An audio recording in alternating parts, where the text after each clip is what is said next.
to you, but like if you're not reading a book or listening to something intelligent, you're listening to losers spam you. And now losers are going to pay you five. The point is, if you're not live streaming the content out of here and exposing the stupidity, it's totally a waste of your time. I mean, just drive your car without Clownhouse on. You know, go to work. Stop using Clownhouse.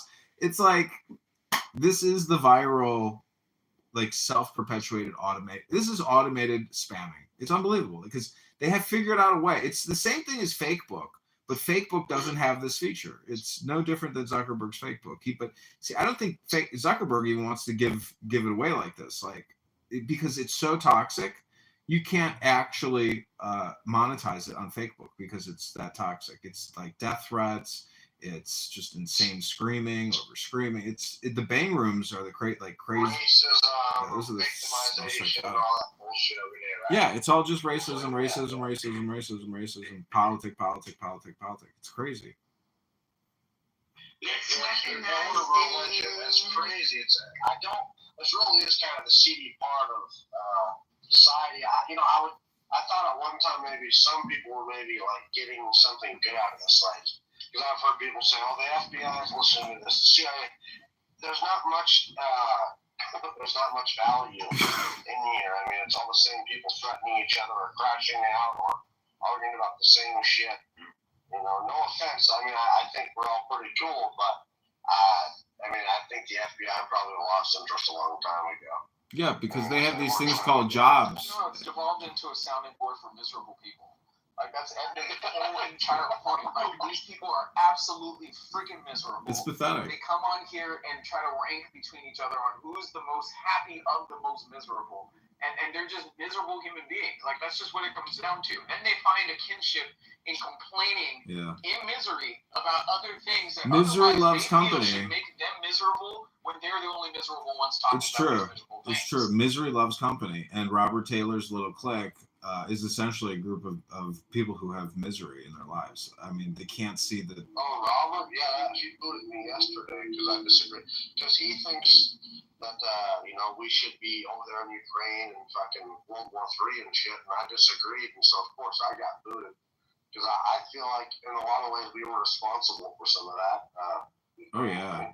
A lot of people are saying we shouldn't have anything to do with it, but it's like, okay, but we are the primary reason for the whole thing happening.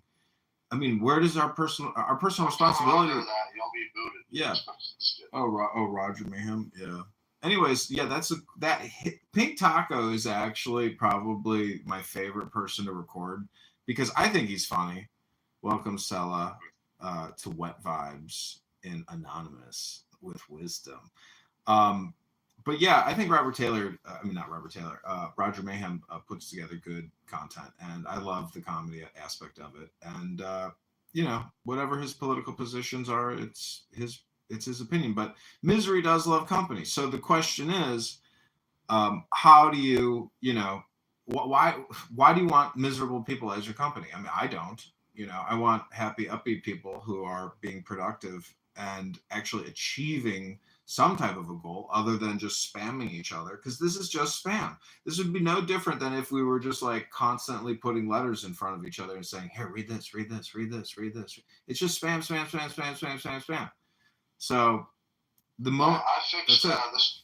If you want productivity, I fixed this dude's $30,000 boat this weekend in 7 hours. So boom, baby. Lots of world, fool. Well, see, and then this is why I started screaming at people over the last couple of months, because I'm quite frankly tired of my ears being polluted by complaining about things that they can change, especially the economy. It's like, okay, well, I mean, you have so much free time to be on Clubhouse until 1, 2 o'clock in the morning. Go get a second job. Well, it's not about, what I'm talking about is personal development, self-improvement. How do we really optimize ourselves? And, I think everybody's interested in that topic. So, I mean, there's the 1% of the spam here, which it could actually be therapeutically useful for you, organizationally, action-wise, whatever. I mean, this app can be some kind of a high-value transmission, but you have to force it. You can't just lackadaisically have random conversations about anything, because you can prove that just by introducing a new topic, people will start talking about it. So it's like leading people down a pathway of shit, of spam. So you just have to be able to accurately diagnose and observe it and call it for what it is. It's a waste of your time. I mean, if you've ever been in a high value communication transmission or experience or situation, it's not a waste of time. It's super high valuable, but it's even within all that communication, there's still a lot of spam. So the compression is what we want. And this Robert Taylor room is really just a response to Danicus telling me what I already knew about Robert Taylor, because I have people coming into my rooms and anonymously in the chat giving me gossip about these people because they hate these people that much, because they have fallen victim to their spam. They're just spam spiders and they're parasites and vampires drinking your blood as a fly. So stop being the fish or the fly caught in the net, you know, maybe become the spider. I'm just saying, don't be a part of the problem. Be the problem. You know, Dr. Adams, you could be the problem. Doctor over there, you could be the problem. But you have to. The difference is I'm a real doctor. Dr. Adams isn't a doctor. Just that you see my point where it's like, this isn't really improving you and you're not improving the world by being here. You're just falling victim to other people's stupidity. Like, this is just a spam trap. I'm sorry. I'm kidding. I mean, that's all I'm saying is I hope you appreciate, because, you know, it's all about optimizing your life and maximizing every opportunity, every situation, all your experiences for the rest of your life. This app will just drink away all of your opportunity costs. So I have tried to find. I'm going back. It seems like higher vibration individuals. I've tried to have good faith conversations, and it seems difficult in here. Okay. But I'm just saying, like, don't spam us with conversations about higher vibrational people or something. I mean, just, you know, either be quiet or say something, you know, say something intelligent. That's why I kept telling you, I'm like, if you don't start reading the Bible or reading something into this app, like, you're just a spammer. This is about, like, your speeding up your brain, making your brain more intelligent. Like, if you're not doing that. This isn't about me here, Edmund. This is not just about me here, pal. So I'm just trying to give you. I'm just trying to give you some type of alternative perspective or opinion to encourage you to pick up that book and start reading a book on this app, because this app is a waste of time. Don't let it waste your time. I'm not going to read. I'm not just going to read to the star. That's it. I got to take my own advice, don't I?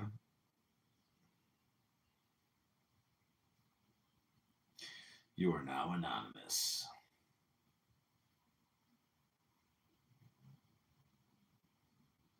That's why I've been sort of comfortable. I mean, after many months of having, you know, money in there, I had money in there since like Q4 2024. So.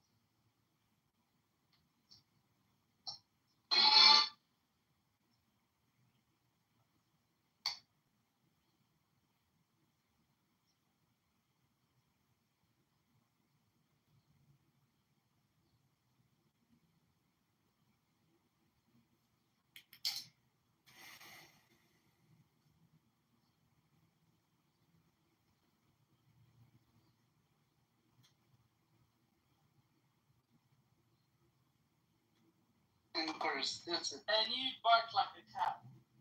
I mean, you you meow like a cat. That's all you do. Meow like a cat. Speech facts. It was facts. You said about the nonsense about the Americans and the. You talked about the Americans and the British. You're not on the right. Well, are you jealous while you have your broken accent? Why should I be jealous? So why are you making everything about my accent? I didn't say anything. I said once, yes. Did you are British? The accent, your accent is British. I told you. I came here when I was 13. I was born in So you got a passport? Who gives a fuck whether I have... That's not... So you're British. You're British. I was born in the UAE. I was not born in Britain. I'm not a British woman. The skin is too brown to be British. No, I know your ancestors. I know. No. If you want to talk, you talk about the current situation. You live in Britain, right? Let's talk about Let's talk about the current situation. No, let me finish though. You said you came to the UAE. You live in Britain. You got the passport. You're British. What's the problem with that? I don't understand. What's the problem with that? And about what you said about the Americans and the French or whatnot who finance Israel. About the French. Okay, the Americans and the British. Britain that helped actually execute this Okay, plan. so let me tell you something about that. It was Britain that helped. You don't know anything about the history. Let me tell you something. I'm not talking about the past. I'm talking about right now. You say they are finance They're cutting down. Israel, right? Let me finish my thought. I live. The money that the Americans are funding Israel is like 1% from the GDP of like the Israeli money we make every year. So it's nothing. I really Now, don't. another thing people don't understand: the British, let's say in some ways, get paid. They benefit from this arrangement we got with the United States. Why? Because when Israel are developing, let's say, technologies who revolves around weapons, they get some of the patents. This is the reason they do it. It's not from charity. It's because Israel is very advanced. Actually, they did What? help in the formation of the state. Don't even gas it. And they helped you with the technology as well. No, they don't. You're talking about. Yes, they did. You're talking about right now? They did. America definitely did help with the technology. I don't know. No, they didn't. No, they didn't. Yes, they did. No, they didn't. Yeah. They didn't. No, I'm there for the You say that because you don't understand what's going on. Isn't there like I a do know buyer what's list? going on. What are you fucking talking about? You don't because I I don't even. know. And it's very conditions. Hey, bro, what is this That's what I Arabic in know. your bio?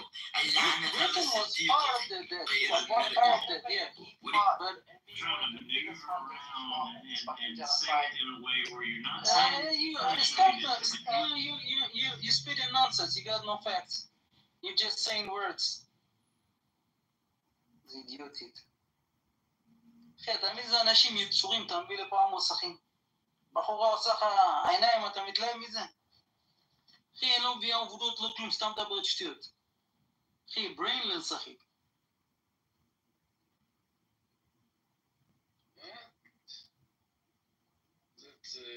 You see what things here. She go out, but you didn't know to make Huh? conversation. You didn't know to make conversation, so she go out. אני לא יודע. לא אתה ולא היא, לא יודעים לנהל שיחה. מה אתה מדבר שטויות, אח שלי? אני רק שמעת אותי זה? מקלל אותה, שמעת איך דיברה, אחי? מה אתה מדבר שטויות, עמוס? אחי, רק כבוד ודיברתי לה יפה, למרות שהיא דיברה שטויות, רק קללות, קורס וקורס, אחי. כשאני מדבר איתה פאקטס, מה היא מדברת שטויות? she's cursing.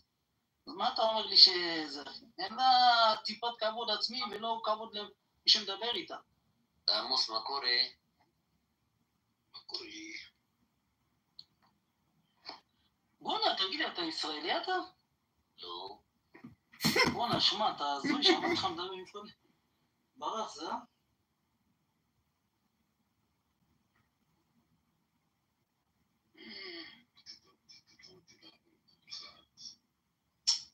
עזוב אותך, אחי, פה מדליקות אותך קצת, ישר אתה זה. עזוב אותך, אחי, יש דברים, איך אומרים? מה? אני רוצה לעשות איזה חדר שאנשים יבואו וידברו. אתה יודע למה חותכים? אתה יודע למה חותכים לי? כי אתה מבין לה...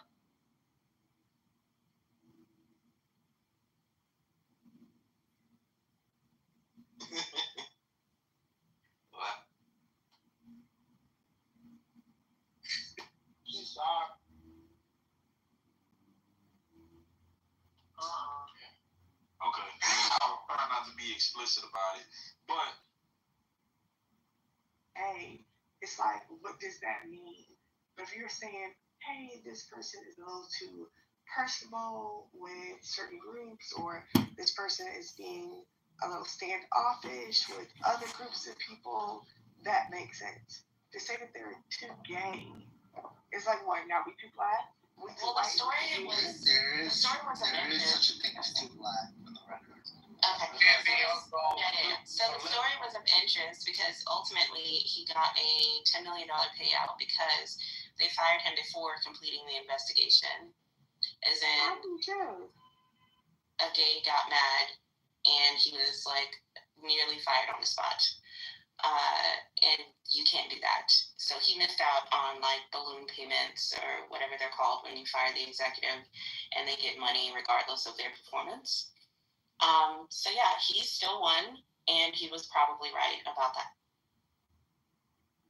I wonder where there's such a thing. There is such a thing. There's definitely a thing as too gay. You can say somebody, you're too gay for this conversation. You can say you're too black for this conversation. You can say you're too white for this conversation.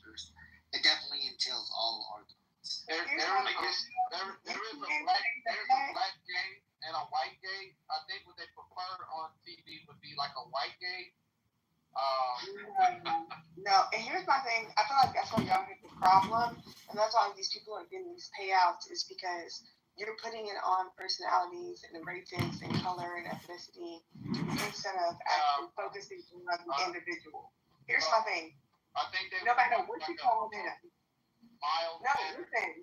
Versus the outrageous, irrational, he screaming doesn't over the top. have to do anything. That ghetto gagging gay. I don't think they want that on television. And that's just not corporate of you. And let's be very honest, like Lion, like you can say. I think they kind of want the Anderson kind of gay. You have it's people who can call people out as an individual, not as a group. If he would have been like, oh, I think this is your issue 1, 2, and 3, instead of saying like, oh, let me just wrap it all up and be like, oh, it's your problem because you're gay. Like, people are getting sued for that. Even though, like, Lion, you're bringing it up as like a point, people are getting sued because they are talking about like, oh, well, you're black. I didn't think you could afford a check here. That's $1 million debt lady. You are too old and too white. I thought you were a homeless person. That's $1 million for that nigga. This white nigga. You know what I'm saying? Like, I'm saying every single time you try to disrespect people, when you're disrespecting them, you're putting them in the position that they're the victim, right? You're trying to make it seem like, oh, it's okay because people do this, people do that. But when you are attacking someone and putting them in a position where they are feeling uncomfortable when they're just doing the normal things that they're supposed to do living, you are making them the victim. And so in this position, yes, that person was the victim. That's why they won all that money. That's why a lot of people win the money that they do. It's because you can't be putting people in a position that you're personalizing all of your racial beliefs on one person. It doesn't matter what race, ethnicity, color they are. Like, they're talking about rolling DEI back. Okay, yes, cool. But at the same time, that doesn't make it cool for you to be like, oh yeah, go ahead and attack this person because they're white, or go ahead and attack that person because they're black, or go ahead and attack that person because they're disabled. It doesn't work like that. It just doesn't. All right. So I think they want the Anderson Cooper type, and they don't really like the Don Lemon type. And I think it's because they kind of brought their politics to the profession. And Anderson, if you wouldn't look them up, you would have never assumed that he was necessarily a gay man. You would just, I don't know, you just never really thought about him and his sexuality at all. He just kind of gave you his views based off of what CNN wanted to say versus He gave his view, his gay. Versus Don Lemon, who constantly kept trying to do the just try to tag his political views in the conversations. He likes to also add the black part in, and I think that's the flamboyancy that the general population of watchers don't really care too much to see. They would much rather you just stick to the prescribed topics, and move on.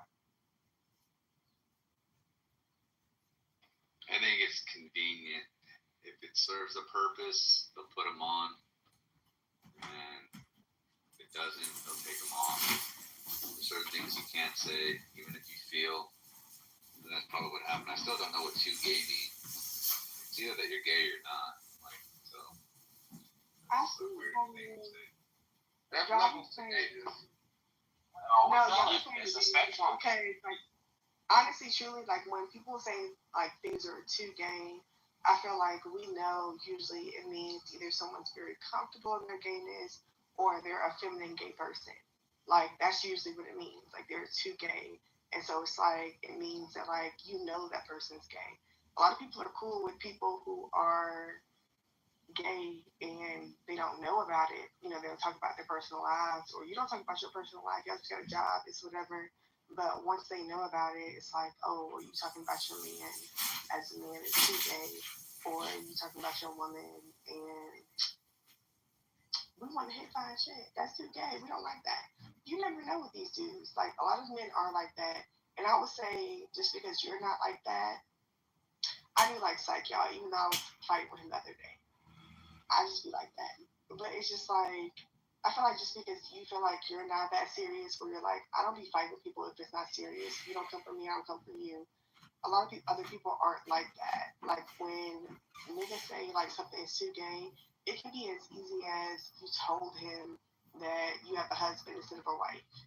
And now that nigga's mad because that shit is too gay for you.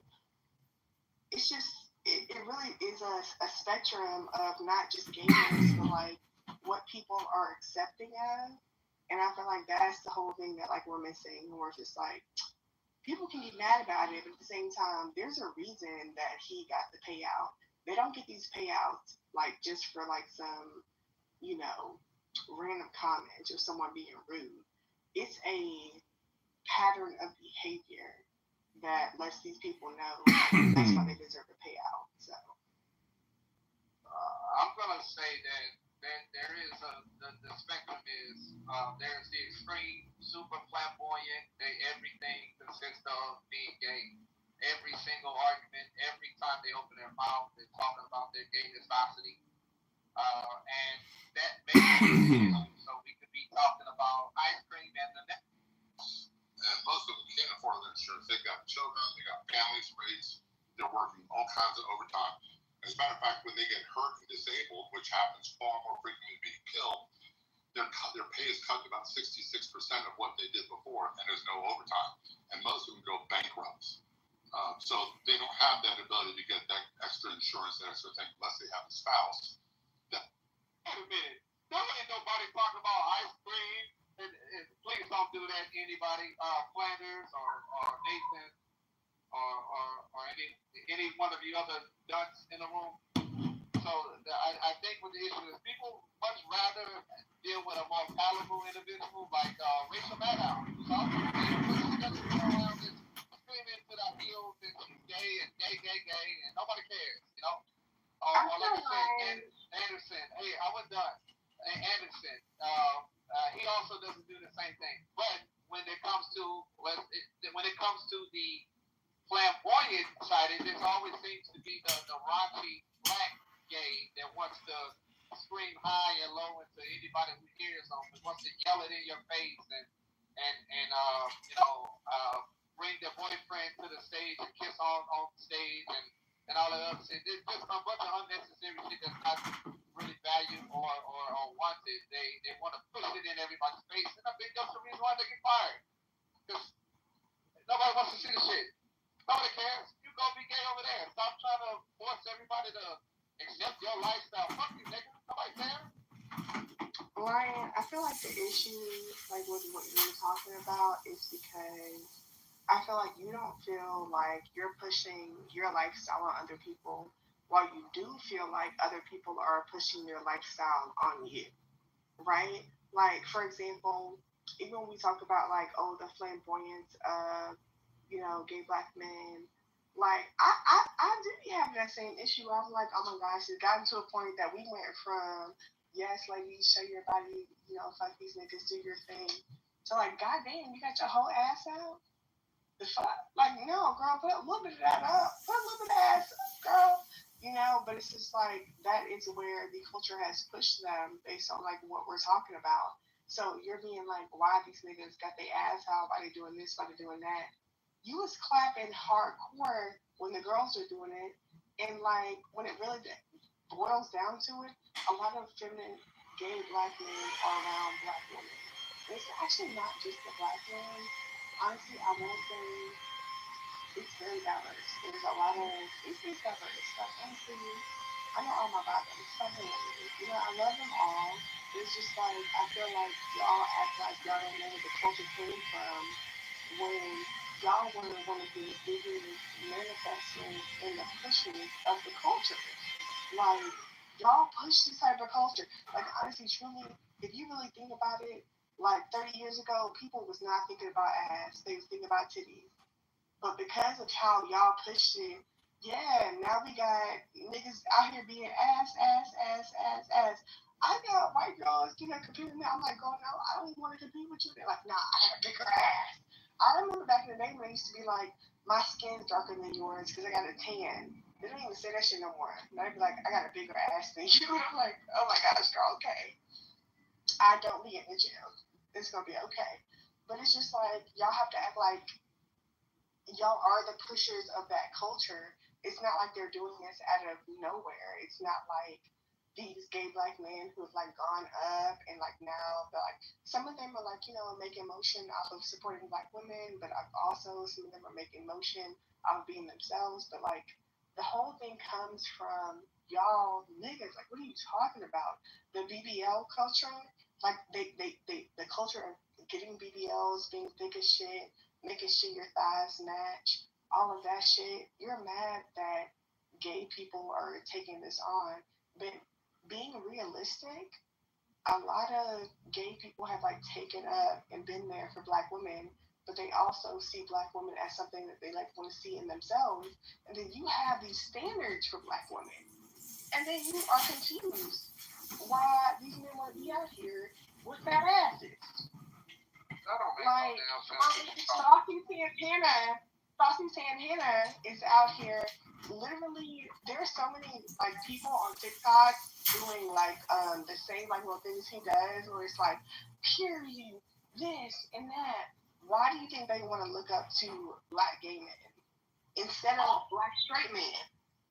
Well, I'm saying that now that gender and sexuality are on a spectrum, meaning they are fluid, that we should not have to consider sexuality an immutable characteristic. I don't think it ever was.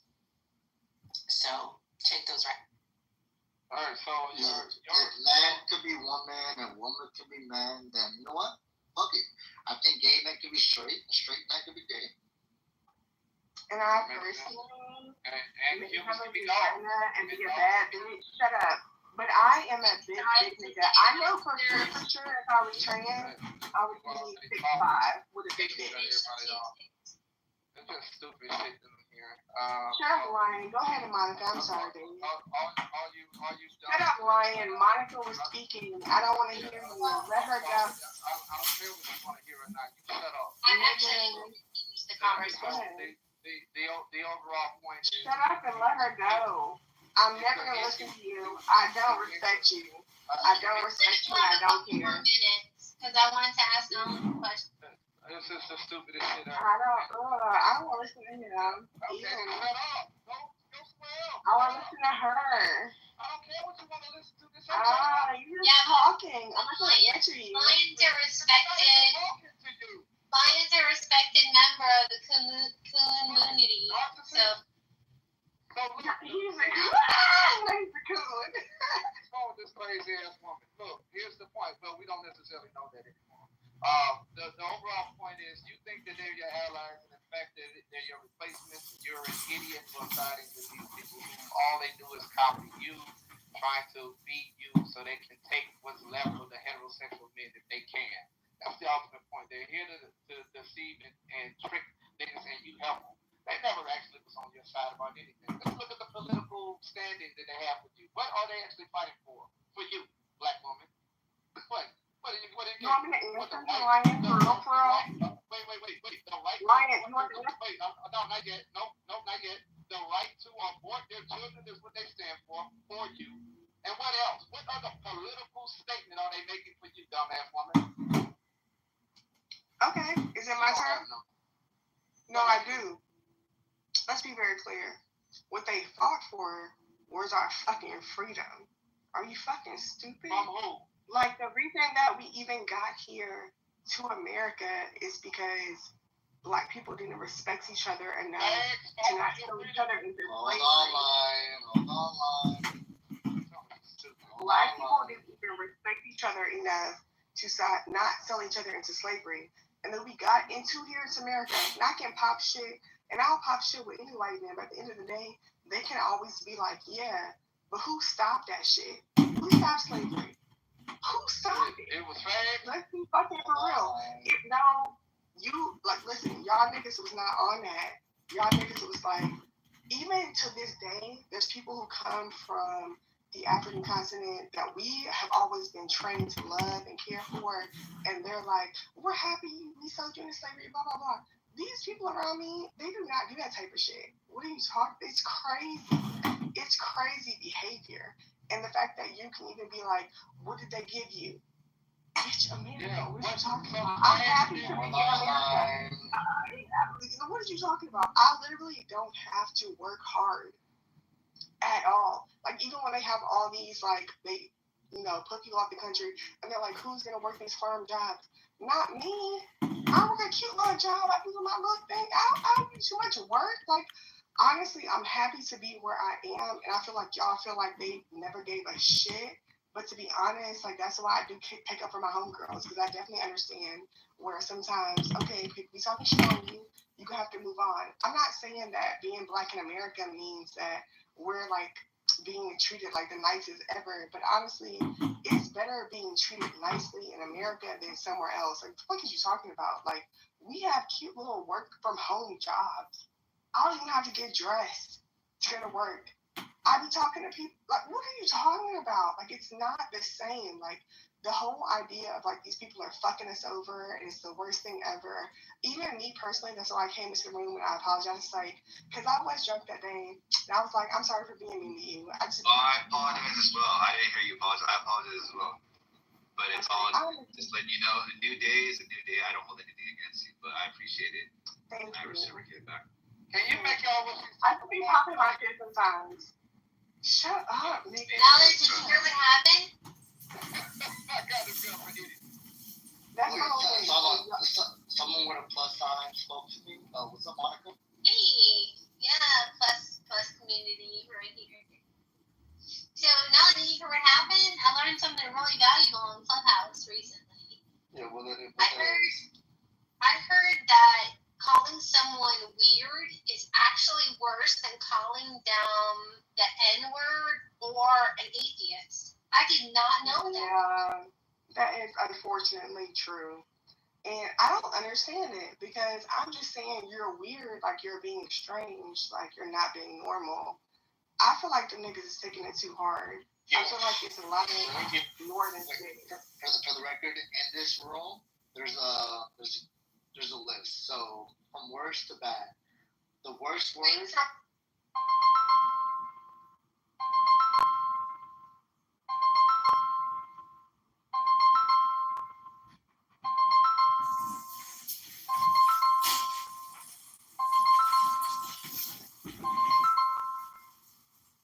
Hello. Hello, how are you? I'm good. I'm in the middle of something. What's up? Oh, I'm just looking through a 2017 Kiplinger magazine I used to subscribe to, and that's when Trump was in office. Uh-huh. And the like CD ratings, they're all very low at that time. Yeah. And I remember I just sat on money, not investing it, waiting for this shit to turn around, but it took till 2024 to turn it around. Yeah. What are you doing? Um. Oh, you know what else? There's an article. There's a number of articles back when you got caught up in that 2019 deal. Mm-hmm. It's still still being talked about as one of the worst times that ever happened, or of the era where people like your age range did get caught up in that shit. Really makes me mad every time I see it. Anyway, what are you doing? I'm about to go work on the coach house. Oh yeah, do what? Tape it all up and lay plastic all around so I can. I don't really want to do 2 cans or even 1 can today, but I have to get this painting done because I just had 2 new cans shaken up. So. They do say it holds for a couple of days. I sure as hell wouldn't trust that. Well, those guys know. They're only selling the shit. Doesn't mean they know shit. What do you mean? You think I should bring it back and have them shake it again? No, I think you should stir it. Don't you always take stir sticks when you have paint? I also bought like a metal mixer that I can put on my electric screwdriver to. That'll spit all over the place. That you didn't need. You just use a paint stick and kind of like dig it up from the bottom carefully. I wish I was there. I'd paint that little beauty for you. What color is it? It's just white. But you gotta paint it again. Well, that one last only time It stains, because it flooded, so there was all the staining on the walls from all the moisture. I don't know if the paint's gonna cover that without a primer. No, I can wipe down most of the stains. Well, you sure should first. They got a product called TSP. I know. Trisodium phosphate. I know. I literally just, you can use a wet rag and paper towel. I don't need to scrub all the freaking walls. It's too much work. And that chemicals, you're dealing with all that chemicals. It's like, this is the thing I hate about painting is you're literally exposing yourself to all these chemicals. It gets all over your skin. It's such a pain in the There's a real ass. prep period. That's what painters get $5 for, is that prep work. Yeah. Tarping everything down, taping it. But it's still not worth it to me because I can invest in a $5 roll of tape and do the baseboards. I'm glad I'm done painting. I painted this whole damn place myself. Every wall, ceiling, it's over.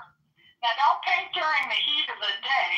Start getting that, get out there in the morning while it's still nice and cool, have the doors and windows up, and roll it out. Do you have a Harbor Freight near you? I don't think so. No. Nah? No. That's where you get the best prices on that paint stuff. I bought myself a Sawzall yesterday. I'll leave it in my will for you.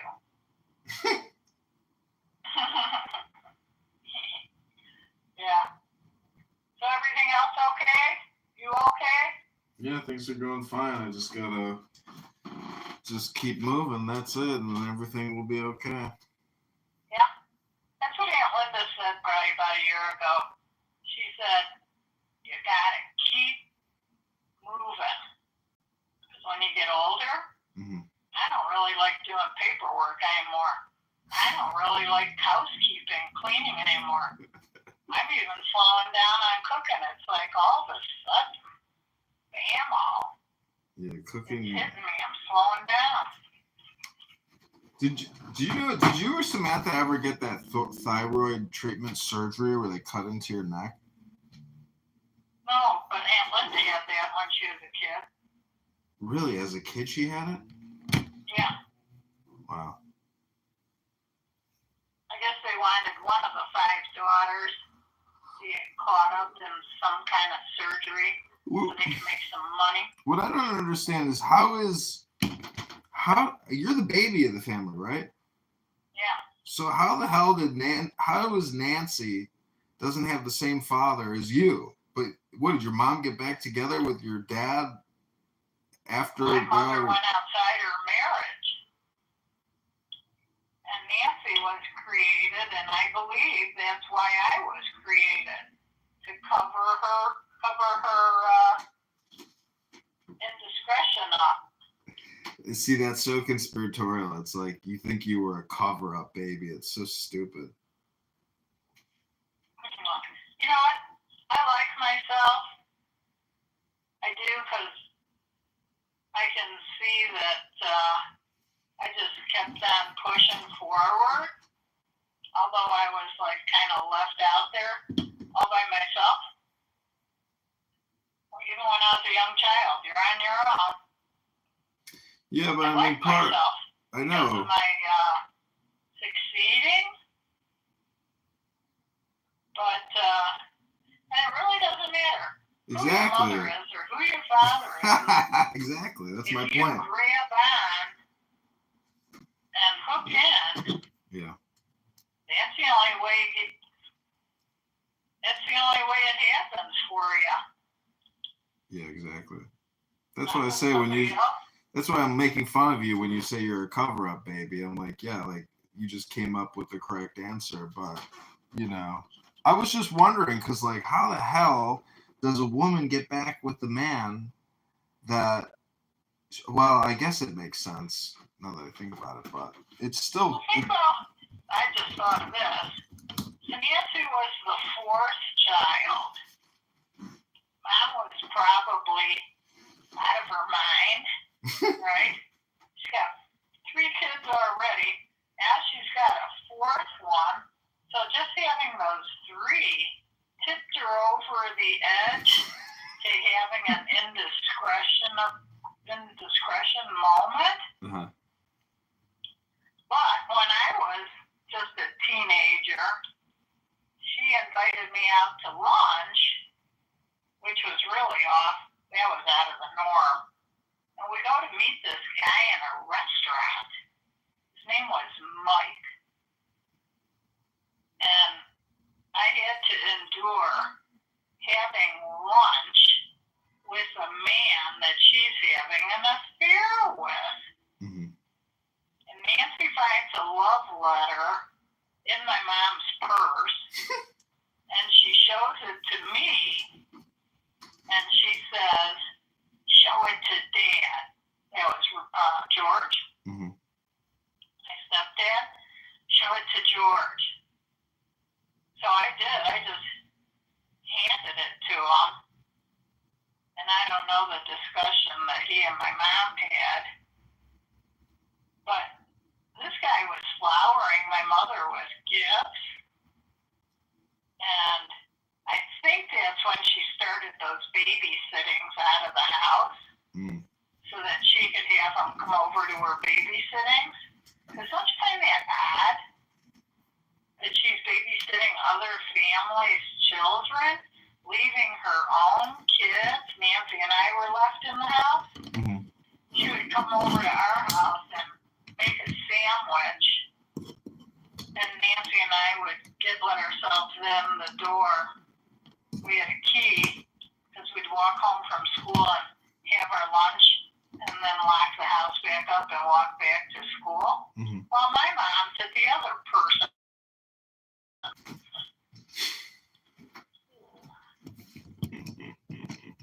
I have this book about. Anyway, I thought of an idea. Here's a suggestion. No, an opinion. I think Trump is promoting crypto because he wants to close down the Treasury Mm-hmm. because it's a big waste of money. Mm-hmm. And kind of start fresh and anew where we have control, because the U.S. has completely lost control of all the agencies that run it. Mm-hmm. And there's way too much fat, so he's trimming off that fat. And he's got his hand in crypto himself, so he stands to make money. Mm. Anyway, that's my opinion. I took a 2-hour and 20-minute walk with my neighbor today. Nice. That was a big walk. We walked. Intel put trails in behind their big ass building. Mm-hmm. So this guy introduced me to those trails. And it's kind of nice. God, we just talk politics and news. And he's great. He's a married guy. He's a man that did all the plaster work here for me. And he was a Catholic, so he went to Catholic schools. And he lives in Naperville. Naperville's very popular now. Have you met anybody exciting lately? Yeah, I met this girl, but she's moving back to Germany, so it's not going anywhere. Oh. Cut them off when things aren't even looking good, right? I've always wasted my time hanging too long. You know, I was kind of upset, and then I did some yoga in the park, and I looked up at this beautiful tree, and it you know, some kind of like a eucalyptus tree or something, but it looked so amazing. I was just like, the message was everything will be okay. You know, like don't be upset about anything. Just day by day, and that's it. Like people come, people go. You were seeing the moment, the beauty. Spring is kind of like a blessing in itself, and you were appreciating the moment. Yeah. Don't read any more into it than that. No, that's it. You were being thankful. Yeah, I know. I'm just saying that I got the message. Yeah, nice, isn't it? I get those little epiphanies every so often too. And I'm so glad that I took that breath, because there it was. I don't get them too often, but sure do recognize them when I do get one. Marriage is like the perfect analogy to debt, meaning that you create this essentially an artificial contract which involves all these unknown third parties in the future. Who are those third parties? Judges, lawyers, police, counselors, society, basically. Okay. So I'm just saying, I was listening to Bill Maher, and he was saying that marriage jokes are very popular because marriage sucks. So it's fun to make fun of it. But yeah, I mean, if you find somebody you really like and everything is going well, you know, it's a beautiful blessing. So that's where I want to be. But unfortunately, because I have this lawyer and a judge up my ass, you know, it adds another layer of penetration to all my relationships. And that's where a girl's gonna take a hike. Well, my point is, if a girl's gonna take a hike, and then maybe she's not really interested. Well, the point is, she's not interested in me. So it's like, I guess I need to unfuck my situation to get a girl interested again. It's a filter, basically. Like you said, if the girl's into you, she will step up with your problems. But you gotta you gotta tell her the truth. And then, it's not a bad, what you did, 2019, property values dropped. It was all a bank win-win situation. And you said, fuck you, I'm out. That's exactly what you did. Now, when she tells her parents that, that's the other layer you're talking about. Yeah. They'll probably say, just keep going, honey, keep going. Yeah. I know I would if you were my kid and your girlfriend was in that dire strait. Well, that makes me kind of jaded about love, meaning that it's not really about. It's not even about It's not even about attraction. Apartment building. Well, what I'm saying is, love is. You should. I guess it's a good way to actually do like a diagnostic on love. You know, both ways, whether it's not really love and it really is about arrangement, or providing security. So, yeah, I understand it from the position of like an animalistic position where that man has to go out there and come back home with meat. So that's basically the situation. Some girls gonna say, yeah, we can live there. We can pay that mortgage. It doesn't matter to me. It's not my building. But as long as we got a nice apartment in our land, we'll live there. Yeah, see, that's the thing is there's always levels, meaning somebody who's living in a Roach Motel studio, in a shitty part of the town, if you can fall in love with somebody who has something significantly better than you, you've just improved your situation.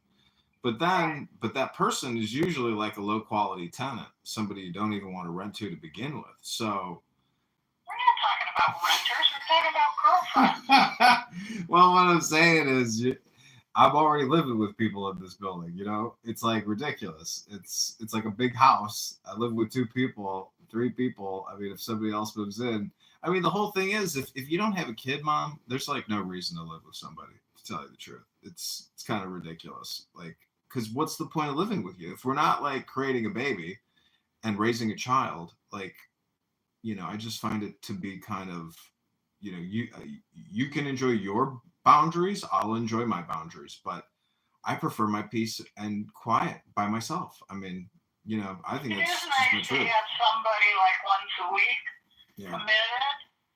To having dinner over at their house, or they come over to your house, you split it, and then you go dancing with them when there's music to go out. That was pretty nice. I'm really missing that with that guy. Well, that's but dating. That guy. It's going out on a date. There's lots of people who want to go out on dates, but there's a lot of people who also don't want to pay for dates, and thus they're just looking for sex. And those are like sociopath or just basically drug addicts. They're sex addicts. Or maybe they're looking to hook a guy with qualifications. A lot of it is spam too. A lot of people are just talking on these apps, and like it's all just spam, So I don't know. What a waste of time. It is a huge waste of time. Seen anybody? My health club's full of girls that have their camel toe hanging out with these skinny spandex panties on. I know. I went to the gym today, and there's just so many beautiful women that I'm like, all you have to do is have confidence and communicate and ask if they're interested in going out on a date. I mean, that's all. It's not, I'm past the shyness aspect, but it's also, I just want to work out. But, it's in the summertime, I'm going to be asking, beautiful girls if I can get their number and take them out on dates. I mean, I don't have a problem, trying to talk to people. A lot of it is just the motivation. If they don't like a date that you're not paying for anything, and you just take a walk and talk, that's the only way you can really see what. Let's say they see a dime on the ground. Mom, I they would. bend over to pick up the dime, and they're excited. Look, I found a dime. Mom, a lot of women, unfortunately, they just don't like to drink $1.50 Miller High Life. I don't see any difference between that and a $20 cocktail. But a lot of girls, they just, they want. I think girls who get everything paid for, it's exhilarating for them, and they feel like they're walking on a cloud. And you can, if you buy somebody $100, $200 dinner, $300 dinner, the joy that immediately comes out of them at that exact moment, it's because they feel like, God's grace is pouring down riches to them at every moment, and you're just that guy on a Tuesday. Then there's somebody else on a Wednesday and a Thursday. I mean, I don't know. There's some girls that live like that, it's the Marilyn Monroe dream, I suppose, if you're really beautiful and you work it, because again, it's all spam, and there are girls talking to hundreds of people on their phones. So it's a crazy way to live your life, because it's spam. You have no real peace of mind. You're kind of a let me tell you, when I was having that guy come over to my house for dinner, it would take me a couple of days to grind up walnuts and put cocoa with it and make these like dessert balls and marinate my meat. And it gave me a chance to shave my legs, paint my eyebrows, look good, look sexy, feel good, cook my ass off, had him come over. It felt so damn good. But he was an uncommunicative user, liked service, he had a lot of money, didn't spend any, didn't bring anything except maybe a handful of cherry tomatoes or rotten pears that he picked up off his ground under his tree. But I felt, until I finally said to myself, why are you spending your money making these appetizers, main encore, and dessert for this jerk? But it was exciting. It was a way to show off my culinary skill. You see, you don't really need to take somebody out to dinner. If you can impress somebody with your cooking and they're appreciative because you know that they don't know how to cook, and if you get into that deal once a week, you go to her place 1 week, she comes to your place 1 week. And if she can't come up with a menu because she's, not a cook, then the two of you put your heads together and you come up with the diet menu. Don't you find that engaging? Mm-hmm. That would help you push you forward too into figuring out food. Oh, I got a story to tell you. I went to a barbecue across the street, a graduation party for the autistic son, graduated high school. So this lady sitting at the table I was at, she says, I know you. I said, you do? I said, I don't know you. She says, yeah, we work together in Lapeep, in Park Ridge. She says, I was only 18. You were about 30, 31. I said, yeah, that is the age I was when I was working over there. And she says, I remember what a hard worker you were.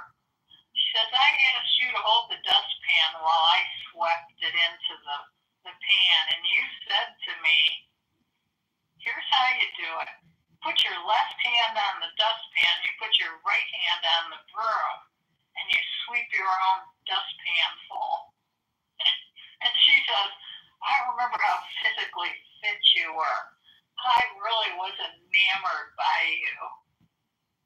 And then she talked to me about, remember that place you wanted to work at, the Edison Park Inn?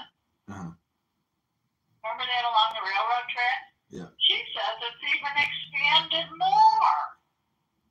And she said Trader Joe's and Whole Foods went in Park Ridge. She said Lapeep is gone. But what an interesting. Oh yeah, she went to high school with some of Jim Chivister's children. How do you like that small world?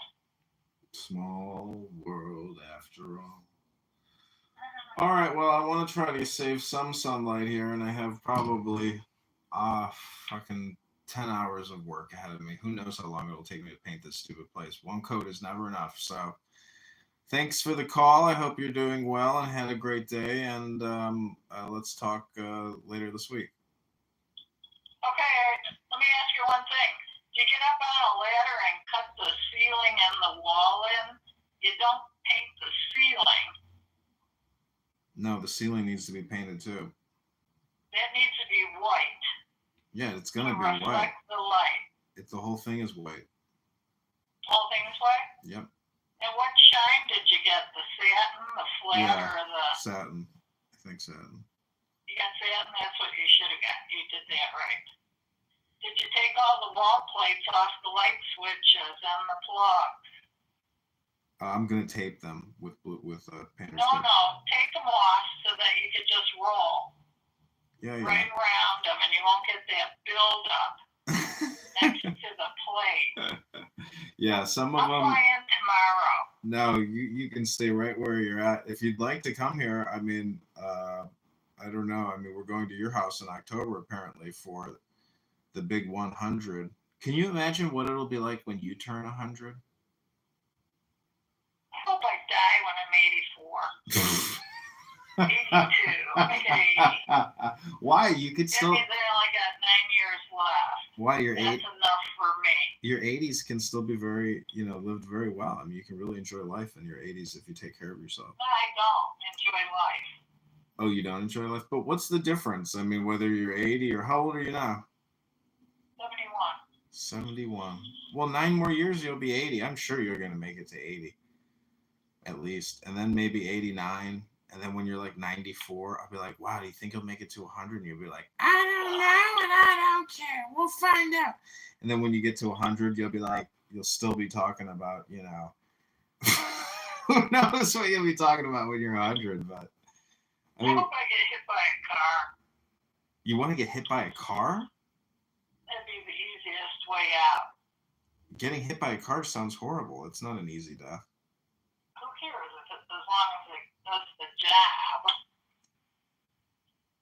Well, I'm less interested in continuing to live. There's nothing left to live for. I think I've that's. done it all. I've done it all. Yeah, but then that should be a good place to be when you've done it all, because then it's literally just about every day. See, you know that movie with Bill Murray, Groundhog Day? Yeah. He was trapped in a time loop. He couldn't get out of, the same Groundhog Day every day until he finally became happy. And he realized that he was getting angry over everything. And then he fell in love with the girl, and then the movie ended. It's an interesting movie to watch. You should rewatch it because it's really all about anger management. I mean, here's a challenge. I'll give you a challenge. Try not to be angry for 5 days, 10 days, 20 days, 30 days. Imagine if you could go 30 days without getting angry about anything. That would be, it's a challenge. It's very difficult because there's so many things that happen all the time where you're just like, motherfucker, this is fucking unbelievable. So, I mean, I went to the gym the other day and, the light turned orange as I'm through the intersection and the camera goes off and boom, I got another $100 ticket. And so you're just like, even when you go to an intersection and you see that timer counting down, 10, 9, 8, if you don't have enough time, and plus basically that means you can't even be going fast. So I'm saying like the speed limit here is 30, 35 now everywhere. You can't go over 35 anywhere. So I'm just saying you just have to drive very slowly here. And anyways, so my point is it's the same thing in life. People are road raging all the time in the real world, at work, in their car, on the phone, on the internet. They're road raging. So the revolutionary or the enlightenment way to live your life, if you want to change your life, Mom, is to try to go 30 days without getting angry over a single thing. And you'll be like, well, I don't have the obsession of the telephone or the email or that stuff. I'm chill. People like it chill. They like being around me. And I'm really easy going. It's you guys, your age range. Yeah, but you just said twice as fast. You just said you want to die at 84 and get killed by a car. Like that doesn't sound to me like somebody who's chill. That sounds to me. That's one way. I could probably come up with a few other ways. But and you just if it happens, and you just said you've already. I'll be lucky. See, my point is, you just said I've already experienced everything, and everything is boring. So I'm just trying to point out that, like, if Dad has told me this too about being bored, about not having a job. This is the thing about Aunt Pat, at least, like the artistic, the manufacturing of art, and creating art, you'll never be bored because there's infinite possibilities. But people who are bored are essentially lazy. That's kind of what happens. They no longer want to create shit, and they just want shit to be automated for them. So that's just my opinion.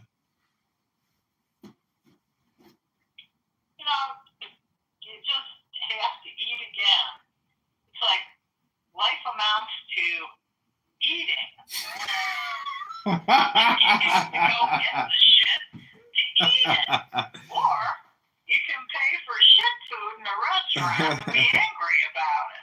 Well, this is what I like about living here, at least in northwest side of Chicago, is that I have 50 different good food options that I rotate, amongst. So my food intake is always high quality and always varied. I never get sick of what I'm eating, and then I try to find the most high quality food for the best price, and then I mix and match. I mean, it's and it gives you, and food is so amazing. It just tastes, some food is just so good. You're just like, wow, I'm in heaven right now, and it's fatty and delicious.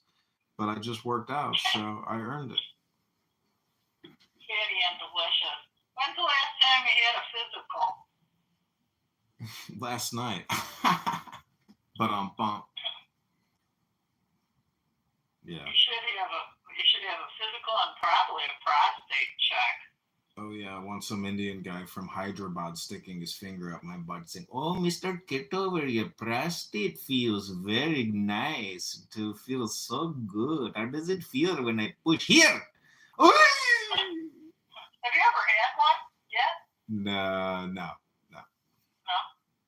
How about you don't have colon checkups yet, right? Nah, no colon checkups yet. Nah, I'm good on the colon and the prostate for right now. I got bigger things to worry about, like paying my gas bill, paying my electric bill. Oh my God, the fucking utility prices are driving me crazy. Okay, just checking to see if you're taking care of yourself. Yeah. Free healthcare. I just went to the gym today. I'm doing more pull-ups than I've ever done in years. I know, but you gotta check the cholesterol and thyroid, all those checkups. And that's what they do when they do a checkup. Well, do a blood draw and what were tell you? them everything you're lacking. How many boosters have you gotten? 2. And you got 2 vaccines? Yeah. So, there's so much information out there that I'm sure you don't even care about or have ever read about. But, you do know that it was probably a bad idea to take those, vaccines and the boosters. But I think it was all a shit show for some deliberate purpose. How can you it was a cleansing to get people off of Social Security to save the system. It was a purge. I think there was a number of reasons to do it. Yeah, it was a huge And purge. when all those people that did die, and they had large estates. Oh yeah. So when those estates got cashed in, that's when the tax revenue came in. Well, the thing is, they spent trillions of dollars on loans, on borrowing. Heroes Act, 1.5 billion, 1.5 trillion. So the country's now at 40 trillion in debt. So that was the biggest scam, is all the COVID relief funding and buying 30 fucking million vaccines every month. I mean, the government. And masks.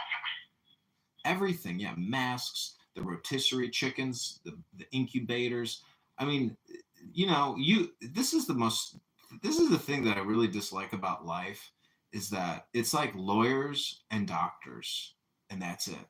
They're like those two fuckers, those two categories of reality control so much of the pie, and where your taxes go and how your life turns out. I mean, it's those two fuckers. And the worst one is the doctor, in my opinion. I heard this doctor at the gym today talking about how they can no longer get Medicare, and so they're switching to Medicaid Advantage as their way to lure to lure new customers in, and they have to adapt with the times. And hearing this conversation, I was just like, ugh, what a fucking scam artist, like just finding a new way, meaning that it's the fucking government. Without the government, these doctors wouldn't even be able to earn a fucking living. They'd be making pizza prices, because they're a dime a dozen. A doctor appointment here now.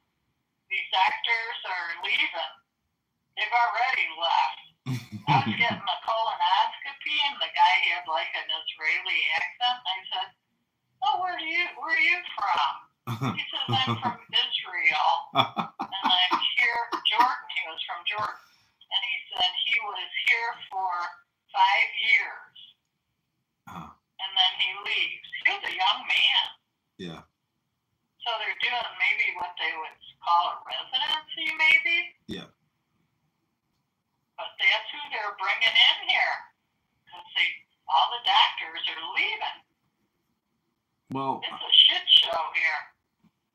Oh, That's just another reason I wanted to say, hey, fucking knows. Whatever's happening has nothing to do with my doing, but it affects me. Try to get a dermatology appointment.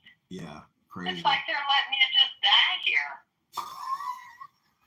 And you get to pay them $180 a month for that Medicare Advantage plan. That's coming out of my Social Security. Exactly. That gives me less to live on, and I get less protection. So why didn't Trump and the Republican Congress stop taxing Social Security benefits? Well, because they took tax out of that money when you were working. So they were double dipping. Yep. And they just stopped that here in New Mexico 2 years now. So finally I'm getting, how much do you get on your little $2,000 a year? Not a lot. So they couldn't tax you that much. I mean, shit, maybe you're getting $200 back. That's what I'm getting back, $200 instead of them keeping the $2. I'm getting that $2 back.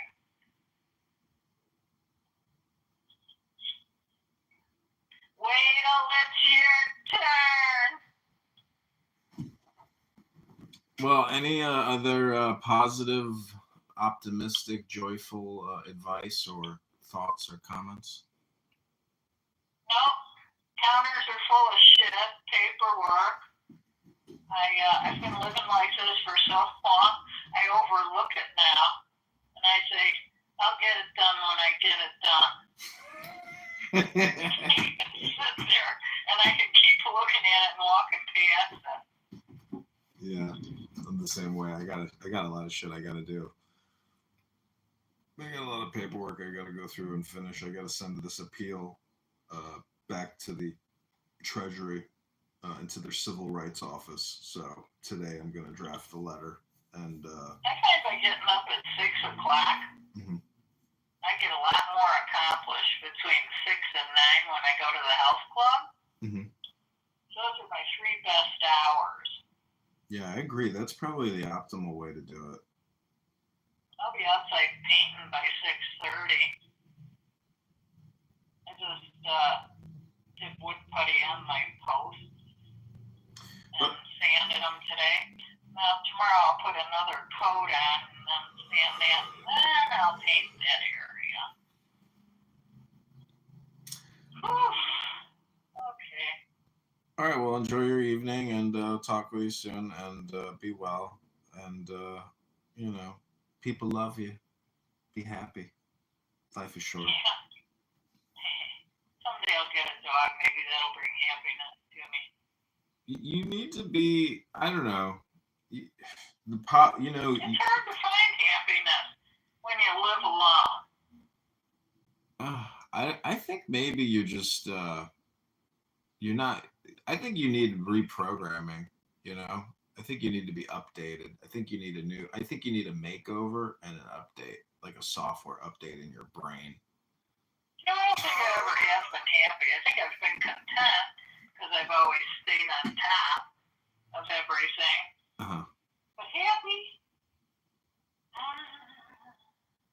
It could be your perspective, but I bet how much you want to bet it's your conditioning, that all your life events, all your experiences. I honestly think a good book, is better than a lot of therapy. If you really read that book and it's basically meaning intelligence. It's like if you were smarter, maybe you'd actually be happier. That's the theory. If you were smarter, you'd be happier? I don't know about that. I know some pretty damn rich people, and I would say when you have money,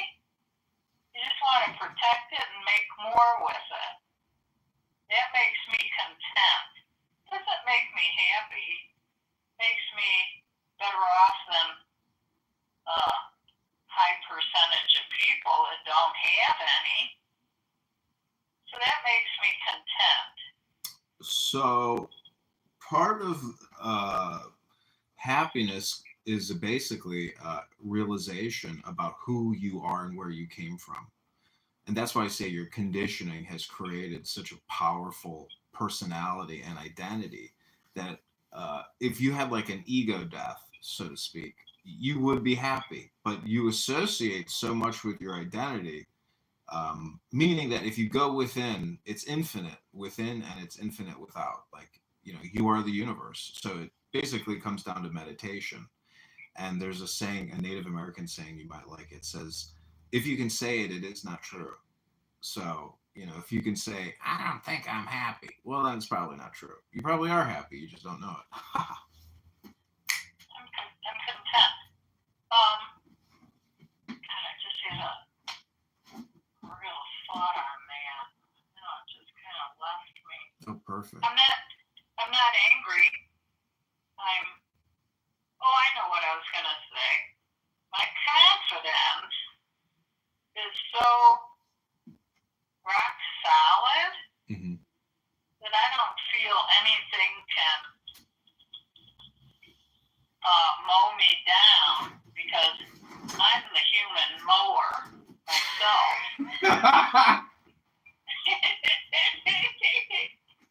Yeah, people think that because I'm right here and because I'm in a house like this and I can have them come in and ask them for quotes, they don't know you. So they always go off the charts thinking they can, you know, rape you for money. And I just go, thank you very much for coming over. I will take your consideration. And I go, next. I've gone through so many people for this house. I hate people. I hate them. But what I do have over them is I've got the money because I have made it in this business. And they don't know that. And they think they got the upper hand. And they don't know that I've got the upper hand, you dumbass. So it's been a good field for me. But now I gotta find something else. I don't know what that other thing is. Well, you should come here, you know, in the summer and rent one of my apartments. And I can give you a bunch of good books, a good joint, and some Miller High Life, and you can go sit on my boat. Enjoy your summer. Hey, you didn't get any takers for that boat? No, just spam. I'm going to lower the price. What do you think about that? Would be risky. Rent it out. No, I don't even have insurance on it. So if somebody I mean, I can put it on Airbnb, and I can try to rent it, but I just want to get rid of it. I don't even want to have to fucking manage that stupid. It floods. It's got water. It's got this. It's like I don't even want to deal with it anymore. You know, I like going down there. I like the location, but fuck it. It's a floating bed for thousands of dollars a year. It's a waste of money. Right. I agree. Before something happens, you know.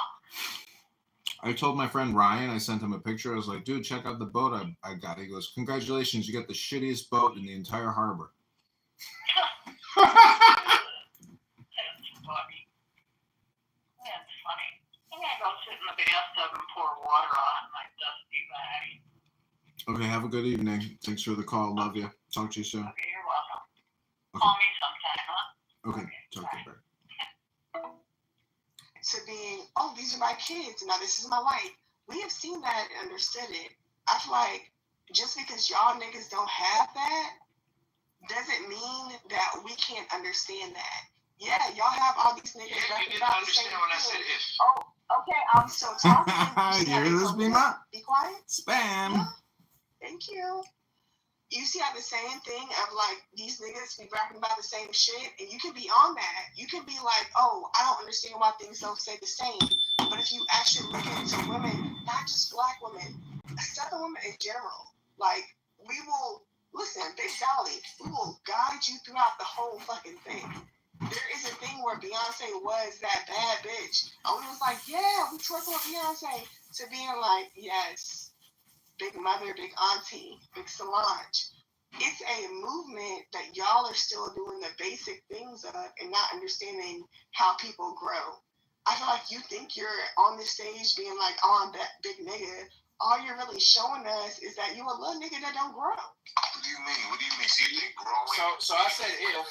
So I I said if. but if you try to say So I said. You say So I said. y'all niggas So I said is if. one person. So you wasn't So I said. you're talking to two. So I said if. Go after. I led with the if. Your mic is so big right now. Why? I'm sorry. So I led with if. I said if, right? Which means if. So if it ain't true, what did they say? Let it fly. Any event, number one. Number two, a movement, right? So she's matured and got a husband and kids. So that means her listeners should have a husband and kids. So I'm assuming, since you are caking for her, that there's a husband and some children around there somewhere. That's what I'm assuming. I just wanted to add also specifically about the Monica Lewinsky lyric. When you compare her lyrically to other artists in her landscape, saying that is like imagery, but there are the girlies who are out there saying the thing with no veil, just throwing it out there, being very explicit with their words. And I don't think she's doing that. Right. So there's Cardi B and Megan Thee Stallion who want to talk about WAP. But then you got Beyonce who's doing it in a much more sophisticated way, which to me, I appreciate someone like telling you like it is more. Then you can just kind of throw them in the trash where they belong. But someone like Beyonce, she takes the good, this wholesome, beautiful image that she's created over the course of 25 plus years, and then she mixes it with this poisonous message that, you know, she makes the bad look glossy and glamorous. And that's almost a little bit more pernicious. So I agree. She's definitely not as gratuitous and as explicit as a Megan Thee Stallion or a Cardi B or whatever y'all want to tell, Sexy Red with the booty hole color, right? There's that very graphic approach. Then you got Beyonce who pretties it up.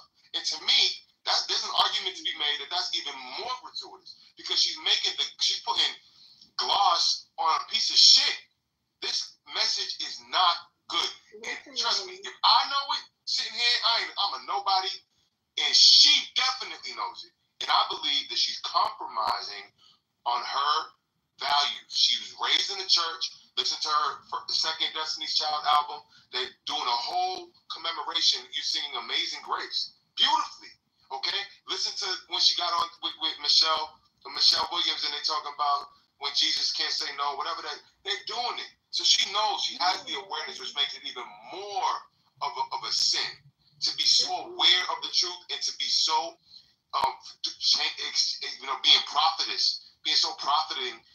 You're profiting off of selling people a poisonous message, especially young little impressionable girls. Especially, it's just sickening. What young? I don't. Beyonce right now. Like, how young is her fan base? Her fan base extends from people in their 40s all the way down to the teen girls who look at Beyonce as a beautiful image of what it means to be a woman. And I would be cool with that if she just. But here's the thing. That's not true. Yeah, I'm gonna say on top of that. Are you saying the same things about, the male artists that are sending poisonous messages towards young men? Yeah, that's no little whataboutism. That's a little whataboutism. Yes, but just to answer the question, my message is consistent and across the board. Beyonce's just on the table right now. Here's my thing about the whole thing. It's like, I definitely feel like you feel like you're coming from a point, but I feel like you're really not coming. Okay, I'll be completely honest with you. I'm trying to say this in the nicest way possible. Wait, can you repeat that again? You seem like you're going from a point, but not from. She don't know how to be nice. She's about to be. She has something thinking, bro. She's like, you're going from a point. No, I'm trying. I get where he has a point. I'm trying to be nice because it's like, I definitely feel like it's different for different people. I definitely feel like I've seen conversations where I'm like, okay, y'all doing too much in black men. They feel this type of way. I feel like you feel that type of way heavy. I feel like you feel that type of way heavy. Me personally, I don't feel that type of way heavy. Like I don't. I feel like, what type of way heavy? Which way do I feel? Hey, listen, don't interrupt. No, but I don't understand what you said. I feel some type of way heavy. Which side? It's gonna make sense when she lands, brother. I feel like. Well, just know she's feeling your way real heavy. Go ahead. I feel like you feel a type of way heavy, where it's like, okay, and I'm gonna be honest with me, for example, right? I'm a Black American. I'm from Memphis. People know this. Like, my grandfather was a sharecropper. My dad went into the Navy. He made his money. My mom has always spent that money. Like, it's, you know, like, so me personally, I have been privileged, but that's what y'all niggas have worked for. Y'all worked for us to be privileged in the way that we are. But I feel like sometimes y'all still want us to step back into something that we've never experienced. And so that's what I'm saying, where I get where you're coming from, but I feel like me personally, like heavy is not something I've experienced. So I'm not like putting you down being like what you're talking about isn't true. What I'm saying is that's more of my daddy, grandfather type of shit, not me. What is something that you haven't experienced? What haven't you experienced? Honestly, truly, I have not experienced a lot of racism or crazy shit. Like, honestly, that's why I'm such a girl's girl. Because the niggas don't be mean to me. Even in this room, like, Cycle's in the room, me and him was going off on each other. Even when I said something that was funny, he was like, I'm going to let you have it. And he let me go. Like, he kind of went off on me and really grabbed me by my hair and whipped my ass. But he was like, nah, all right. Yeah, but I don't see how that's related to the Beyonce conversation. The fact that you haven't What I'm experienced saying racism. is, and I'm trying to explain it to you, what you're saying is all of these people have to experience things in a certain type of way, and we don't. Honestly, truly, Beyonce has done a lot for people, not just like in the idea. Oh, another beehiver. That's what it is. Yeah, but I don't understand. All I said was, according to Tommy. I'm trying to win. Y'all don't. And I feel like y'all don't want to fight because honestly, every time I fight with y'all, I win, and they be calling me mean for going off on y'all. So let me finish because you know what I'm saying? Yeah, I know what you're saying. You like shut up because y'all gonna call me a bully if I really go off. You wild, Nathan. And you done it again, Nathan. You encourage this foolishness. Nathan. He does. I love that. I love that Black men encourage this foolishness because you know what? They got Black daughters, nieces, they got their homegirls that they fuck with, and they're like, you know what, girl, go off. Period. I would never encourage foolishness. And you would never, but I would. Exactly. And I would too. Y'all would never, but they would. If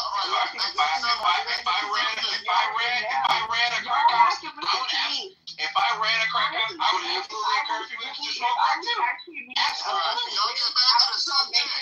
Y'all up and kick y'all down, but I'm being nice to y'all, and I feel like y'all don't even respect that. For real. Y'all don't even respect the bare minimum of shit. Like for real. Like I will apologize and be cool with people because I know, like, oh, okay, it's cool. Like I'm not trying to do this too much, but y'all be thinking y'all on that bully. If I want him to kick y'all down and I was gonna talk shit to y'all from the top, I can do that. All right, back to the subject. All right, go back to this. You just be lucky if she don't want to. You're a pussy. That's the subject. Honestly, no, they want me to turn up. That's all. I ain't worried about it. She came up with a good bucket. You're a pussy. You're a pussy. It's like it's like people itch to be ignorant. All right. Yeah, it smells a lot better than what you got in between your legs. With that wig on your head, take that wig off your head. You have to say something. Take the wig off your head. Don't call me a pussy. Your pussy smells a lot better than your pussy. Tyler Perry. Anyway, Tyler. I'm looking at me no wig on your head. Take that wig off your head. Put that wig on and shake your ass. Get that off your head, though. You walking around with that wig. Beyonce got you in school to wear wigs. You look crazy with that wig on your head. Anyway, I was responding to Cardi and Cardi B and Megan Thee Stallion over here. Beyonce doing it in a worse, pernicious way. Sophisticated because she's taking a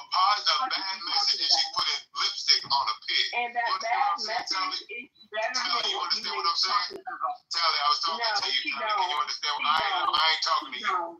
You ain't nothing but a dog face. We saw your face. You don't got a dog face. You don't got a dog face. Your face is like a dog face.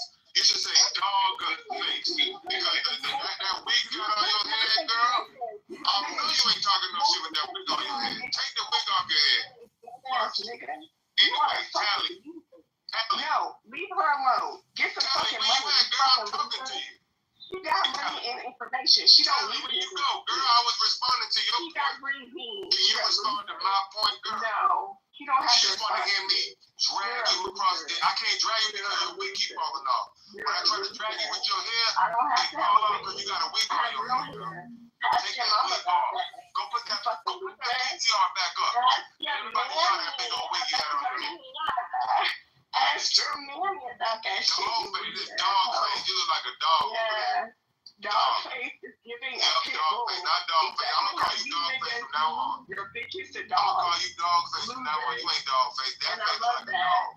I love that. I'm trying to get back to the conversation. Quiet about how you the one who want to take it there, call me a pussy. Well, I'm gonna call it right back to you. You call me a pussy. My pussy don't smell like the way your pussy smell. And you got a smelly ass stinky pussy. I was never gonna lose you about what you are about. Just because Beyonce wear a wig don't mean you should wear a wig. Your wig is terrible. You're a loser ass. Can we move on, please? I want to get back to the conversation.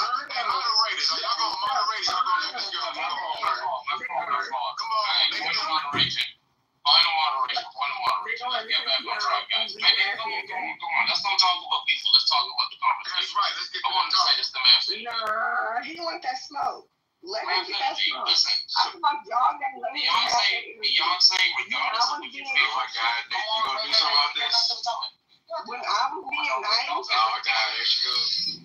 When I was being nice. Tell dog face, respect the room.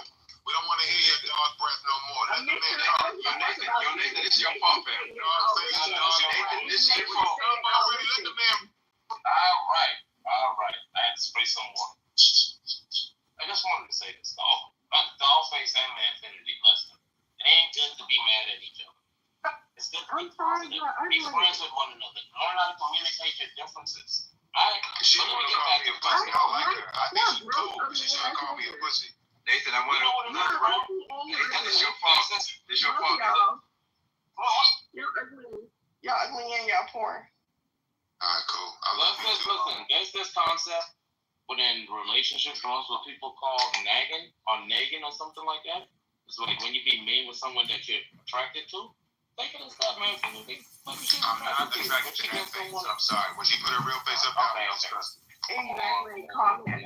I love that. I love the way you bring it out. Anyway, let's get back to what you were talking about. You got a big wig on your head. I just made it all.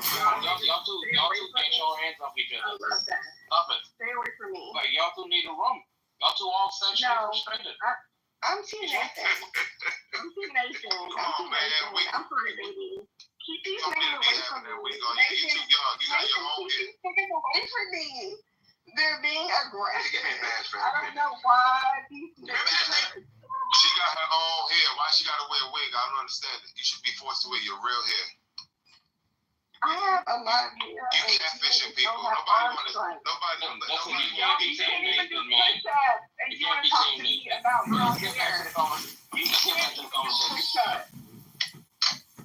You can't do push-ups, but you wanna talk about real hair. I saw your PTR, mama. Your PTR is terrible. I'm gorgeous. I know I'm gorgeous. Dog face. D-O-G face. Listen, that's why I give D-O-L-L and the whole No, good at all. It's D-O-G. You gotta spell it the right way. D-O-G. And you're mad about it because I would never want somebody like you. Oh my God. You like prostitutes, and you're mad. I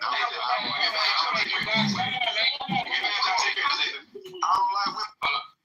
I don't want to move anyone down, man. Come on, don't make me use moderation. I don't like other people. Please, I look at it as my weapon. I don't want to put anyone down. Anyway, let me just go back to what I was saying. Manfinity, you gotta remember this, right? Beyonce is an entertainer. She started off with every black let me not say it. The majority of all black musicians in the church. That's their stomping grounds. That's how they developed their talents, and from there, she used it, but she still paid homage. But she was never a gospel singer. No, I know she was wasn't a black girl from the South. But she's mixing it with the bad. She's mixing mixing the good with the bad. She's putting lipstick on the pig. That pig lifestyle of promiscuity and jumping, and want to go balling out. All of these horrible messages she's been talking about. Horrible messages going back to 2001, man. She shouldn't be pushing two messages. You can't be singing about Jesus on one and then going over there, getting on the set with Michelle and Kelly, talking about when Jesus can't say yes, Jesus says no, whatever the lyric is. And then over here, she wants to talk about drop it like it's hot, Monica Lewinsky all on my blouse, drunken in love, all these horrible languages. You can't mix it. That's what's bitter to me. To be fair, drunken love, she's talking about being a married woman, just to be fair. If you really listen to the lyrics, what she's talking about. Go pull up the lyrics and read. She's talking about being her husband, though. She's talking about her husband. You shouldn't be I'm no Beyonce fan. I'm no Beyonce fan. Listen, my wife said, baby, I'm no Beyonce fan. In any way, shape, or form, I'm not going to pretend that I am. That's why I said if she is not mature, this is my opinion, right? I'm giving my opinion of her music because I don't listen to music like that. I believe that as an artist, you should progress, which is why I have respect for the poet Jay-Z for no longer rapping about Big Pimpin', right? Oh my God! I think, and I appreciate that he has matured past that, and in a genre of misogyny and hyper masculinity, he said, "I'm going to humble myself and make a song to my family, chronicling my mistakes and showing the maturation." Right? That's what he did. Which is why, I wasn't done yet. Which is why I respect him, right? And I said, if Beyonce has not moved past, and yes, Tally, I like it. I like Beyonce better than Beyonce. I like it. So I'm stealing it. Judge me as you wish. If she has not done that, then my critique of her is that she should, because I think at some point, especially when you're a 40-some-year-old woman, you should leave the club music alone and move on to more adult type. And that's all I'm saying. Don't really devolve, bro. My opinion. But I will land by saying this. I do understand that the Hive will come to a Beyonce defense no matter what. Beyonce could shoot someone, the Hive would say, well, the person jumped in front of her bullets, traveling at a high velocity. That's what they're going to say. I definitely feel like y'all be acting like just because we like Beyonce, we'll kill anybody for Beyonce. But it's really not that. Like, honestly, when we love girls and we're in a girls' system, we are banging for our bitches. Like, okay, I don't care. Are you talking? Sorry, I was talking. This is the justification all over again, fam. Listen, hold on. Anyway, though, what I will say is, when it comes down to it, not bitch. Okay. But, like, honestly, I will say, when it comes down to it, I feel like, even when y'all say, like, oh, well, Jay-Z wouldn't do that. Okay, but we was all happy to see Beyonce, Blue Ivy, and Remy on the tour. Like, it's like, why can't girls be happy and be supportive of each other? Like, why is that like a contention of a problem? I feel like even when y'all talk about things like Jay-Z didn't have another part of this, it's like, okay, well, he should have been on. And honestly, he was doing what he needs to be doing. He was in the background clapping for his daughters. He should be happy that all of his girls are on stage. His wife, his daughter, like that. You should be happy about that. Like, I feel like y'all niggas is acting like, oh, it's a problem. So even if it's a question manure, the girls are gonna support it just because it's the girls, right? That's the not even the question of manure. Like, I feel like y'all sometimes act like, this is what I can't stand, is because y'all be mad at, like, black people for, like, being great in certain things and, like, not. I'm a black person. I love black people. No, okay. And we're all black. Mr. Billy, right? I don't think she's understanding me. So why are you mad at people who are privileged? I'm not mad. People who are not privileged. Hold on, Mr. Billy. Let me express anger at Beyonce. Hold on, let me respond to her real quick. Let me respond. I'm not mad at her, right? I specifically said she's upholding positive imagery and she's sneaking in poison. So yeah, you're right. It's beautiful to see the family up there together. So I can offer criticism and at the same time say, you know what, there's some good things about this image. I like the fact that they're representing a wholesome family. But on the other end, they're pushing poison at the same time, which makes it a problem. So I'm agreeing with you.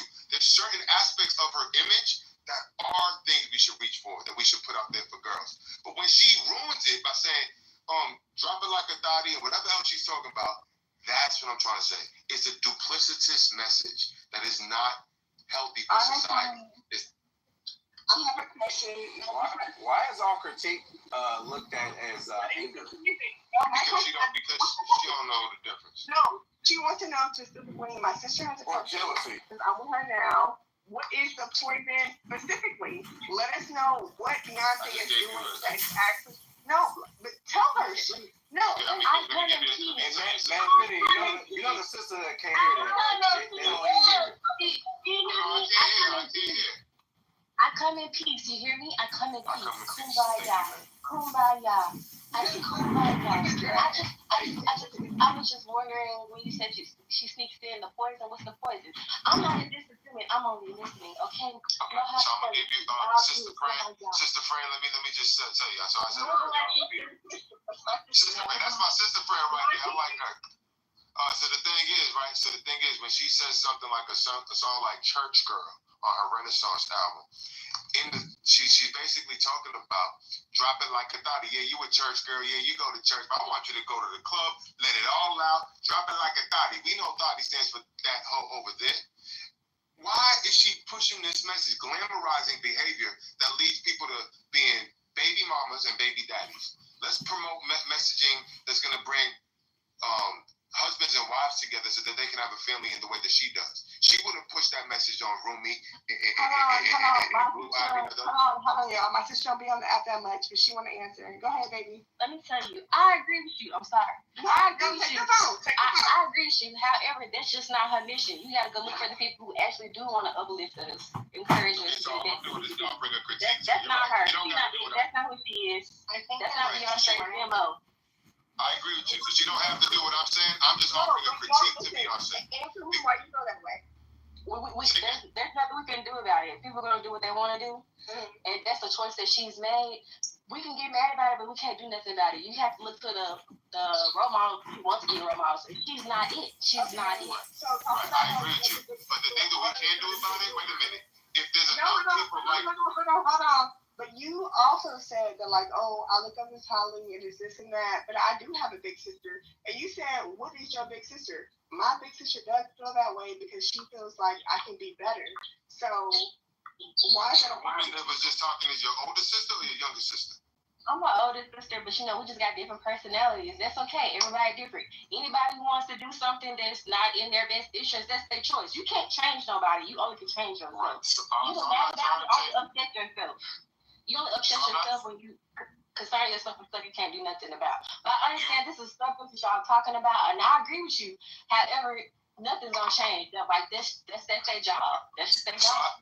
I agree with you. I'm not telling her she needs to change. I'm merely offering a social critique. I'm offering a criticism, and you can take it or leave it. I'm not saying Beyonce got to do what I tell her to do. She can do whatever else she want to do. I'm outlining and observing that what she's doing is she's portraying a wholesome image while selling a message of poison. That's all my point is. And she don't got to change because I said it. And all I want to do is wake people up to that fact. And maybe if enough people stand up and say, you know what? Beyonce's doing the wrong thing. Maybe she'll change. Maybe she will. Maybe she won't. Maybe that's right. I just think that's a high point. But at least I'm going to be the one to tell the truth. No, I also want to point out. Let me speak for a moment. The reason that y'all feel like me, and that's why I did let my sister get her shit off. Because, like, honestly, truly, y'all not like her for real. Like, y'all not growing plants. Y'all not out here trying to grow mushrooms. Y'all not out here trying to, like, really do what's good for Black people. Like, honestly, truly, anytime my sister is like, let me cook up another concoction, I gotta go get my mama. I gotta tell my grandparents. I gotta tell this. I gotta get that. She's getting us on like the healthiest shit possible. She out here making like little gummy worms and shit for us to get like the healthiest food. She growing mushrooms and shit so everybody can have like the best food possible. Y'all niggas not like that. Y'all want us to be in a position to be like, I don't know you. You're not giving the energy though. Because honestly, truly, if you was giving that energy, I feel like you'd be a better person. Like my sister's a better person. I'm not a better person. Nobody's better than nobody else. How do you know this? Unbelievable. I can't believe you said my sister is better I'm than not a nice person based on what? That's how you talk? You really talking like your people are better than You didn't call me out my name at all. I ain't better than her, and she ain't better than me. Hold on. He didn't call me out my name at all. He's not been mean to me or like yelled at me or called me anything crazy. Neither has Infinity. I'm spoiled. And he was not okay, Just ignore her. Just ignore her. he was living a life like I like it. Okay. How old are you, Dollface? Sounds like you're pretty young. I'm old as fuck. I'm 32. And so why did you call me a pussy? Why can't you speak at a higher level? When did I call you a pussy? 32 is a big age. 32 are you the sister or are you Dollface? I'm Dollface. Okay, Dollface called Manfinity a pussy. So I don't know why you lying. You're 32 years. That's a big age to be acting like that, girl. I do be saying stuff like that. That's not bad. Come on, you better than that. Are you drunk or high? What's going on? I am high, but honestly, I forgot calling you a pussy. Honestly, you said something mean to me first. I feel like you said something mean to me first. I never throw the first punch, but I punch low. When I punch, if you go low, I go to the earth's crust. I don't stop. It was one of the other ones. I feel like they be talking shit, and then I be backing that shit up. I'm like, don't be talking shit about my people. Why you always want to back shit up? Why you always being a thought? Which one you want to back it up? You a thought, girl. That's not good. I'm not good. That was a joke. Exactly. I've never been a whore. She said I want to back it up. I'm just joking. I ain't calling her. My sister on you, nigga. What you talking about? Nah, I like her. I like your sister. Your sister has a level head, and she understands what I'm saying. She's just saying we can't change them, and that's true. I'm not here to change nobody, but I'm here to put a spotlight on it, and y'all can do what y'all want to do. If you want to keep behind Beyonce's bullshit, keep behind Beyonce's bullshit. Y'all, my sister is here, so I can't be bullying y'all where my sister is. I wish Sister Fred. I wish you heard what she was saying about me. She called me a pussy. She called me all these names, and then as soon as you come in the room, now she want to act right. I don't got time for that. Ain't nobody got time for that. She said that's crazy.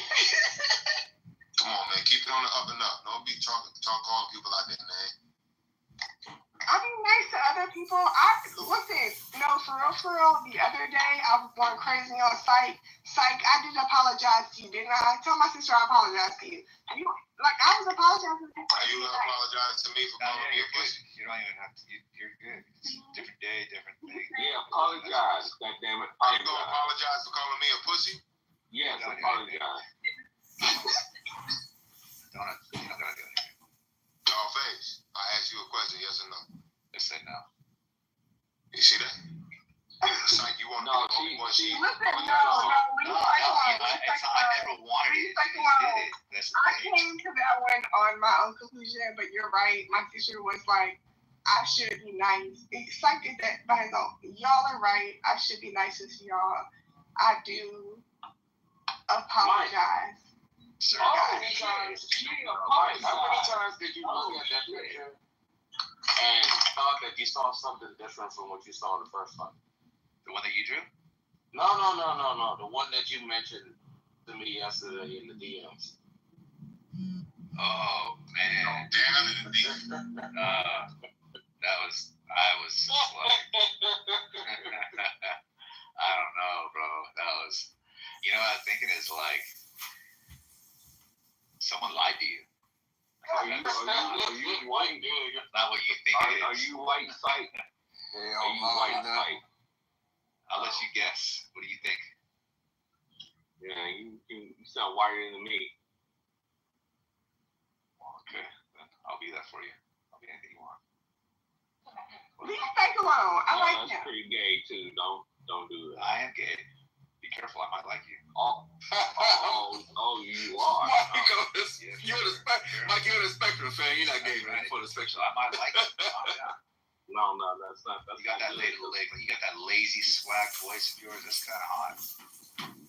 That's not good. See, look, you're trying harder now to do it. No. What in the Diddy? Baby oil activities. Was you there, Kendrick? I don't want to hear it. I didn't hear it. Oh my God. Oh my God. Like, No. I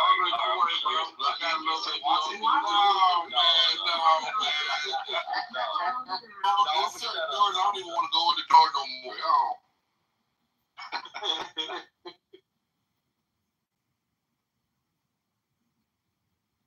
You good though. That's a good one.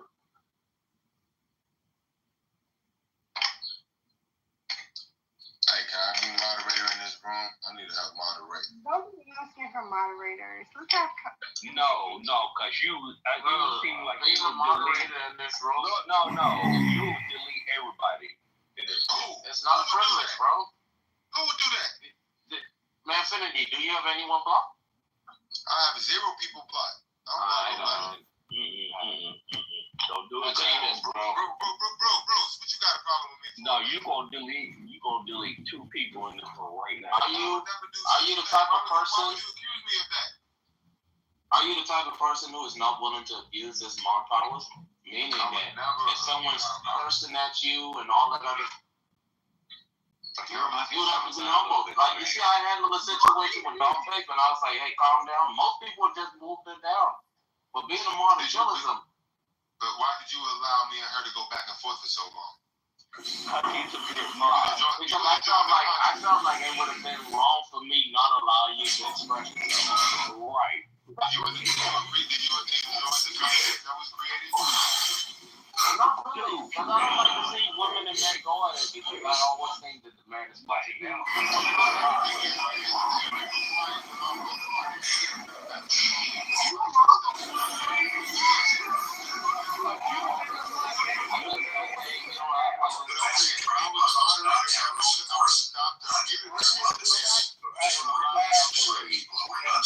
She is a dictator, not a moderator. You see the difference? I guess I don't know the ground rules for this space. I allow people to attack people personally.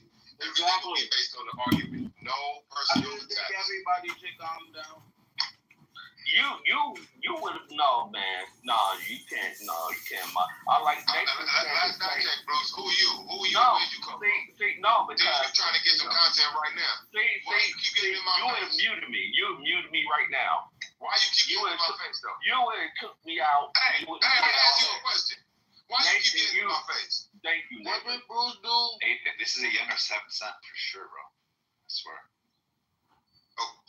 He ain't gonna get that straight shot. Keep going. Sharper, but like he has a 7th son. Yo, you've been in your feelings and stuff like that, and that's the Bruce, problem. you about to catch a Like, straight shot. look, a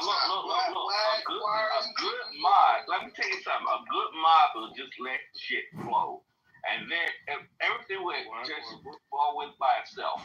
You would not do that, and anybody that like just not let me talk and just let me in, would have, he's good. Nathan, hey, brother, thank you. Man, you've been a bitch. You've been a bitch. You've been a bitch a long time. See, I can't say that. I can't say he been a bitch. Then he would have pushed me down. See, that's what I'm saying. Nathan is like, let shit flow. Me as a mod, let shit flow in the store. No, that's the rhythm of the room. I let shit flow too. I'm telling you, if I was to have my own room, no personal attack, everything on the issue. For me, now if this room allows for that, I'm gonna follow suit. I'm not here to impose my view on people. You sensitive, nigga. You sensitive, man. You sensitive. Come on, nigga. We all I ain't know that. sensitive at all. If I was sensitive, I would have done something. No, else. nigga, you've been sensitive. You sensitive right now. What makes you think I'm sensitive? I'm telling you, nature's like, dude, just let it flow, let it go. You're like, when you gonna say that? Why you put me as a mod? Anybody that says, let me be mod is sensitive, dude. You're not a good mod. Bros, you didn't hear me say that if that's the vibe of the room, I'm gonna rock with the vibe. I said if I had my own space, I would not allow personal attacks. But if this room, then do your own room. I wasn't done talking. Excuse me, I wasn't done talking.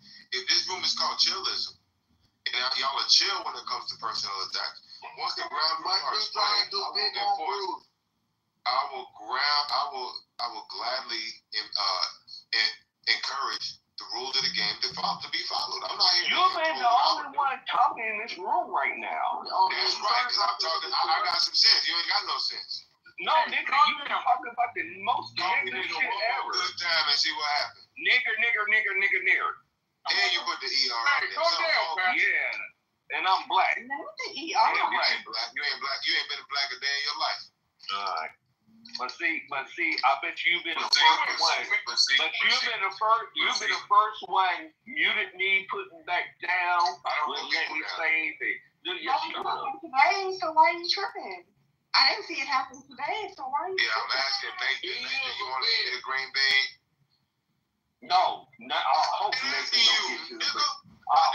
I'm a nigga now. Yeah, Bruce, chill out, Bruce. Come on, man. No, I asked Nathan a question and you had something to say. Why you keep getting in my face, though? No. These are trolls, bro. If I ask Nathan a question, what you got? If I ask Nathan the question, what you got to say about it? Shut your ass up. See, we already see that you're a fucking. Let me tell you something. I'm a Christian. You lucky I moved them down, bro. I smacked the shit out of you, but for you, I'm Christian. Sorry for that, man, Infinity, bro. The thing is this, man. We have a lot of trolls coming into this room. My question is this: why would you be seeking a moderator? Let me ask that. The reason why I would be seeking a moderator is because I haven't flexed my moderator skills in a very long time, and I've been asked on another major room on this app to moderate as a solo moderator. So I want to basically flex my muscle. There's nothing to congratulate about. But I want to flex my muscle a little bit, and it's only going to be for a period of time. I'm not asking to be a moderator from here on out. But I do have great moderator skills. I listen. I allow people to finish, especially if we're having a discussion about a certain topic. I want to show you and others that I got the skills. And I can go do my own room, but they got me shadow banned on here, so the people come in one at a time, three at a time. I don't got no time for that. At the end of the day, you have to ask for it. You're not ready for it. This nigga want us to train him for politically correct. You have to ask for it. So what you say, man? You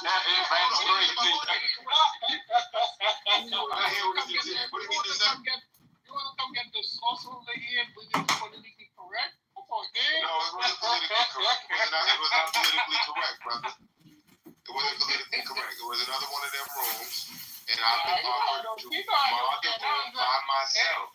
And you said, man, you said in this room the joke is time out, then I could not take that shot. I don't know what you said, but anyway. Hey, this man, Finny. Like I said, man, in this room, being a moderator is more of a hassle than a privilege, bro. Like, you won't be able to,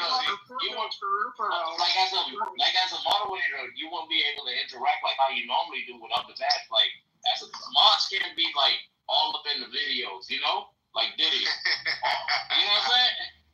But that's what I'm saying. I would like to do that. I want to fall back and control conversation and allow, for instance, I would allow you and Dollface. I would.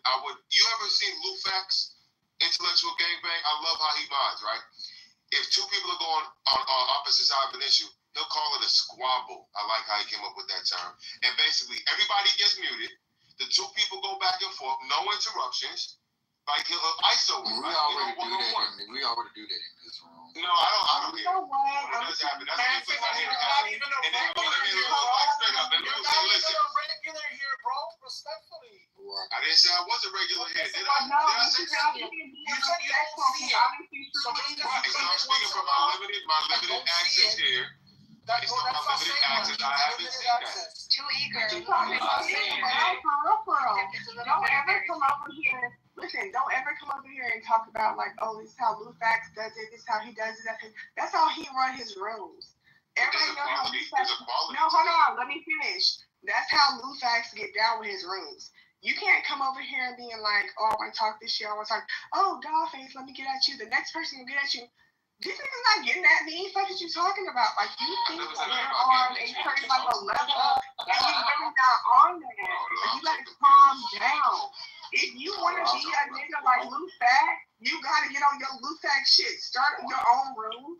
Have your own conversation. You can't be, okay, well, don't want to be that type of person in the background either. I know, I just said let me be the moderator. I didn't mean to make it have conversation. No way, bro. No way, this guy fucking. If you asked for it, you're I wasn't asking you, psych. I was asking I don't give a Nathan. fuck. You see how it works? You see how when I asked Nathan the question, what you got to say about it? You see how I didn't ask you if you asked? If I asked Nathan the question, what you got to say about it? Like, you don't If have I asked Nathan the question, what do you have to say about it, sir? You're a tool right now. We just You're like don't even come You're speaking while not being spoken to. Speaking to you. I was speaking to you. And I said no. So don't speak to him. I said it. Now we said it. Right. I Then said Psychic booty clapping for you in the I background. don't give a fuck. Okay, you can boot for all you want. I got a fat ass. I clap it. So what's up? I said no. I was asking Nathan the question, and Psych came up off the mic. Last I checked, Psych ain't got shit to say about it. Oh my gosh. Shut up. Is that pocket? That's how I go. If I ask Nathan the question, he got tulips. He can talk for himself. We don't need you to respond for him. Tulips? I know he does. Pocket. But he also has pawn. I'm a pawn. Hey, I'm a fucking pawn. How about that? I'm a pawn. No, listen. You can say what he wants. Nathan, you got something to say or what? No, Man, what's going on with it? Oh, hey, Pocket. It's okay if you don't make it sound. I still love you, Bookie. Hey, Don't tell me that's the real Infinity. Look, on Mondays, we have a day called Mail on Mondays. You stick around for 1 week until next Monday. I'll make you out. I'll test you out. You gotta be regular, you know what I mean? You gotta go here. That's fair, but I've been in here. First of all, that's a lie. That is a lie, Nathan. No, you mod random mediocre white women every fucking time they show their raggedy, saggy ass faces. That's different. Damn. Listen, Tali dislikes the fact that white women or women in general are more privileged than men. Wait. So hold on, Pocket. You can't be mad. You can't be mad of them enlisting white women because they also be enlisting dark-skinned black women. We also be. Stop playing like you don't do the same thing. Don't play like you don't do the same thing. So don't come to people. No. Just be here. But he is here like often. I need him to be here. I need him to be inside here for a week to see how the shoulders really run. What if he identifies as a white woman? What then? Well, you're gonna give him the green bean? Well, and I don't think he would identify as a white woman. He's a God-fearing man. You know what I mean? And no. Ask me a question. Nah, they're trying to say, hey, what if you identify as a white woman? Like, Yeah, I do. You do? In order to be, if I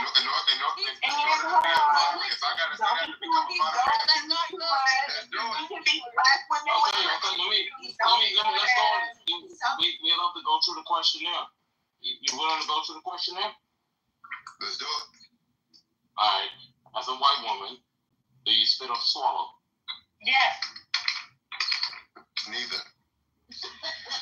Now you gotta pick one, buddy. I gotta pick one. Yes. I spit. You did. As a white woman, do you prefer the BBCs or the WCs? I don't understand what a WC is. He may be worse than. He may be a white woman. No, man, man, listen. I'm a lesbian. So I don't know what you're talking about. I'm a white woman for Hey, man, Finny, you know it's wild. I'm a lesbian too, fam. Hold on, because I be saying what I'm saying, but when y'all do this white woman shit, y'all be going, like, trying to entertain a certain type of black woman. That's what I'm trying to tell y'all. My sister, fine as hell, bad bitch, just the same type of person that be turning y'all down. She don't think that shit is cool either. Y'all think that shit is cool. She don't think what shit is cool. What don't you think is cute? I don't know what y'all talking about. She said she don't know what we're talking about now. She said she don't have that view now. Let me tell you. All I said was I do not agree with the white woman privilege either. I know there's white women privilege, there's white people privilege, and there's male privilege. I don't agree with none of that. Ain't no black male privilege. No, there is black male privilege under being black men. That's male privilege. And we have no privilege. Mr. Finley got my high club privilege.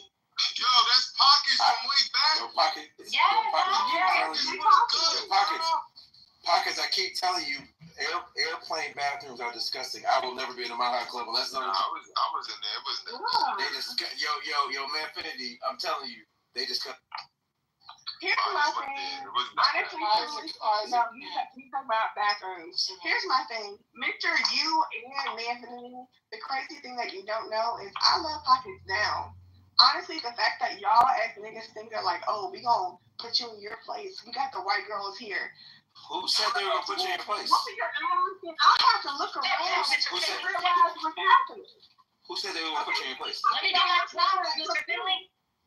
Oh, Pockets, my fault. Okay, and then there's double hands. Like, y'all be trying to do certain things, and then, like, you're on that shit, you're popping, but, like, the same white girls that you want to platform are the same white girls. I'm like, yeah, that's my bitch. What are you talking? She whooped your ass before I even know you're coming. And you Pockets, doesn't she sound like MG? Yo, I forgot the some. My fault, Pockets. I forgot that some black women is a perpetual victim narrative when it comes to men. My fault. Go ahead. Yep. Mr. Finley. Yes, Y'all be losing. I be winning when it comes to my family, when it comes to my friends, when it comes to my homegirls. I be winning. Y'all be losing. I'm not keeping score when it comes to your family and your friends. It's friends. a personal problem. My fault. I wasn't keeping score. It's my fault. I be keeping score. And it's honestly hard not to because y'all be talking shit and I'm just always winning. Yeah, I haven't talked smack to you since you've been in this room. The way you see how she got on your ass, relax before they really get on your ass. Yeah, I don't care. I feel like I got flyer points. That's why it's being nice. I love Pockets though. That's my home skillet. Even though she ain't seen me when I was in Phoenix, but I'll be back. I think in 3 weeks after I live, I think. Oh yeah, he's buying me drinks and I'm whooping his ass in pool. Yeah, you might smack my food. I can't play that. I will stop. Remember me from way back? I will stop referring to my your friend. I will stop. We used to play that game, the hot seat. I want to play the hot seat in this I will stop referring to my I remember that. Who would like to do the hot seat? Let's do it, man. I will stop referring to white women as mediocre when you show me one exceptional white. Pockets. There isn't any. Yo. Pockets is an exceptional white woman. I'm with Pockets is. There isn't any. Callie, get over it. There isn't any. It's over. There isn't any. So then they should cease to be amazed. But I call them mediocre. See, I put you in the hot seat. I'm gonna call sign for Pockets every time. Sally, can I put you in the hot seat? Not sure what you're referring to. So there's a bunch of questions that are gonna make you squirm, but you either have 5 seconds or 5 words to respond, and it's got to be quick enough. You don't got no time to think. These are questions that are gonna put you on. You have to answer a question. How about who? You. Me? What question? Make me a moderator. Would you I'm rather nothing crazy, but make me a moderator. boned by a man or have sex with a gorilla? Until you answer that question, we don't. What was the question? Boned by a gorilla or what? No. Go ahead, Mike. I'll let you ask him. Would you rather get boned by a man or sleep with a female gorilla?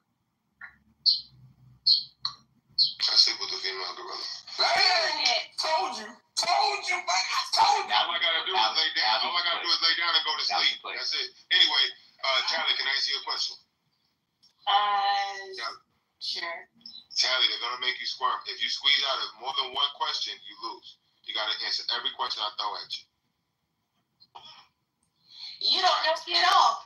Wow. Hold on, What you y'all. say? That not make sense. Why are y'all asking her to answer questions? What did she get it I think wrong? you would be a funnier test case. You want to do it? Go ahead. You want to do it, Tally, or you want Yeah, to? mom thinking on my big tits. Leave her alone. Why is this sister so Who powerful? y'all Why want? y'all can't just back up for a second? Okay, I'll back up. What's going on? Who's gonna be in the hot seat? Who's in the hot seat? Why can't we be in the hot seat together? Y'all can. Okay, So who we is the answer? got Dollface and Tally. So Tally, I'm gonna call your name. When I say your name, you better answer quick. You don't got no time to be thinking. If I hear you thinking too much, I'm moving you out the room. I'm moving you out the hot seat. All right. It's gonna start off slow, but trust me, it gets very hot. Tally, how old are you? 38. Dollface? 32. This is gonna take a long time. These are introductory questions. Let me just get to the juicy one. No, let me go through it in order. Where are you from? Where y'all from? Just answer quickly. Where y'all from? I'm Southern. Okay. Dollface? I'm also Southern. How tall are you? Tally? 6'4". What? How much do you weigh? Hell no. What's your shoe size? Also no. Okay. Did you grow up in a 2-parent household? Yes. Did you earn a college degree? Not quite. I'm a dropout. At what age did you lose your virginity? No. Okay, that's three that you bailed out on. I can't even. You ain't ready for the hot seat, girl. You ain't ready. Who wants to take the hot seat? Because the hot seat gets bad, very hot. Who wants the hot seat? You need to put yourself on the hot seat. Sounds like I already did that after. I already did that before. that you can skip. I got questions for you. I have a bunch of questions though. I didn't even do nothing. She didn't even answer the basic questions. Those were basic. Yo. Tell me, I didn't know you didn't finish the Kool-Aid. Oh my god. Those questions were very insensitive. Very 12 fucking credits. Those are introduction. people that you do not know personally. That was very deep. That's what it's all about. We're on an anonymous. Those are questions that you should ask someone that you want to be in a relationship with. Anonymous app. Yeah, it was my last. My last 12 credits, but some courses you have to retake after a certain amount of time. Okay, when was the last time you had sex? No. Have you had any children out of wedlock? I'll take the hot seat, man. Infinity. Who wants the hot seat? I'll take the hot seat, man. Infinity. Hold on. Man, Mr. Finley. My man, Mr. Finley. Here we go. Mr. Finley, you ready? Let's go. All right. Welcome to the hot seat. How old are you? 38. You gotta be quick. Where you from? I'm from High Springs, Florida. How tall are you? 6'1". How much you weigh? 177 pounds, 178 pounds. Shoe size? 12. Did you have 2 parents in the home while growing up? Yes. Did you earn a college degree? I have 3 of them. What are your pronouns? My pronouns is Mr. and Finley. Do you think it is good for people to wait until after marriage to have sex for the first time? I do, even though I did not. That's a yes or no, sir. Yes. Are you a virgin? No. At what age did you lose your virginity? 20. At what age did you decide to become a sinner? 14. When was the last time you had sex? Last night. Have you had any children out of wedlock? Negative. Are you a single parent? No. Are you above the 6-figure income line or below? Yes. Below. All right. Above. Okay, now we're going into the next phase. Above. All right. Are you religious or spiritual? I am religious. What's the difference? I practice I think spiritual people are just lying to themselves. You taking too long. You got to I'm sorry. I'm religious because I go to church faithfully. Okay, are you a Christian? I am a follower of Christ. No. No explanations. We can explanations after. Yes. We gotta get. No, I'm not a Christian. I'm not a Christian. You're not a Christian. All right. Is Jesus the Son of God or God Himself? Jesus is both the Son of God and God. He's part of the Trinity, but he's the Son of God. All right. What is a woman? A woman is a person born with the XX chromosomes and has the ovaries and the vajayjay. Thank you. Are women the weaker vessel compared to men? Yes. Are women equal to men? No. Is a Legally, woman's yes. mind, Otherwise, excuse no. me, is a woman's mind naturally more illogical and emotional than a man's mind? Yes. Is a woman's nature especially wicked? No. How do you deal with a woman who directs vicious anger towards you? 5 seconds. I ignore her. Move Do on. highly educated, career-driven women make for good wives and mothers? Yes or no? No. Should women obey their wives? Should wives obey their husbands? Yes. Sorry. All right. Should men obey their wives? No. Should women have the right to vote? Yes. Is it in a woman's nature to lead? No. What is a man? A man is the XY chromosomes, testes, and penis. Okay. You're not married. Okay. What is the greatest evil? I am married. Oh, you are. Are you the head of your wife? Yes. Okay. What is the greatest evil? Broken families. Is it okay to hate? Yes. What does it mean to love your enemy? Pray for them and wish them well. Who is the biggest enemy of all time? The enemy, also known as Satan. Okay, so do you love your enemy? No, I don't love the enemy. The enemy and the enemy are two different people. Two different. Think about that. All right. Do you have anger? Yes. Do you recognize anger as a tool of the devil to cause overreaction? No. Okay. Let me jump in here. Okay, these are some good ones now. All right. What country is the freest, most opportunistic country on the face of the planet? Yeah, what is this fucking I actually don't know that answer to that question. All right. Is America God's gift to mankind? No. Is climate change real? Yes. Was Kamala Harris a good role model for women? No. Will Kanye West become president one day? Never. Did you vote for the Great White Hope? I don't know who that is. I will be the greatest president that God ever created. Okay, No. thank you. Do you believe that there was election fraud in the 2020 presidential election? No. Is Joe Biden a good president, or was he a good president? Time will tell, but early returns, no. Okay, is the world overpopulated? No. In general, what is a red flag when getting to know someone? Yo, why not listening to this Lack of emotional control. Excuse me, who's interrupting? That's Yeah, I am, because it sounds retarded, bro. Like, Then why don't you leave quietly? We're almost done. I want to do it with my sister. So let him. Double up on the retarded. Okay. If heaven exists, will you go there when you die? Preferably, yes. Is the angry black woman a myth or reality? The angry black woman is a reality. Should schools be pushing the LGBTQ STD agenda? No. Is it wrong to cancel people? I had to throw that in there, I'm sorry. Is it wrong to cancel people for expressing free speech? Can we have like this? I mean, yes, it is wrong. Excuse me. Yes. Hey. How long is this question there, real talk? Just real question. I got a good amount of more questions. Y'all want me to? Oh, no. To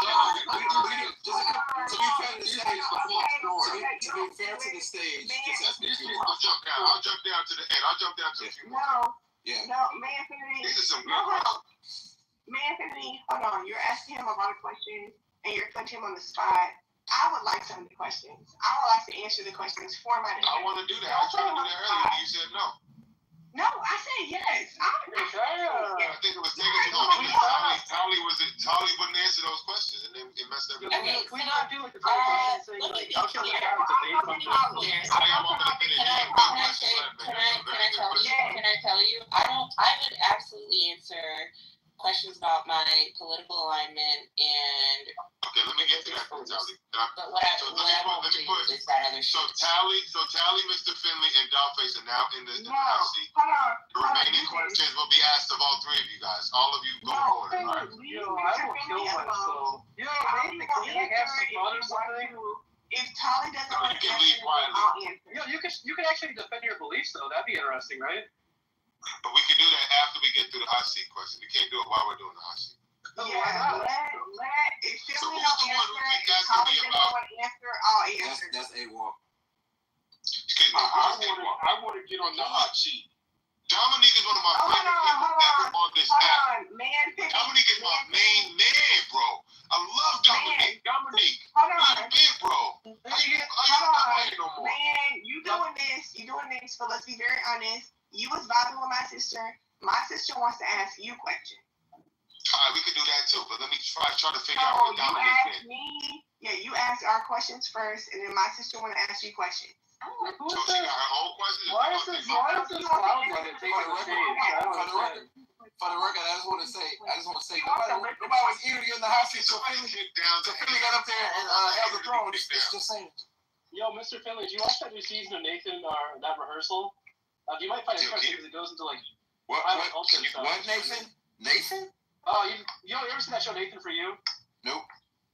Okay, look up this show called Rehearsal. It goes into like pilot culture and stuff. You probably find it interesting actually. All right, so you Pilot culture as in my profession? Yeah. Yeah, as in your It's called profession. Nathan? Yeah, it goes, no, it's called Rehearsal, season 2. Rehearsal? Can I finish What is it on? I'm sorry, man. Real quick. What is it on? HBO. Okay, I'll check it out. Yo, can we finish with the questions? Go ahead, man, Fiddy. Okay, thank you. All right. Is Jesus a socialist? Yes. All right. Should we defund the police? No. Should it be criminal to give sex change hormones to children? Yes. At what age should children be taught about racism? Ooh, that's a hard one to answer. 10. I need 5 seconds or 5 words. 10. Come on, man. 10. At what age should they be taught about sex? 7. Actually, Are police they be talking about it. You a man. are police hunting down black men? No. Can you be moral without God? No. Is sex This is love? like retarded. All right, can you tell this dude to leave? He's an atheist. No. Remove him from the room. No, okay, ask us this question. I can't deal with this dude. He's like a mosquito buzzing in my ear. Come on, man. Let's actually do some reasoning. We'll get to it. We'll get to it. Okay, I'll tell this dude to do something. Yeah, Bro, answer the question. Don't feel bad about it. Like, don't feel bad about like the position you're taking.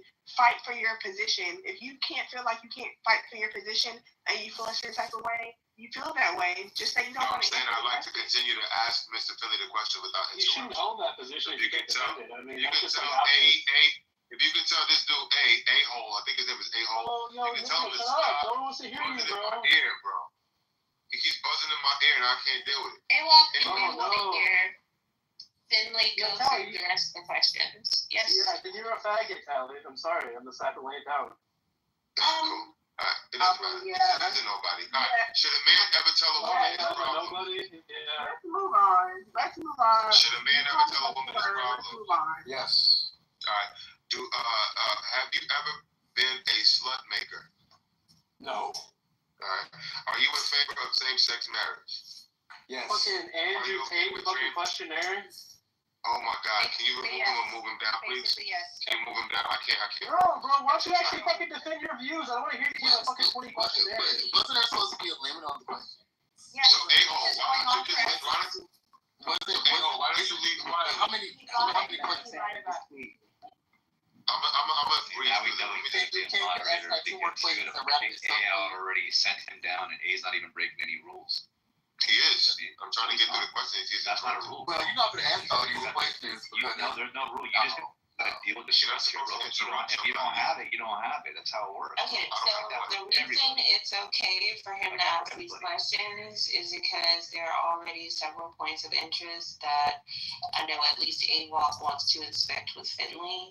So it is. No, I don't want to okay. talk to Finley. I want to talk to this fucking Manfinity guy. Okay, then Manfinity, these are questions that will not be brought forward.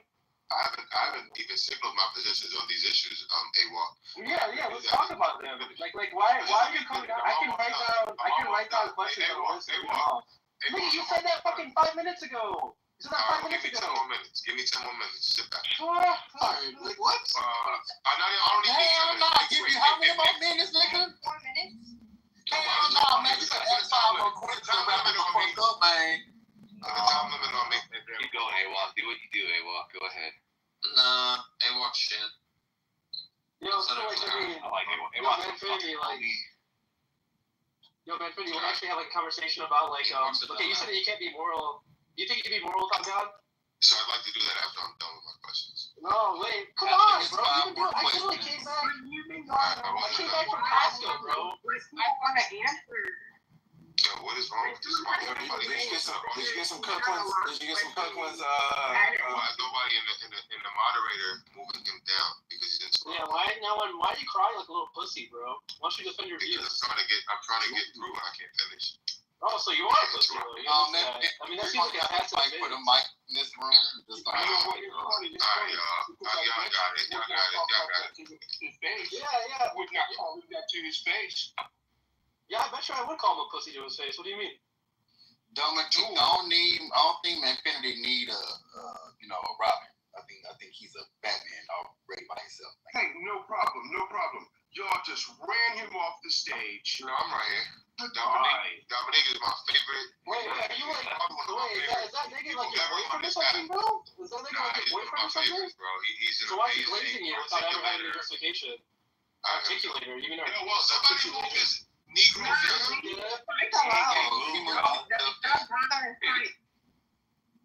Stop bothering Sight. Mind your business and ask your.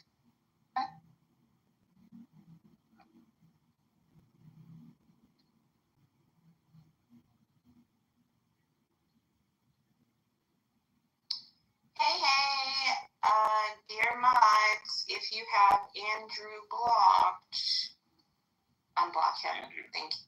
No, I'm not doing that. So,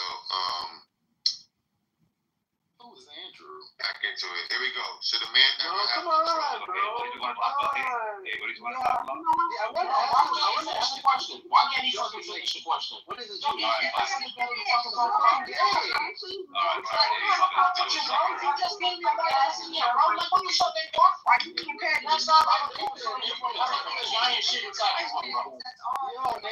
how about this? You ping me when this.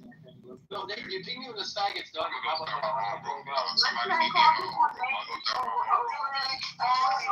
I can't stand none of y'all, bro. Go ahead and I can't stand y'all. No. Let's move on. Let's move the fuck on. Let's talk about what A1 want to fucking talk about. And it better be fucking good, bro. Okay, before we Talk do that, about dumb shit. before we You do got that, 5 minutes, bro. Oh, I got 5 minutes. Okay, oh my god, I just put Andrew's profile in the chat. Just click his profile. If you have blocked, unblock him. Yeah, so Manfinity, like, do you think you can be... No, don't talk about it. No, fucking talk about it. No. Make up your own shit. Don't use, no. Make up your own shit, nigga. Make up your own shit. Don't use them. Okay, cool. Okay, so I can talk to someone else? Is that what you want? No, make up your shit that you want to talk about. It ain't the, hey, I'm going to question people hour, bro. You better have something fucking good to talk about. Because you just read something that I thought was good. Go ahead. That doesn't make any sense. Okay, cool. You just let Get out of it. Get out of it. Okay, cool. So, like, if we talk about, like, do you guys think that, like, reasoning involves coming to a conclusion about data? Do you have to pay for this upgrade trip that y'all have? No, I don't think Who is that? Who are you? You get a free trial. I mean, like, you can reason without having, like, Yeah, you can reason, like, just like purely logically. No, I'm sorry. I'm Harley. I'm That not they're being seeing what's anti-Semitic going on because they switch the Shut the fuck up then. You hear too many talking shit. Don't make me shut you up. Shut up. And you're just gonna move you down there. I'm gonna move you the fuck down. Go ahead, A-Walk. It gotta be fucking good, bro. You got the whole fucking stand. You got 3 minutes and 30 seconds left. Shut up then, bro. Stop talking then, bro. Hold the fuck up then. Nigga, shut up, bro. I'm gonna block you on Instagram if you keep talking like that, nigga. Fuck. Bro, what's up? You nigga, you carry the room in the fucking atmosphere. Go ahead. Well, I had a better question, bro. I'll go off the topic, but that's kind of rude, right? Well, like, no, it's like, don't you think the idea that's like, let's say I have data, right, and I come to a conclusion about that, you think it necessarily is reasoning? Like, it has to be reasoning? If you have data and you come to a conclusion about it, Yeah, like, let's say, like, you know, I'm a historian. Okay, cool.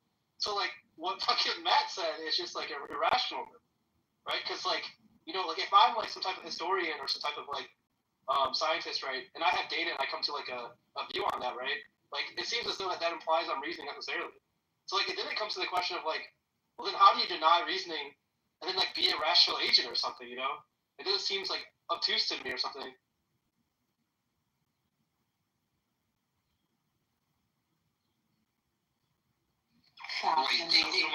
You got 2 minutes, bro. someone wanted to deny reasoning and say that they're rational. That was Matt's whole argument with him, and like, Yo, this is why we killed the conversation. yeah, bro, I'm gonna hear you answer questions like a game. Nobody is boring conversation either. Now imagine if I were to filibuster in a kindergartner type way, like you did, Walk. You my boy, man. Come on, man. Hey, We Mr. can ask Ryan. something else, Mr. Finlay. Like, What's up, dude? questions you can I am like, still why do you think- alive. Dog, that's 4 days in a row, Dewey. Hey, Dewey. Yeah, but like, Mr. Finlay, why do you think you can't I be should be moral your about kid's I should be your kid's goddaddy, Dewey, for this. If you pay for So some 1 minute college, I'll let you do that. Y'all I got interrupted $17. A-Walk. Y'all interrupted A-Walk. Go ahead, A-Walk.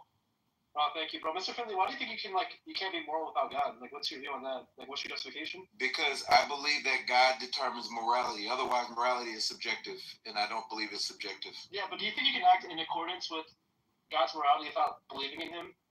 Yes, So then you're a moral person, then, right? I believe I'm a moral person. Yeah. No, I'm saying, like, you don't have to be a Christian or believe in God to be moral. Right. If you adhere to God's morality, then you can Yeah, be even ignorant, moral. But right? I don't think that morality in and of itself exists without a God. Otherwise, I think it's like contingent on God. yeah. Well, I mean, like, number one, like, does God just determine, like, what is moral or not? I believe that God determines what's moral. Yes. Yeah, so then how is it not subjective given that God's an agent? What do you mean? How is it not subjective? Because it comes from God's mind. It's like, it's contingent on His belief states. What do you mean? What? That doesn't make it subjective. That makes Mr. Finley, he's right about that. Yeah, totally. So go, No, here's my question. So you're saying God's mind. Like what is that So you're saying- conversation? Because we have the conversation of God, the spirit, the That's Son. why are you What going do you off on mean something? that it comes from God's mind? Like, Yeah, what are you talking about? If God determines what is moral, right, given His belief states, right, they're contingent on His beliefs, right, they are coming from His subject. He's a subject, right? He's a mind. He's But an if you don't believe that his beliefs change, how would it be subjective if they were? Like, if concrete? I was a person like, and I was like, I never changed my belief states, right? Nevertheless, I had beliefs, and those truth values of those beliefs were grounded by my attitudes. They would still be subjective, even if they were stagnant or kind of like crystallized, right? Yeah, but They still come from my mind. So Can we you go on topic? you guys not you have- Yeah, the other one I think was you'd have to moral. argue. You'd have to argue that God's mind is objective. right. That's there you go, Dewey. Yeah, There you go. And that's a weird argument to make, but maybe you could make that. But that's but right. 'Cause I believe. And again, What does objective mean to you? Not like to be honest. What does Objective means it has a meaning. It's not what it means to you. Not So, like, you, objective Miller. just Hey, means what does it not mean to him? dependent on any agent's stance. So, like, non-dependent on agential attitudes is like the definition of objective, right? And if God is in fact an agent, which He is, because He's like a mind, right? And if it's His attitudes that are the thing that's determining what's right and wrong, then they're in fact subjective. Yeah, but the nature of God is also different because God's will becomes objective, right? I mean, if God wills something, it becomes. Wait, no, it doesn't. I think he's equivocating on like objectivity. No, my question was. I don't know.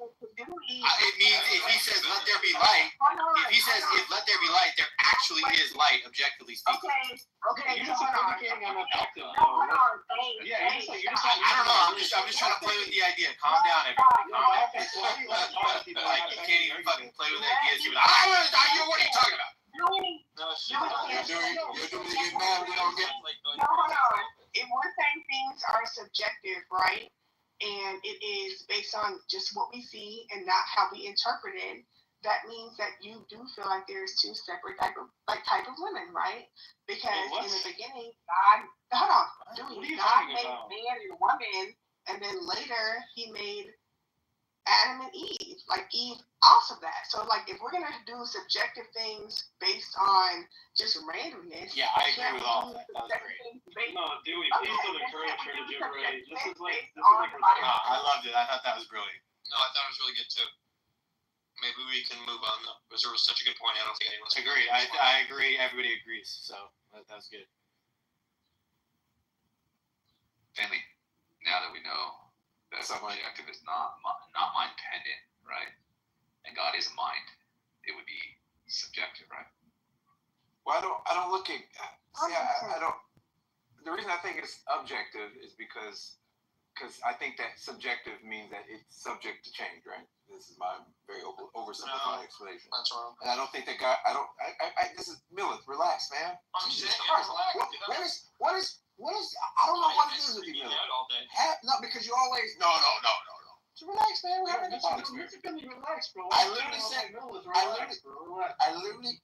just said it's my oversimplified definition. It could be totally wrong, but it's mine. Don't take it from me. But that's just how I look at it. I also don't look at God as a simple agent. You found out the definition of how you're using it is wrong. Then that's fair. Change your belief. Then that's fair. But I don't. It wouldn't change my belief though. That it's subjective. As wrong as my definition may be, I look at God as being different than just a regular subject. So and we can talk about it, but why do you feel like it changes your belief? Why is it that when people say certain things about the Bible, it's like, okay, we can move on from that, or like, okay, I get what you're coming from, but I still move on from my belief? Because you're probably not addressing their points. It seems as though you're like an incompetent reasoner, given your attitude in this conversation. I was being nice to you, and I see you don't like that. That's me being honest. Like, I'm not trying to be rude. I'm saying, like, that's probably an account. I feel like, honestly, my whole thing is just like, y'all are saying, like, oh, these things are true, when I'm being like, oh, this is why I stand up for my girlies, and, like, this is it. You're like, okay, move past it. And then you're being like, okay, well, this is the thing. And I'm like, if we're going to talk about Christ, I know why Jesus loves me. Like, we can always have that conversation. I don't like when other people... Anything that was said here. No, when they were talking about earlier, like, when it's just like, oh, well, this isn't Christ-like, this isn't this and that. And I'm like, as soon as I said something, they was like, we're going to move past it. I don't like that. No, I can agree with you. People keep it themselves, and like I don't get it. Like people are having a discussion about like philosophy or something, and like people will come off the mic and just be like, "Well, I feel this," and like I felt like I was being, and it's just like try to focus on the points. Stop making general statements about dumb people, bro. Talk to the individual. Be a man, Miller. Oh, are you talking to me? Yes. They can show you about, bro. It's a general point, dude. Like I literally. No. You talking about one person. People do it all. You're not talking about people. You talking about one person. Address the one person you're talking about, bro. Because only one person started talking. I feel like you should say I. Put a name on it. That's what he's saying. Yeah, that's good, AK. What's good to the room? Respect to the mind. Hi, AK. I mean, like, Dollface, like, there's probably, like, a couple of options. There's, like, number one is, like, people aren't really engaging in debate about the contents of the Bible, right? Which is probably true given some of the people on this app. The second point is, like maybe, like, you're not being as direct as you think you are with your arguments. And, like, there's always, like, a way to improve that, right? Like, like, you can actually work on having these more structured arguments, and that might help you, like, show that people aren't addressing what you're saying to them, I feel like, honestly, truly, like, I fuck with where you're coming from, and like, honestly, truly, there's no way, and like, honestly, people like Nathan, Tim, Psych, Pockets know this. There's no way that I can come from more where I'm coming from without y'all calling me a bully and me being mean. Like, there's no way where as a Black American woman I can say what I'm saying and y'all don't be like, she's being mean. Oh my gosh, just the pretty girl is being mean to us without like being on like my square, being like, no, I don't agree with what you're saying. Being pretty when you said that. No, the whole point is that like it's not Oh, personal wow, to all this. I'm It's sorry. not personal. People are discussing ideas, right? So like, you know, they're when you say something, they're not thinking like, oh, here's the pretty girl doing X, Y, or Z again, right? They're just trying to discuss the ideas. You're not like but personalities. like my homegirls are, and I feel like that's very different from like you versus me. Like that's why I even came into the room apologizing to like Psych, because I'm like, yo, what I did to you was disrespectful. Like as a woman, I know that I shouldn't have been rude to you like that, and that's fucked up. Like I apologize, but I know my bitches like Pockets. Like okay, you lucky if she don't cuss you out on my behalf. What you talking about? You lucky I'm actually cussing you out, because if I don't cuss you out, the girls will come behind me. What you talking about? Yeah, that's So just like it's code. like a whole Yeah. situation being like, and also too, just like y'all as men feel like y'all are really banging the Charles and doing what you're doing. There are more men who take up for people like me, and also my girls who don't play that shit. So it's just like, yeah, I'd rather apologize to a nigga who I know like takes up for me and it's like on that same type of shit. I understand like how he understands like, okay, I'm not always on my shit, but like I'll be the best person I can be. Like I want to be the nicest person I can be. You're better suited for a show like The View than like a philosophy circle. This sounds like gossip. Not it's the not fucking about gossip. It's just like focusing the room on Dollface, right? Like we were talking about a philosophical topic, and now we're talking about Dollface, right? Which is what I was trying to like object to. I find people in these rooms try to do that a lot, where they try to center themselves or their feelings, right, and have everyone be discussing like, you know, what they think or what they feel, as opposed to like an actual genuine topic. So when you say I'm fine, are you gonna sit there now? What I'm doing is I'm trying to rail against it, right? Like if I say no, here's that's my cool. opinion, Have your that's own, not asking have your everyone to own focus on me, belief. right? But like Have your own belief. we were So clearly don't bring talking me up about no more. like a It's over. philosophical topic. You brought yourself up. Now, What are you doing? Bring up your own beliefs. Do your own You thing. brought yourself up. We were talking about like nigga, you creativity. What the fuck are you talking about? Don't I'm say fucking the with you, word you're annoying. dirty ass nigga. What the fuck are you talking about? Yeah, great. Don't ever call me a nigga, you dirty ass piece of shit. Yeah, okay. Don't ever call me a word. Now go ahead and finish the conversation you were talking about with Yeah, this then shut the fuck up. And how about Bitch, that? I will shut you the fuck up. You want me to shut you up?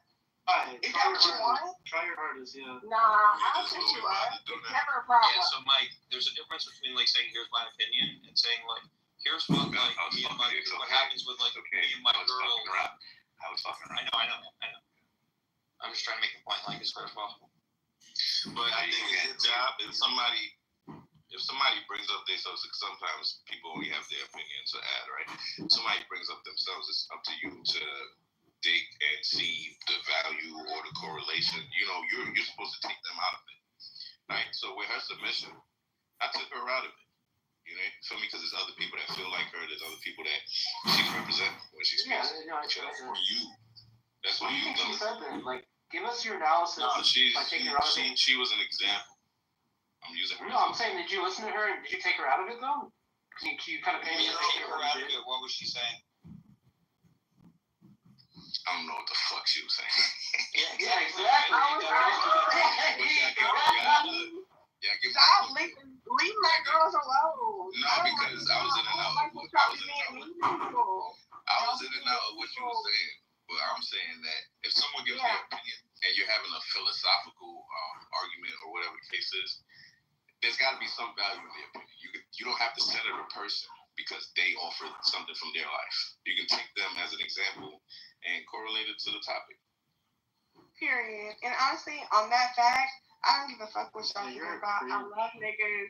I don't care that y'all want us to hate niggas. Don't call me no nigga. All this, Don't call me no I nigga. don't care. I'm sorry, Black American man. That's my opinion. Yo, Callie, you just gotta read this shit or something, dude. Get niggas mad. That's my man. But no, hold on, shut the fuck up. Nah, I'm Because joking. honestly, I love Pockets. Me and Pockets have been cool. Me and Tally,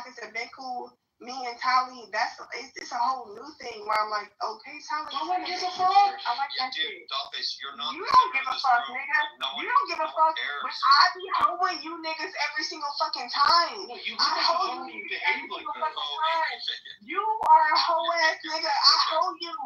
I hoe you. Every single time. A big Black American woman, I hoe you. Like, it's not a problem. Shut Like, up. yes, that's my girl. Yeah, I don't have to Dollface, shut up because I you're hoe not, you it's niggas. not about you. I hoe It's not both about you niggas. Dollface. I'm not gonna shut up. Both you niggas shut the fuck up so we can get back to the topic. Okay, great.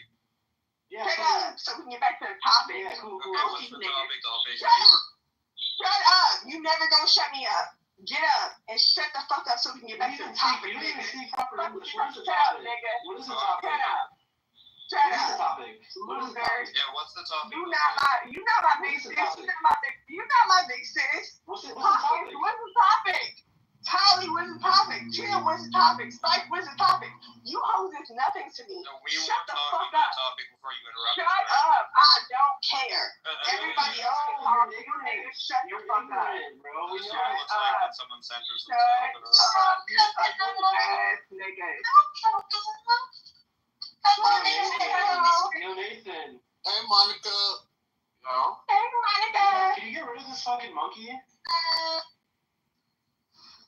Honestly, you Listen, man, niggas y'all ain't ran got away, no man. list. Infinity. That's why I you're was monkey. enjoying that You're conversation a you had, monkey man, with because Mr. you Infinity. niggas ain't got no motherfucking lips. Yo, damn, come on, What do man. you mean? My lips are voluptuous. Lipless. I have delicious Lipless. lips. Yo, Big yo, Tally. monkey, nigga. Yo, You Tally. ain't got no lips.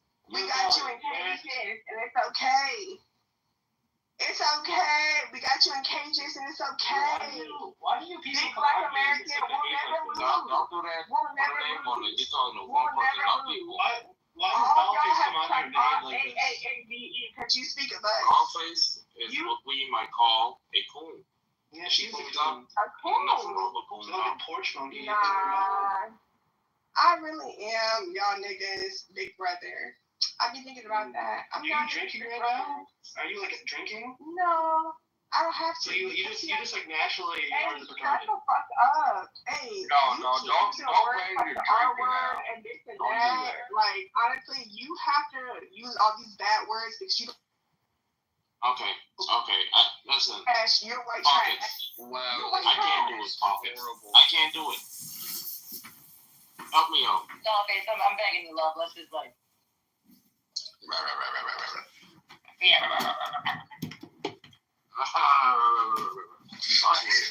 You don't know that inside joke makes stuff.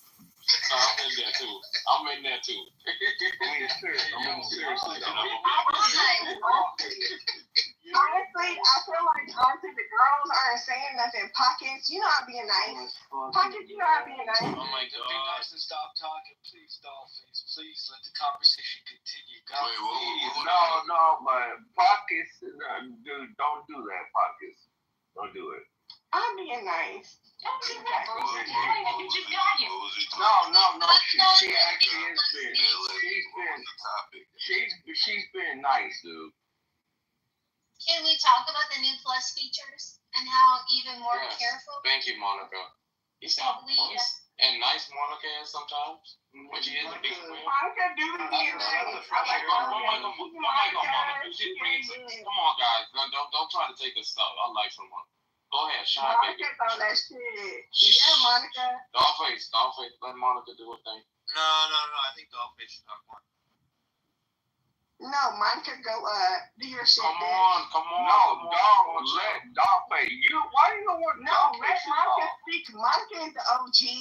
Let Monica be an OG. Shut up. Monica, speak. Y'all making a shot. Go ahead, Monica. Yo, no, let Monica have this. She doesn't. You're all insane.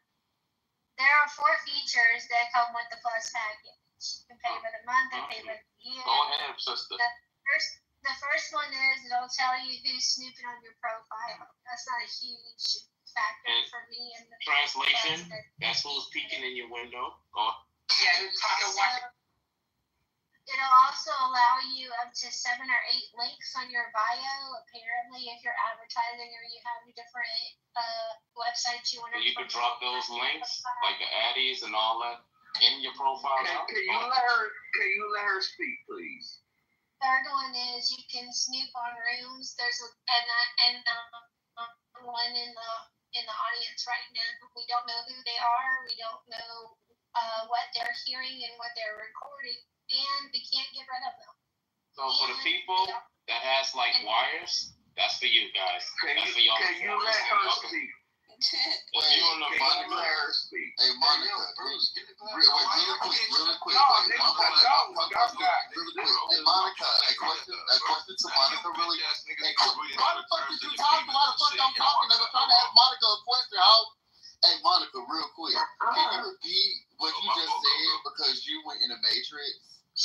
You were explaining the third point. I do apologize. I'm sorry. That's all I wanted to say. You can snoop in rooms. Yo, shut up, Millie. You cannot join the stage. You cannot write in chat and know. Take a walk. There's a one in the audience right now. You see Anon with a plus. That's somebody random that we don't know, or it could be someone that we hate and it's here listening to us. We don't or it know. could be someone recording you. You just don't know. It could be admin. So what do you think about the person? I'm actually looking at a fifth one right here in ChatGPT. It looks like you can actually find Pockets, you really laughing at that. You know what? Pockets, okay. I'm on Pockets. No, what?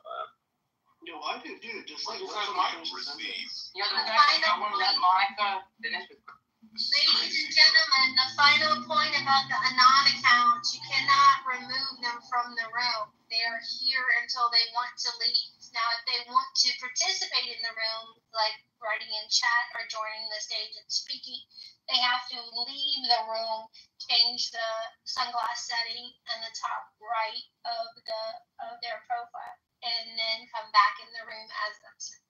Oh, so you can spy on a room anonymously. That's what somebody's doing down there. Now, last question, Monica. How much is the premium? It's $5 a month. You pay monthly or annually. And also, if your moderator has you blocked, you can't get in, even if you're in anonymous mode. It will block you from the room. That's interesting. Get out your blocking buttons, everybody. It's getting real. Is this on Clubhouse? Or So what? we should all block it.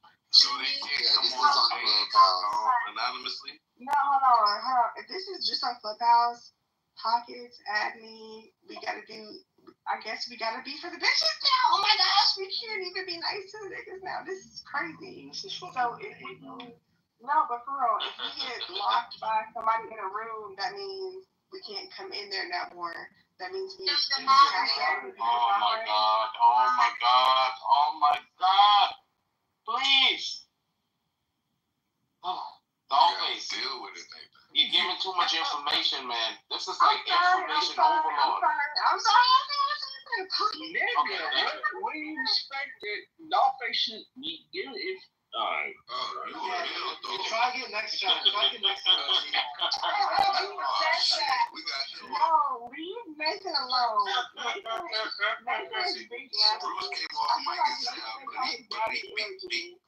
So why are you going to read me? Don't be knowing.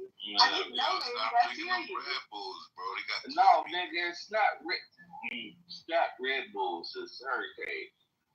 He said, it is Hurricane Harley. Stop playing. But no, Nathan is okay. So we don't listen to these people no more. Honestly, like basically, we're not cool with people. Like,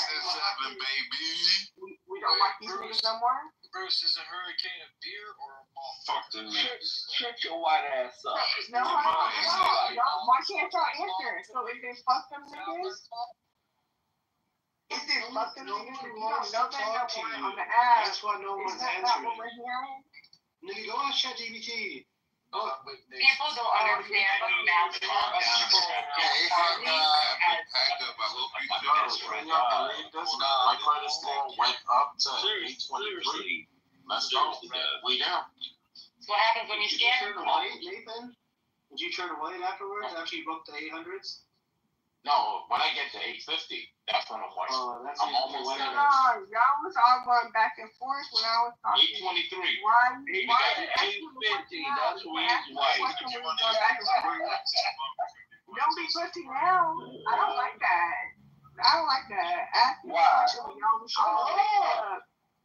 Nah. Talk now. Say it again? I love dog. I'm saying, listen, talk now. Because when I was talking to y'all was all on y'all, oh, she's saying this, she's saying that, blah, blah, blah. And now you can talk to yourself, couldn't you? You can like sit in a cave and ramble. Preach. Why do you even talk to me like that? Y'all They're actually more intelligent. I hate that for you. You're lazy. You can see multiple profile PTRs when you click on the person's PTR and you can scroll. Hey, Pocket, did you say that's like a sign of intelligence? It's just Yeah. like black. I like dog. But like, yeah, that's true, right? Like people who are intelligent talk themselves more, but like it's not full-blown conversations. Like with like a topic that's just like You're a fruitcake. Whatever, dude. You say intelligent people talk to themselves more? Yeah, you're a drunk retard, Bruce. Yeah, Why don't you say things again? What was that? And you're a white dude. Then you a white dude that. I'm not even white. Shut up. Motherfucker ain't white. Oh well. Not you're not white. That's What makes you just based on their voice? Y'all just be calling people white, black, all types of shit. I mean, yeah, he sound white. Yeah, say that he sounds white. Don't call him white. We know you on the phone, right? He sounds white. Y'all know things about people, bro. This shit is weird. I mean, but you the same way. I am not the same way, brother. Yes, you are. Okay. Hold on. What do you think I am? What do you think I am? Trying to flip the dimension somewhere. Bruce, I think you're whatever you said last time. Don't give Somali. Yo, mods, this is a great way to run a room. Just have a bunch of drunk people ramble at each other. You guys got like people that got weed. Why are you trying to this is what you got. All y'all weed though. Me and my girls, like, you never make fun of us. You never make fun. I dog walk you. What? That's a dog walk. It's like a little bit Jewish. Alright, I'm just gonna move down the troll, bro. Alright, Bruce, sorry today, bro. You just making noise. Alright, let's get a conversation on the table. Try this again. If you can't do it, I'm sorry. We can have to move on, and we might leave you if you can't keep up. And I'm talking about you just can't say random stuff. You gotta add to the conversation. Alright? That's crazy. You gotta get that statement. You can't just.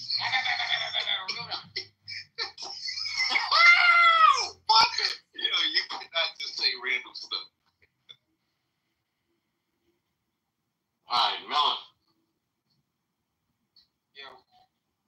God doesn't exist. God doesn't exist because. Oh hell no, I'm out. I have a prior probability. Y'all It's like a chill. philosophy room, you know what I'm saying? Like, Nah, chill. Let him go. Go ahead, boo. Yeah, Why don't you think of this? God doesn't exist because there's like a prior probability of like God of any particular thing existing, right? And the more features that a thing has, the less likely it is to actually like, the less likely it becomes like as a prior, right? So like if I say there's something that was at the beginning of the universe, but it like I can't say anything about it, right? That has a certain amount of likeliness attached to it, right? And then if I say like there's something at the beginning of the universe, but it also is like a person, kind of, and has a mind, right? And it cares for you. Every time I add a predicate there, I make the prior probability of the thing, right, decrease significantly.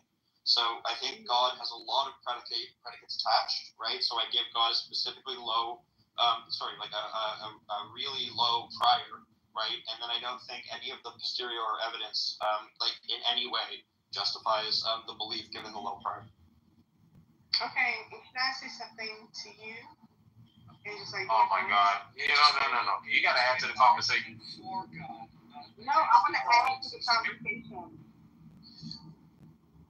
Listen. You got one shot now. If you mess it up, listen. If you mess it up on this side, you can get moved down for 5 minutes. What's up, Mom? Can I get Dolphins? Of course. I'm gonna make this quick too. Okay, here's my thing. When you're saying we predicate based on what God is, we have to understand that God didn't come down. There is the Holy Spirit, there's God, and there's Jesus, right? So we have to understand, like, the way that even we move, we want to be as perfect as God, even though we fail every single day, right? So No. it's just like... No, you failed. You're not on topic. You're not on topic. I'm sorry. We're going to have to move on. Okay. Go ahead, Can I not get back to what he's saying? You off topic. I'm sorry. He's basically saying He didn't bring up anything with Jesus. He didn't bring up anything with fuck. I'm sorry. But he's saying... I said that before. I said that if you can't keep up, we're going to move on. Okay, there's no way for us to be like, oh... Okay, we'll circle back. Let Coco go. Go ahead. Whatever, okay. So, and is it Milithias? Yeah. So now you said that God, like to you, God doesn't exist because what you said. I believe you said two things. Because first of all, my question is, when you think of God, are you thinking of just a actual physical character, or are you thinking a little bit beyond that? Are you asking me? Right. I'm assuming that God is non-physical, right? Okay. God is like prior to physical things. Okay. Okay. And you say you don't believe in the entity that is God because you said a P word, and I was prior. Yeah. So specific argument is called the low priors. The specific argument is called the low priors argument, right? And like all it means is that like okay, so here's what a prior probability is, right? So if you had a coin, right, you would say like a normal coin that you flip, you would say like there's a 50-50 chance, right, of it landing heads or landing tails, right? And that's before like you actually do any flips, right? You just like know that it's like if it's a fair coin, right, then the probability is going to be 50-50. And that's what a prior probability is, right? And then like you can start flipping the coin, right? And let's say like the coin just like comes up heads every time, like 1,000 times in a row, right? Like then you just know it's like not a fair coin, right? So like so there's two things you have to understand in that, right? There's your assessment of what the prior probability is, which is 50-50, right? And then there's the actual trials of flipping the coin. And we call that the like posterior evidence, right? So sometimes if the thing that you like, if you think that like there's a 50-50 chance, right, that the coin's gonna land on heads, and then you actually start doing the trials and it lands on heads 100% of the time, right?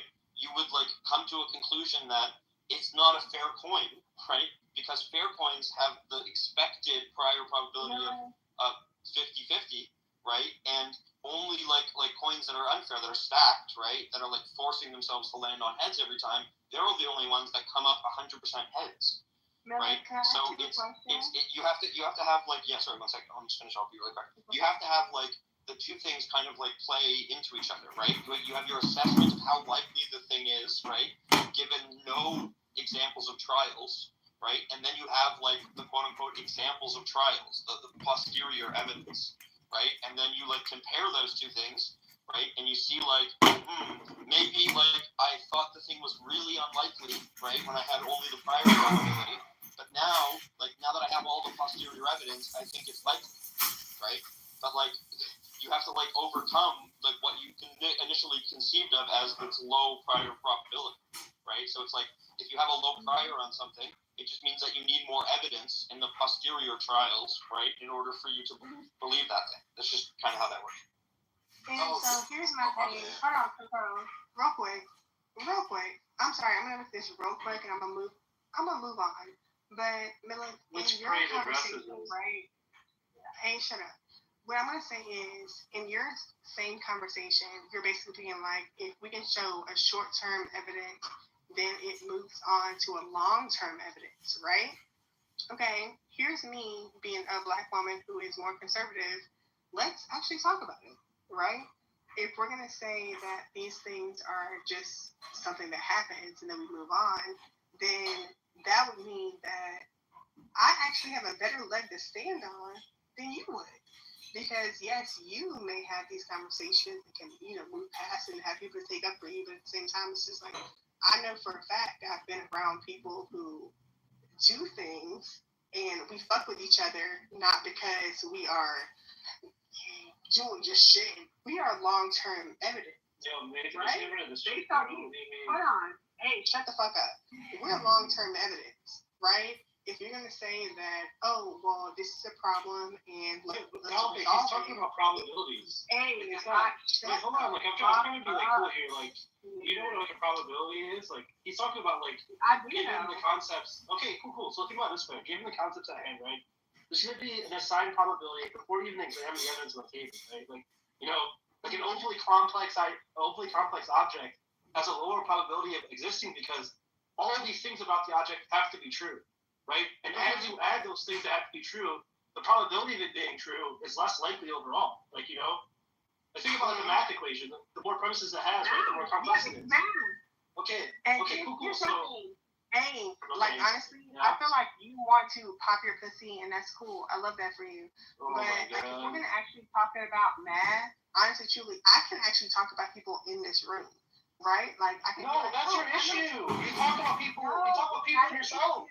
I can be like, honestly, truly, that. One second. That sounds nice, dude. No, what the fuck was that? That sounds good. I don't know if that pockets. Yeah, that was just a huge relief. Y'all never had one of those? Like a relief? I don't know what I'm talking about, so I just want to stop them talking. Yeah, that was beautiful. So, Mills, I have a question for Mills. Sure. When it comes to like the probability, now I'm not a fucking genius. I'm gonna just put that out there. I don't know shit about math when it comes to that. I don't know what the fuck you guys are talking about. Don't come from my bed. Yeah, I'm just gonna say, like, when it comes to stepping outside and seeing how nature works and how we work with nature and how just the whole world works, do you think that could be accident or if that's on purpose? How we all, you know what I mean? I don't know if I'm explaining it correct. Like, I think you're making some sort of, like, I don't know, like, inference, like design inference or something. Right, yeah. Like, do you believe that the design of this... Like, everything works so well together? Exactly, yeah. Do you think it's the accident or that's actual design, something greater than ourselves create? Oh, I think it's, like, most likely accident. Okay. Right, so, like, yeah, so I think, like, there's a ton of stuff, like, if you look into it, like, really closely, there's, like, a ton of stuff that, like, just doesn't make a ton of sense about, like, how life works, right? Like, there's a ton of things that are just, like, just good enough to get by, right, where they could have been, like, a lot better. There's a ton of things that, like, what's a good example? Oh, so, like, there's a certain part of a giraffe, like, in the giraffe's neck, right, that, like, because of, like, of the way evolution worked, right, it was, like, easier for evolution to, like, create, like, this, like, I don't know, part in the neck, like, by, like, slowly adding, like, inches or whatever onto it. But, like, what it should have done, like, if you were to design a giraffe from the beginning, right, so what ends up happening is, like, because of the way evolution works, right, you end up having this, like, piece in the giraffe's neck that goes, like, all the way from the top, like, where their brain is, and it goes down through the neck and then, like, loops all the way back up again, right, and it's, like, the most inefficient design you could ever imagine. Like, no one was designing a giraffe. Sorry? No, where are the giraffes from? I'm just asking. I'm sorry. Oh, yeah. So they just evolved from like common ancestors. And what? Right. So there was something that was like a giraffe. Giraffe, like I always wondered about certain like coincidences, right? When like we breathe CO2 and the trees around us. Hold on about this. Like we breathe CO2 and the trees around us need that CO2 to carbon dioxide to thrive, to build. Certain things I've always thought, can't just be happenstance or accidents, like to the fact where, the entire creation needs each other to survive in a way. It just seems too divine to really question. Most people use it wrong, right? So when someone says things came together randomly, it's not exactly how it works, because two hydrogens and an oxygen make water. There is no other random chemicals that can mix together to create water, so it's not a random. Yeah, but I don't think they're not talking about that. Like, they're not talking about the actual, like... No, we aren't talking about that, because Black Americans think... Yo, Dollface! Yo! I'm trying to help you, huh? I'm trying to help you. We're not talking about the fact that those things happen. We're talking about the laws that play. Like, how did they come from? Holy fuck. We're talking about, like, why is it the case that, like, they kind of, like, what do you call it? The force of, like, electron overpowers, like, the kind of, like, force of, like, gravity, right? Like, those things have to be true for you even to have chemistry function, right?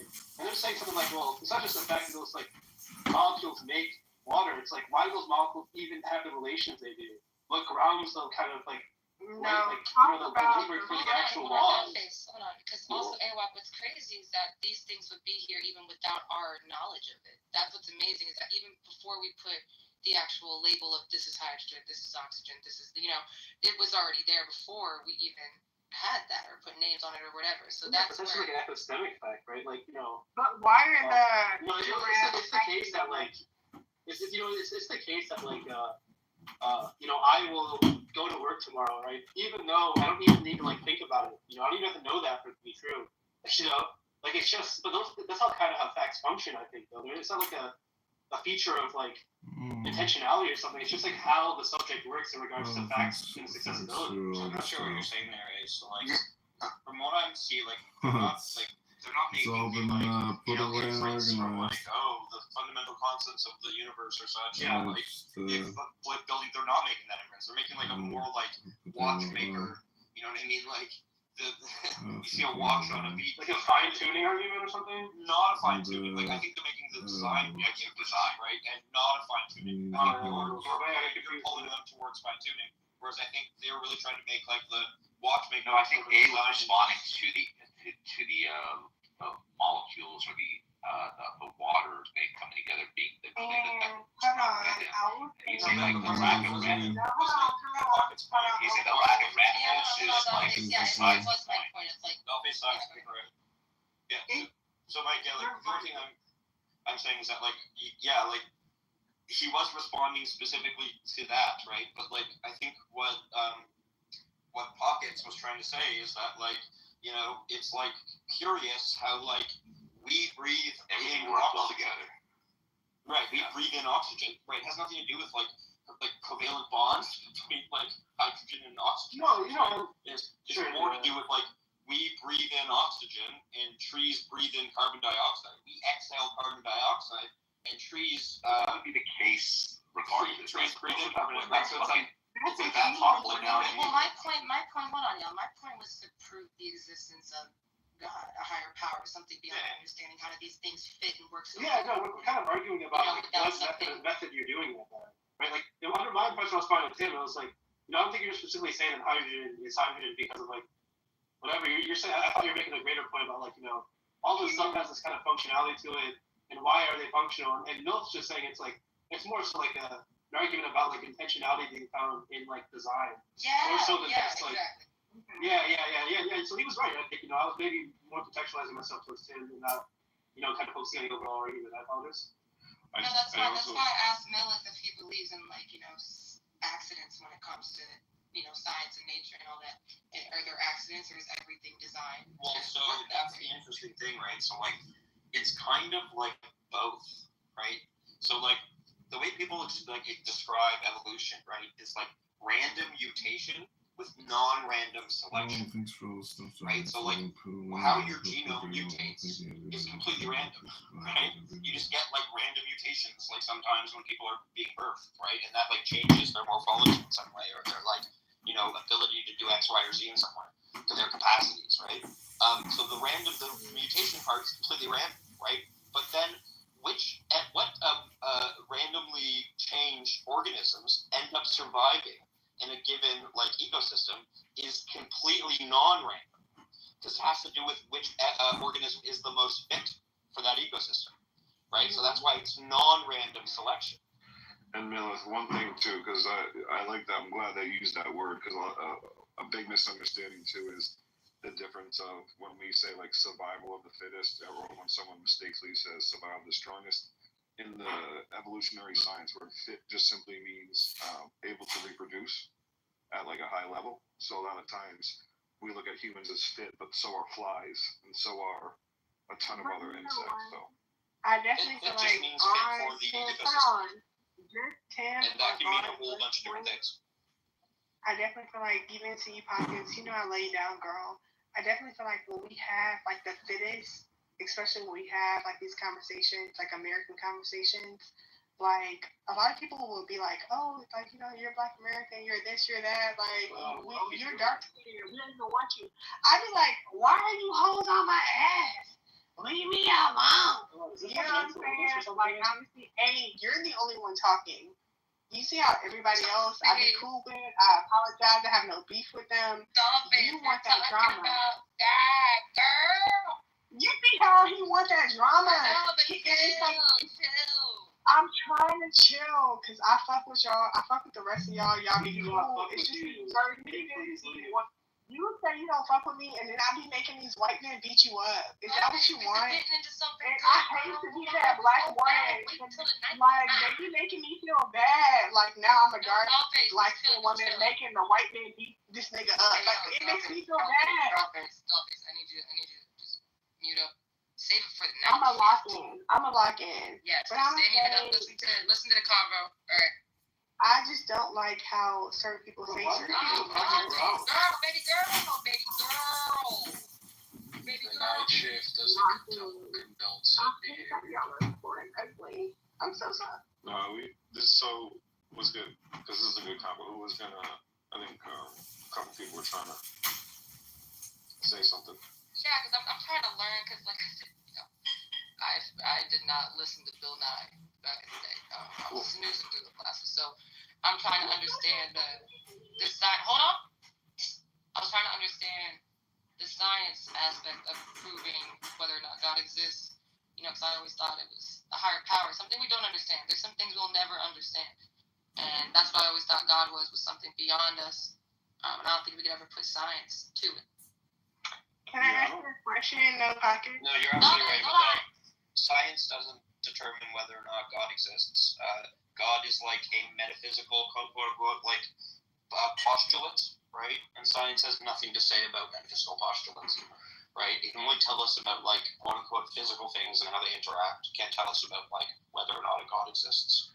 The other thing too is, sorry, on that. No, like why, or even why a law is true, I think, right? Right. The purpose is not something science tells. It's like, it doesn't give meaning or purpose. It's kind of, it just tries to break down at the highest capacity of evidence to. Well, there's just certain things that are like outside the domain of science, right? So like, think about like whether or not it's right or just or moral to like kill someone, right? Like, there's no amount of science you can do there that's going to like actually decide that issue, right? That's an issue for like philosophy.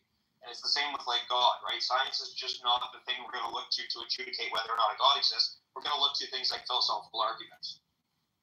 No, this is science can be that. I mean, when you talk about science, the first thing you do when you conceptualize God you use reference points of what God may be. So even to think about like the concept of God, you are bringing into like the reality of the situation where you are then using these reference points, how you describe God, like maybe what God may look like, what God may do. All this is conceptualized by your own mind. So therefore you can utilize science to just kind of like say, hey, God exists or not, right? So if you say you can't conceptualize God, then no one can actually know what God is, right? So how can you prove that at all? So therefore the end result, the conclusion is you are agnostic. You don't know if God exists or not. But if you say there is a God and you listen to scripture or whatever religion is out there, then it has been conceptualized. It's descriptive at that point. So therefore, it's now brought into the reality of like existence. So then you can look at science to kind of like, you know, determine whether it is there or not, or even philosophy. No, but that's like, that doesn't seem right to me. Because like, think about it. Like, God could exist, and we could just be like not able to conceptualize it, right? Like those two things come completely apart. So like our epistemic limits, right, as like, you know, biological beings that like aren't omniscient, aren't like, you know, omnipotent, but omnibenevolent, right, don't have any of the omnis, right? It might just be like impossible for us to like fathom like a true like a concept that actually maps on to like what God really is, right? Like we might just be like we might not have those types of senses kind of thing, right? Like we might just be like limited in that way. Why do people like? Because I don't. But it can still be true that God exists, even if we are limited that way, right? But why do people use like? And I've heard this. Hold on. I've used this like. I've heard this like maybe once or twice. I don't know. But why do people use like the Big Bang Theory as a reason to prove? Because they don't know what it is. Well, no. I think so.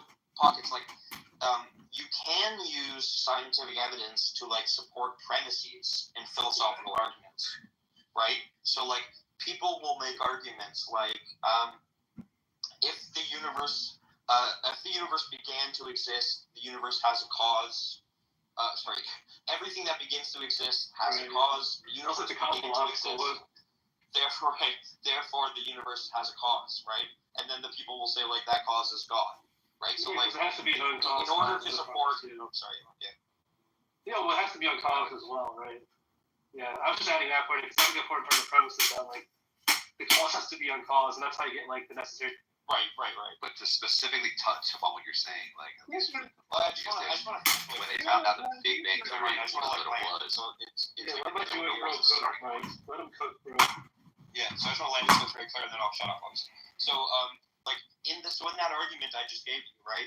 Everything that begins to exist has a cause. The universe began to exist, therefore the universe has a cause, and that cause is God, right? In the second premise, right, the universe began to exist, someone might bring up the Big Bang as evidence of that fact.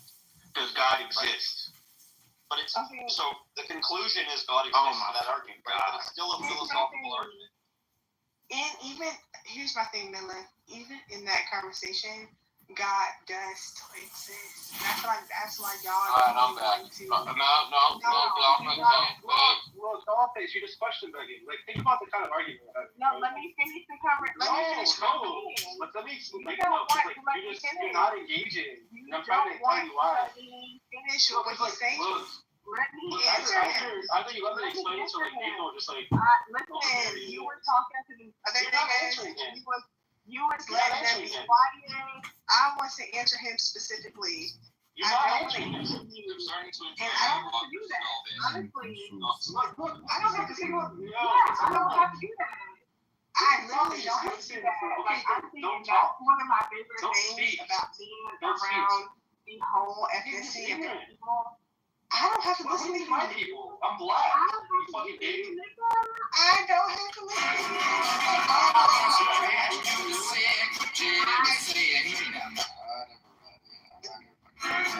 Respectfully speaking, I think Dollface is just speaking right after Miller.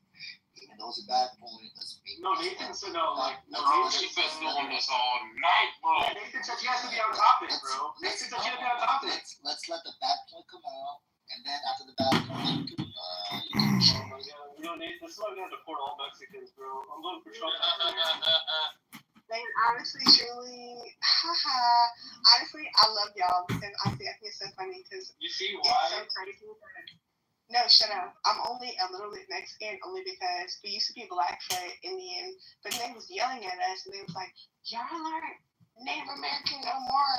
You're Mexican. I was like, oh my gosh, what the fuck? I don't give a fuck. I don't give a fuck no more. Like, honestly, truly, I'm out here at the time. Alright. It is. Can I count? Can we count that as your submission? Someone just make A1 a mod. I didn't finish my topic.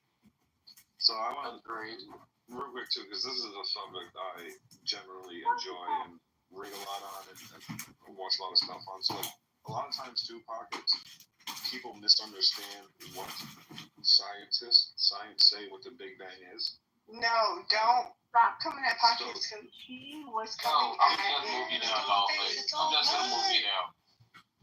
There you go.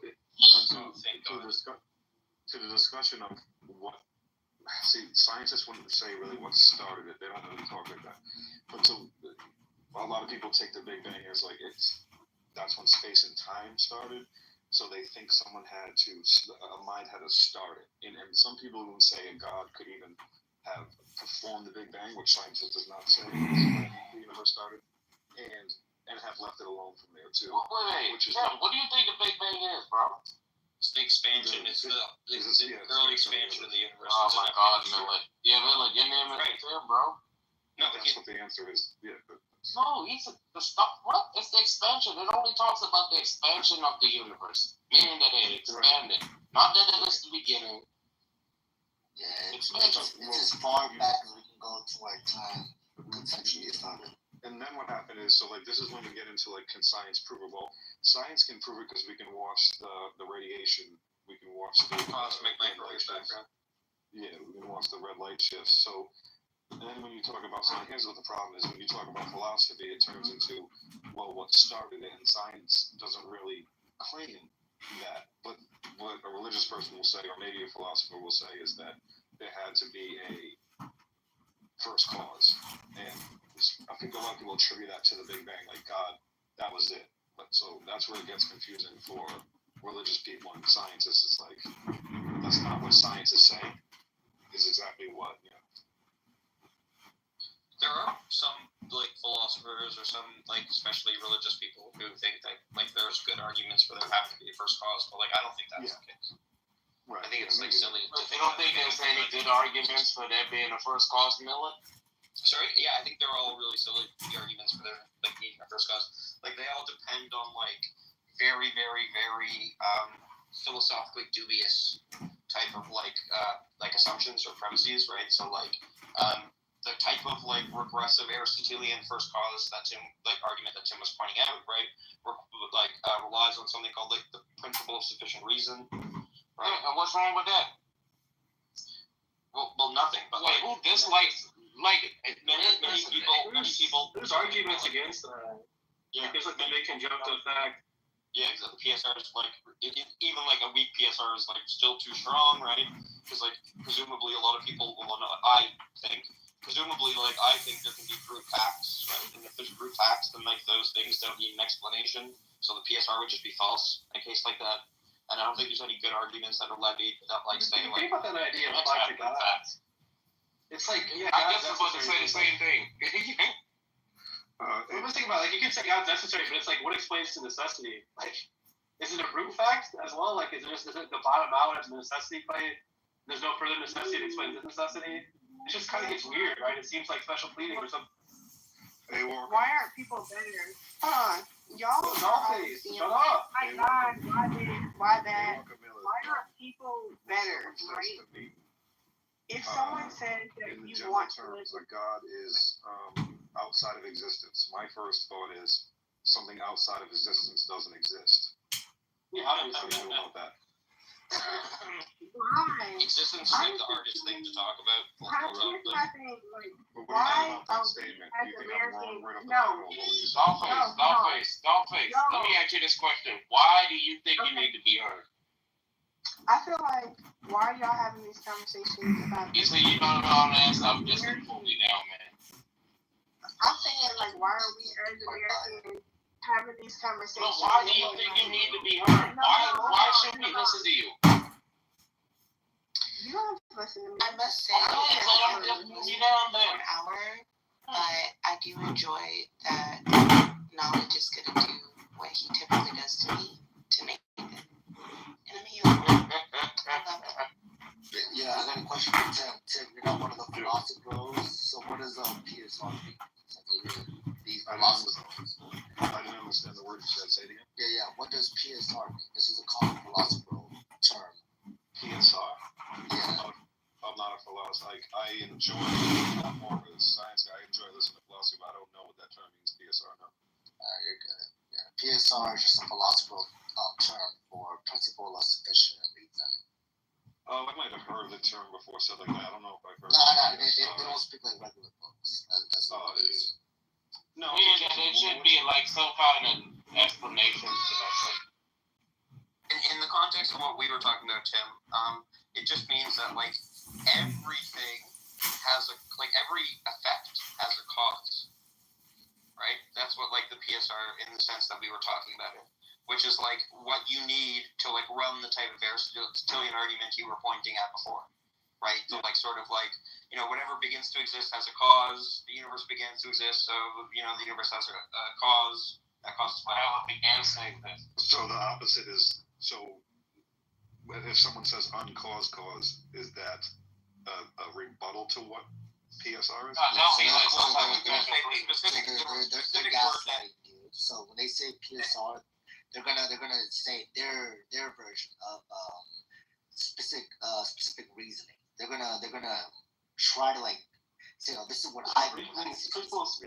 Principle of sufficient reason. Sufficient reason, yeah. So like, so Tim, what you would want to say in that instance is you would want to say like, well, why can't I have brute facts, right? Which is to say that like there could be something that comes into existence or starts existing, right, as like a fact or whatever that doesn't have like a completely 100% described like a cause, right? And that's like that type of thing in the philosophical literature would be considered like a brute fact. That is a fact that doesn't need an explanation. And if there is a fact that doesn't need an explanation, then the principle of sufficient reason, which says that like all effects need an explanation in terms of a cause, which would be false. Does the whole married bachelor thing fall into this? Well, this is like analytic truth. It's like, you know, something that's true by definition. Like that, like, it's kind of separate from the PSR, right? Because, like, you can have those types of facts and still have brute facts, etc., right? It's just like the necessity relation kind of stops at God. And then God is just not to say without an explanation, you know? There's no cause to him. Well, I find that if God is the answer for everything, the uncaused cause. He's also there's no. So if he's the answer for everything, then there's kind of this idea. It's like, do you think an object can explain itself? It's kind of weird, you know? Right. Yeah. Like, do I explain myself? No, it seems like I'm explained by this causal history that my parents, etc., you know, those things explain in those facts. But that's how you get out the infinite regress, right? Yeah, but you can almost break down any subject, and like, you can always kill a conversation at least, or kill a thought, because with the infinite regress shit, because then we both just stop at, because you'll hear me say, well, scientists say they don't know what happened, and not knowing is not necessarily a position. No, if you say that everything that begins to exist has a cause, right?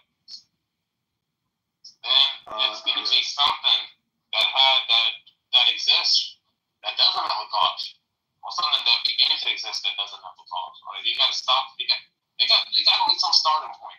No, see that. Infinite regress, there was never the starting point.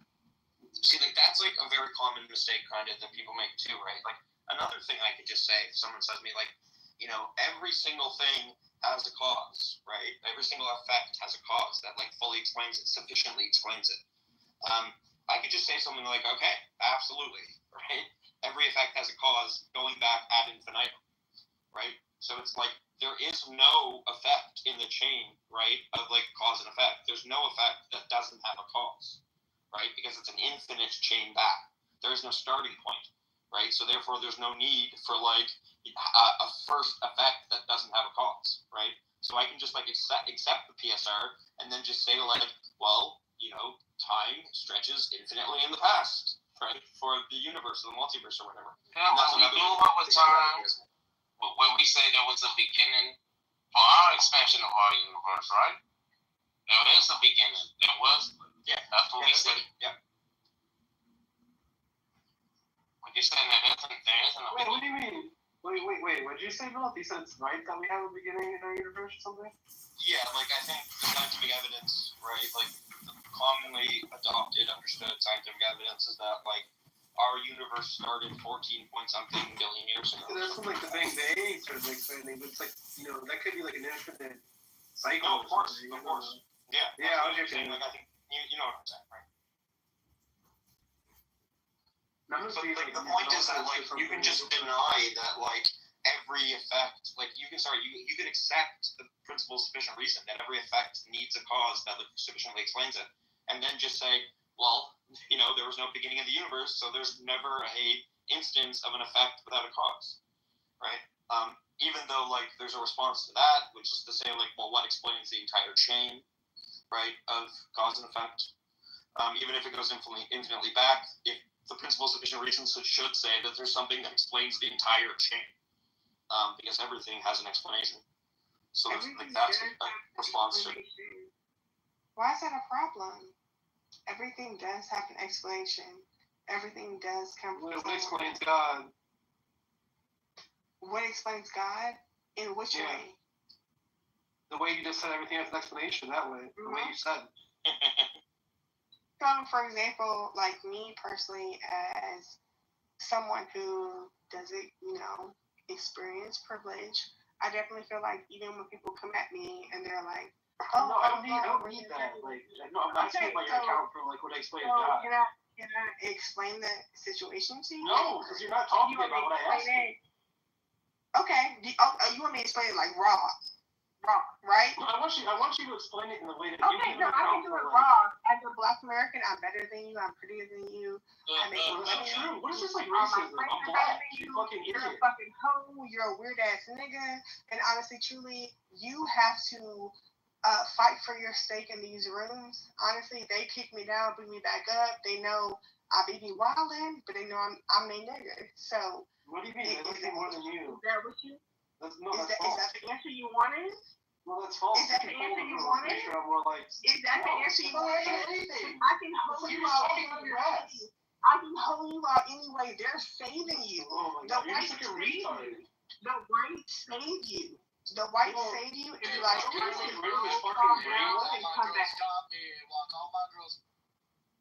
Okay, but when I came back, period, I still came down and talked shit. Like, it's no problem. It doesn't. It's like, you're a holy. Yo, Eric, you're just a fucking dumb retard. I can talk to you. Asked me a question and I answered. Yes, your answer was talking about yourself, not answering his fucking. Okay, so what is your question about other people? Go ahead, explain it. What? No, how is it like you might have brain damage. That was asked. Yeah, your cognitive faculty is broken. Question. No, look, what did I ask you originally? No, let him ask his question. I don't care about you. You're fucking I asked you the question, right? Okay, what's your question? No, what did I ask you? How do you know that you answered my question if you don't know what I asked you? I feel like I answered your question because I was like, okay. You just feel like it? I feel like you didn't. I feel like you didn't answer my question. Well, I feel like you didn't. Okay, so go back with your question again. We can laugh at you again. Alright, I'm gonna ask you one more time. And if you don't answer this question, you have to admit that you're like not tracking, okay? And then you gotta like work on your reasoning faculties. Okay. Like, look. Okay, what explains God in the way that everything else has an explanation? Because it seems as though you would appeal to everyone else's explanation to be God, causally, right? So then how does God explain himself? No, I'm not God. Here's my thing, okay? So here's the thing. We're going to take it step by step for you because we know you're slow, okay? So I'm going to take it step by step for you because, like, You got your pen and paper?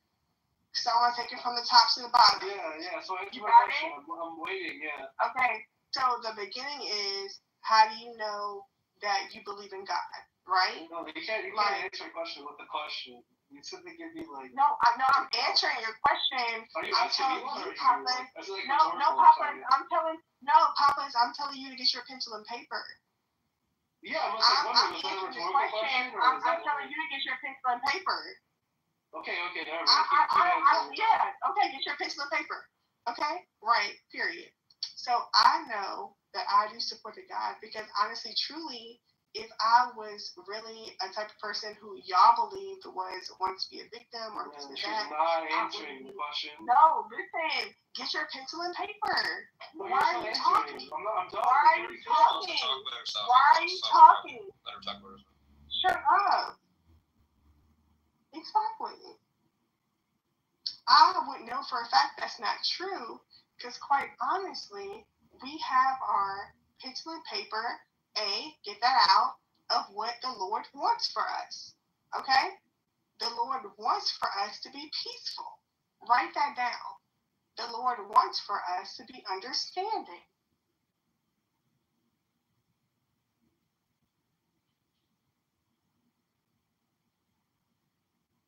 What happens?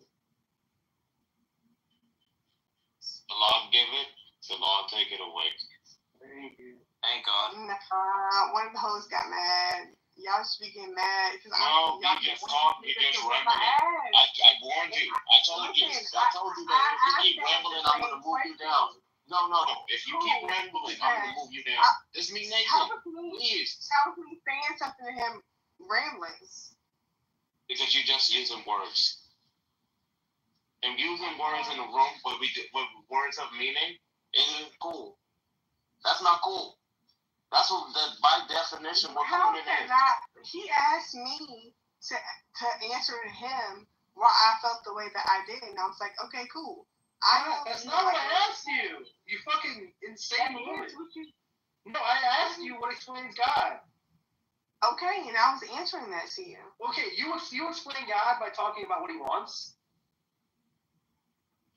How does that work? God wants things for okay. us? Well, how do I explain the sun? You think I explain the sun because I don't want ice cream. Like ratchet and ghetto and yelling at each other and like calling us idiots? You think you're calling me an idiot and doing something? Do you think that makes me like No, it makes me feel good. Like, No, it makes me feel good. You think I give a fuck if some loser is calling me an idiot? When I go have sex tonight, I'll be like, there's this retarded woman. I care about people like Tommy. I care about people like Tim. I care about people who actually have like helped my life and want more from me. Yeah, because you're fucking selfish. Clearly, you're a selfish person. You're a fucking loser. I don't give a fuck about some fucking loser feeling mad about me. I'm a beautiful motherfucker. Who cares? You can never put me down. If you say so, I don't care. You're not that to me. You're a fucking loser. Yeah, you know what it means to be you, bro. You can't even take me being like, oh yes, I respect these people, blah blah blah, because you're like, no, it's not me. You're not talking about me, so it's a problem. That's loser shit. You're lame ass shit. I don't have to protect. Are you mentally ill? You're a loser. At this point, she was like repeating words that she's heard in the room. Probably. You're a loser. I hate that for you. I hate that you're a fucking loser. Because honestly, there are so many people who are fucking cool. Like, there are so many people, like, even like when I was talking about Alex, she's fucking cool. It's like he smokes weed, you Mr. know? Marlboro. No, that's a cool nigga. No, that's a cool camel. Yo, Pocket, that's your friend? Pocket, why are you hanging out with people like that, for real?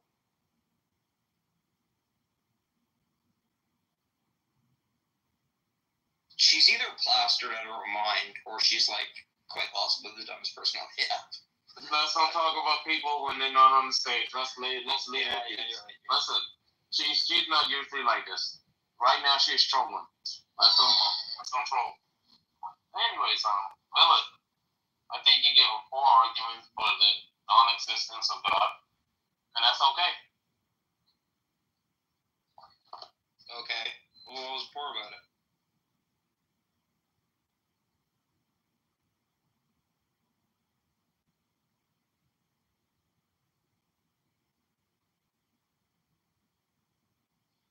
You can also there's other arguments too, right? Like you can play like an abductive game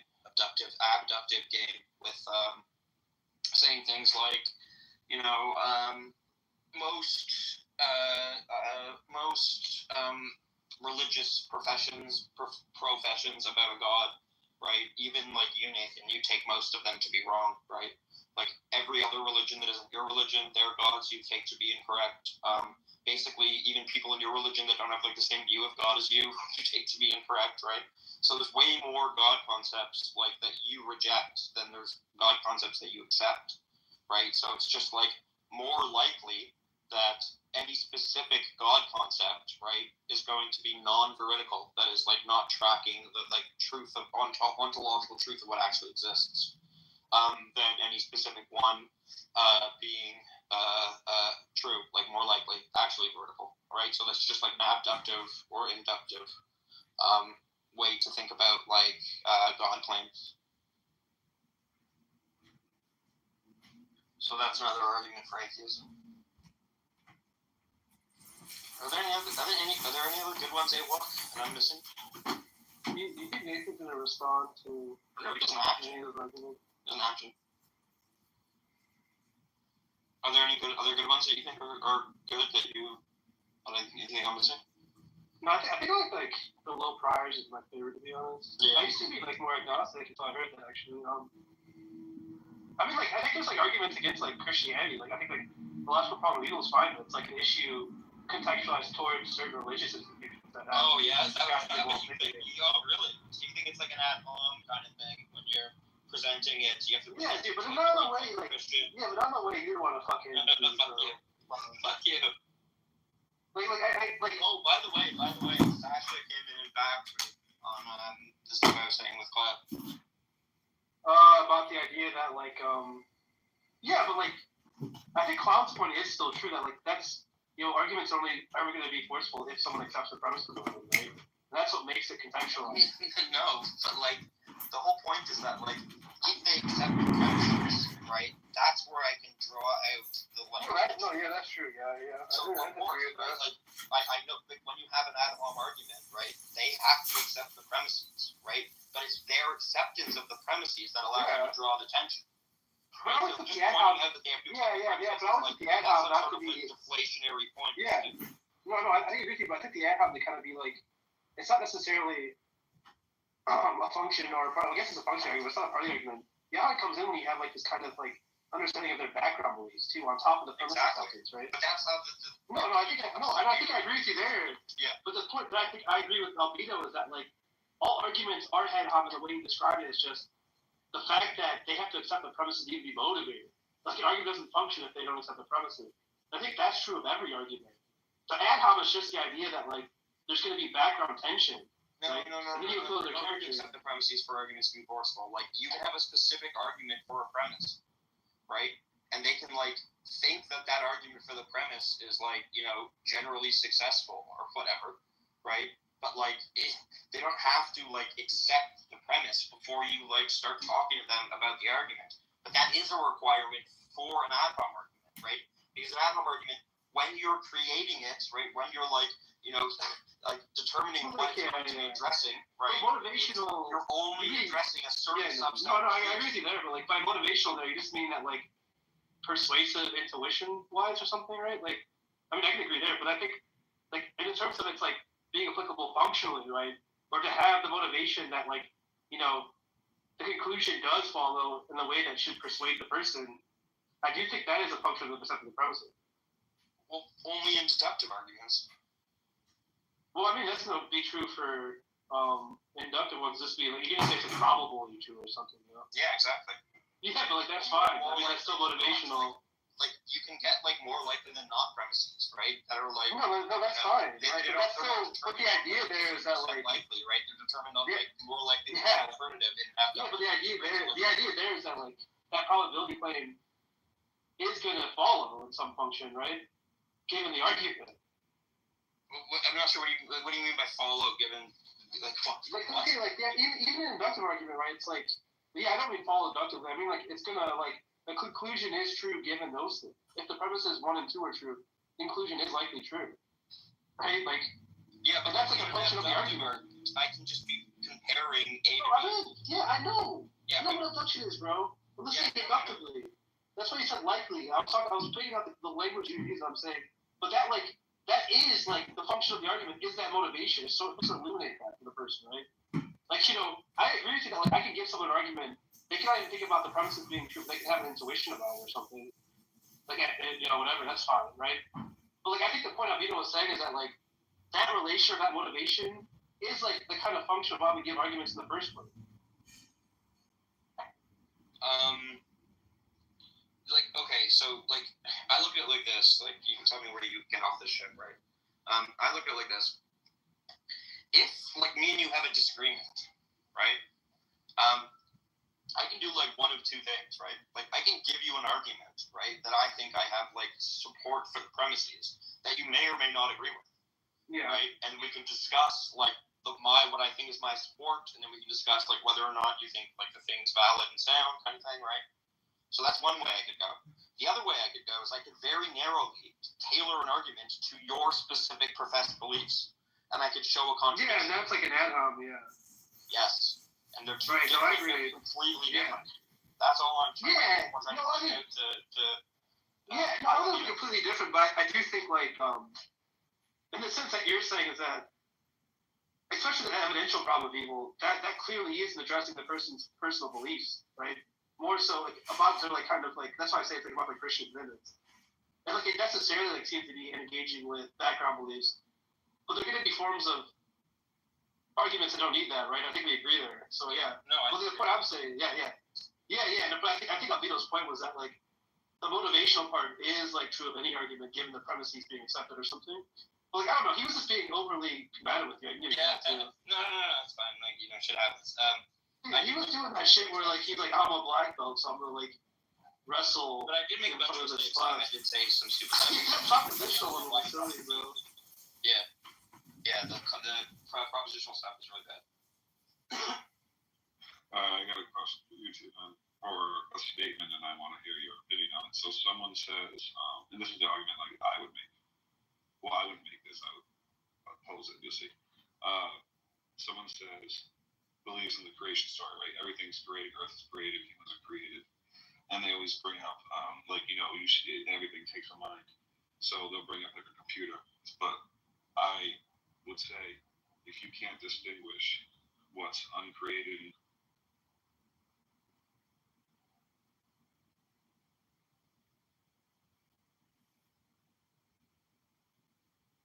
Claiming. So, for instance, they're claiming that the ice just showed up because. Okay, you were there. What are you saying occurred again? One more time. This happened in DC. We're literally in Capitol Hill. It's a whole block that has restaurant, and my bakery is amongst the businesses that's on there. All the businesses on the block, just one. And when they went to that business, this was them trying to find out who works there, etc., etc. And the backstory is this person used to work for the Republican Party, and he left because of the January 6th, what happened, so it's a personal vendetta. So it doesn't, and this is what's currently going on, because everybody is thinking, oh, you get the news in CNN. No, people have personal stories and personal encounters. Yeah, but you don't know for sure what lead they were operating on. You're not on the inside of what the ice is. But the lead is false, is what I'm trying How to do say. you know it's false? If you don't know what lead they're operating on, whatever brought them to that, but you don't know what actually brought them to that establishment. You don't know what lead they were working on. You don't know who they had under surveillance. You're just operating off of your vantage point as a person on the outside. But I just told you he's my business neighbor, and he doesn't have anybody working for him that is not American.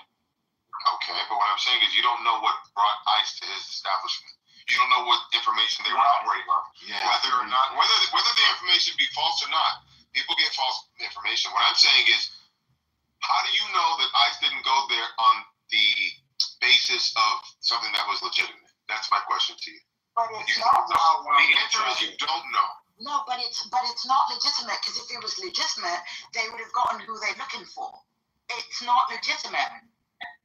So, no, wait a minute. You can operate on a legitimate basis and then get there and then the person is not there, or get there and maybe you got misinformation. It doesn't mean that they made it up and said, "Oh, we're just going to hunt down people who are here illegally."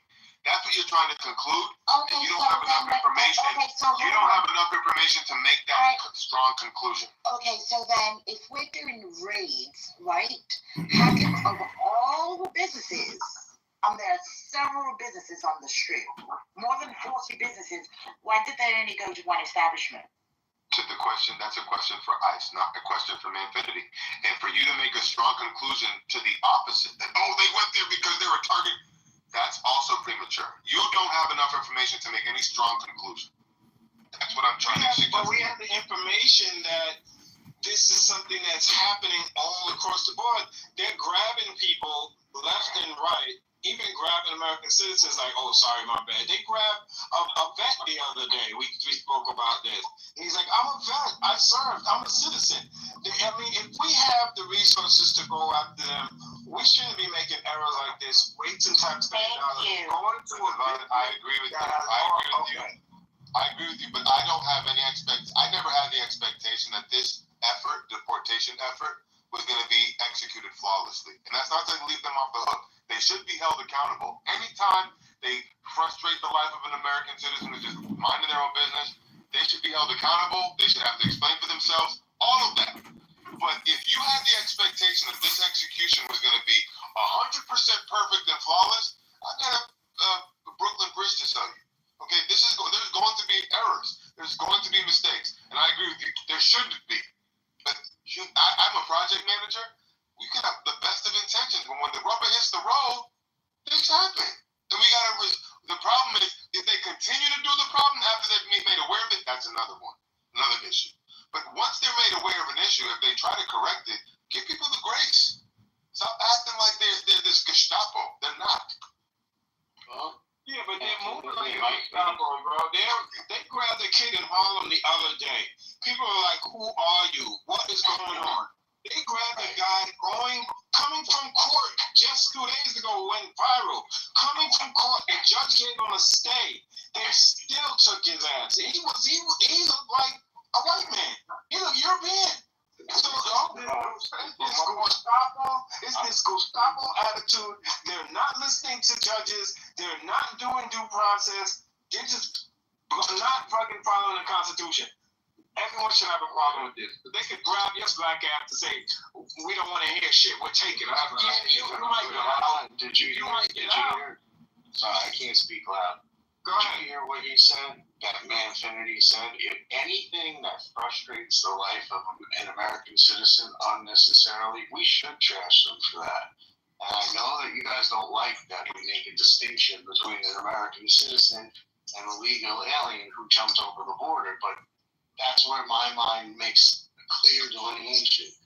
And as a project manager myself, a manager of project managers, we try and implement things to the best efforts that we can. It doesn't mean that you're always looking for the worst intentions, projecting the worst intentions onto these people. Maybe they are trying to do the mission, and these people get caught up in it. That happens. That's okay.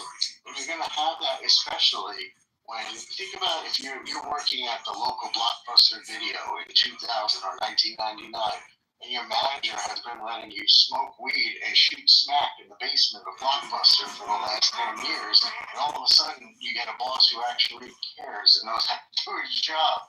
Of course people are going to be mad. They're like, what the fuck? We used to be able to shoot dope between our toes at the register, and now you're telling me I got to show up to work on time? Like a new boss is in town, a new sheriff is in town.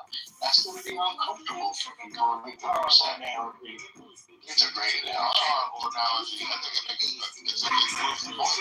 Because people are upset that we're finally implementing a level of,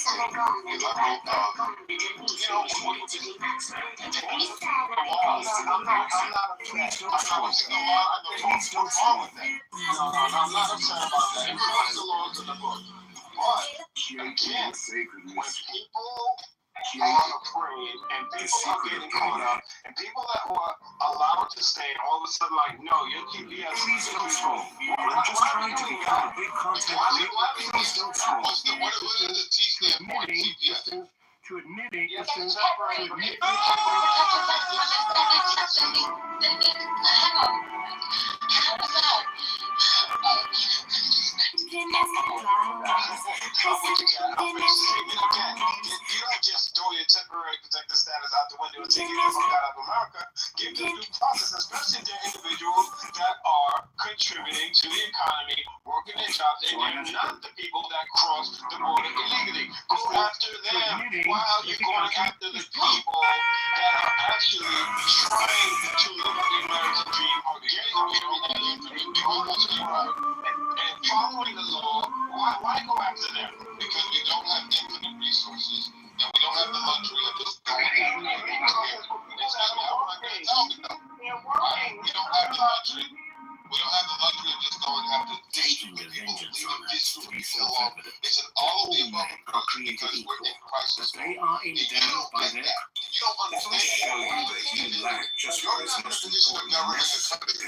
You can sit back on this chair and hold your arms and make all the criticisms that you want. When you're actually in charge of running a country of over 350 million people, and with finite resources, and you have to make tough decisions, okay? This is what you get. Bold leadership who's not afraid to make a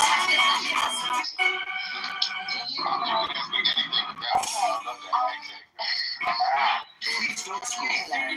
Please don't scroll. Please don't scroll. Please don't scroll.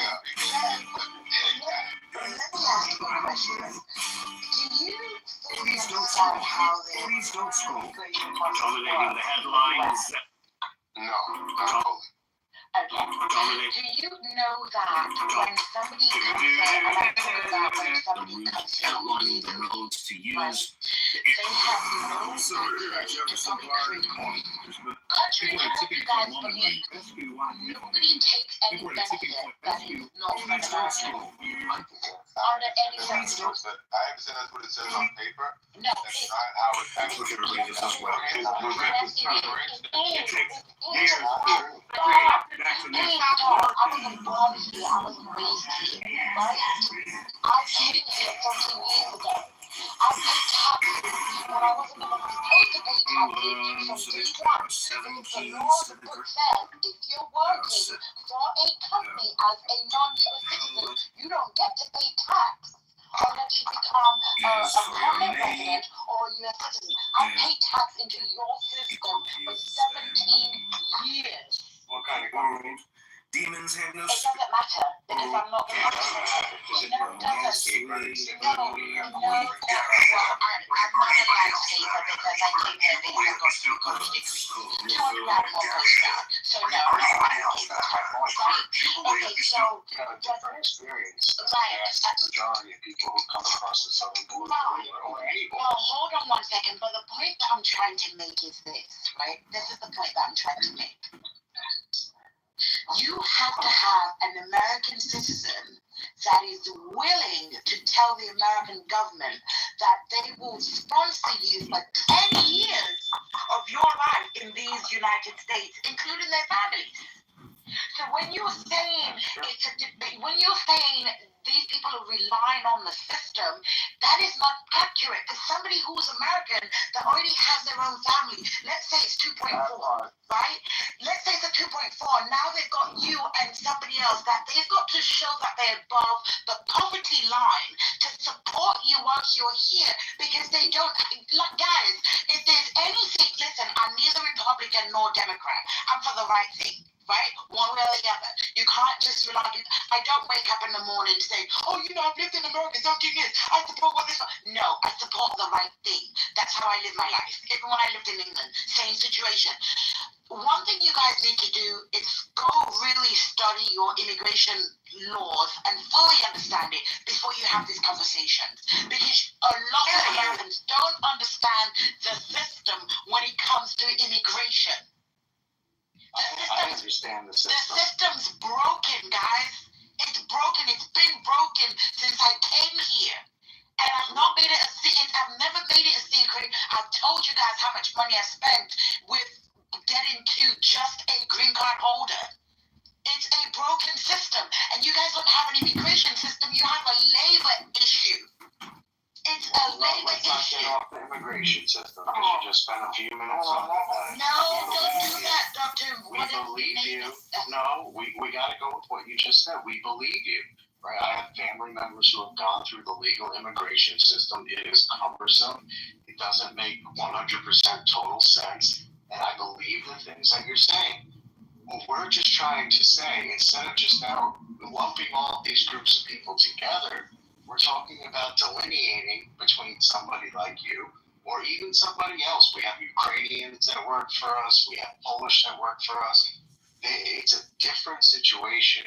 Going through the legal immigration process is very difficult, and it doesn't make 100% sense to me. You do have to be sponsored, and it is for 10 years. And there's a lot of other requirements that you have to go through in order to do that. What we're talking about is not you.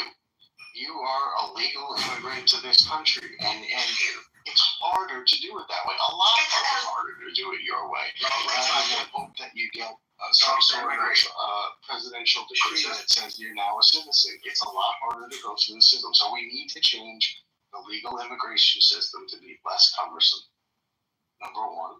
And number two, we need to not try and lump you in with the 8 million people, 8 to 12 million people that cross the border, southern border, and overstayed their visas in the last 5 years. You're not the same people group. Please don't put yourself in that people group because you're not.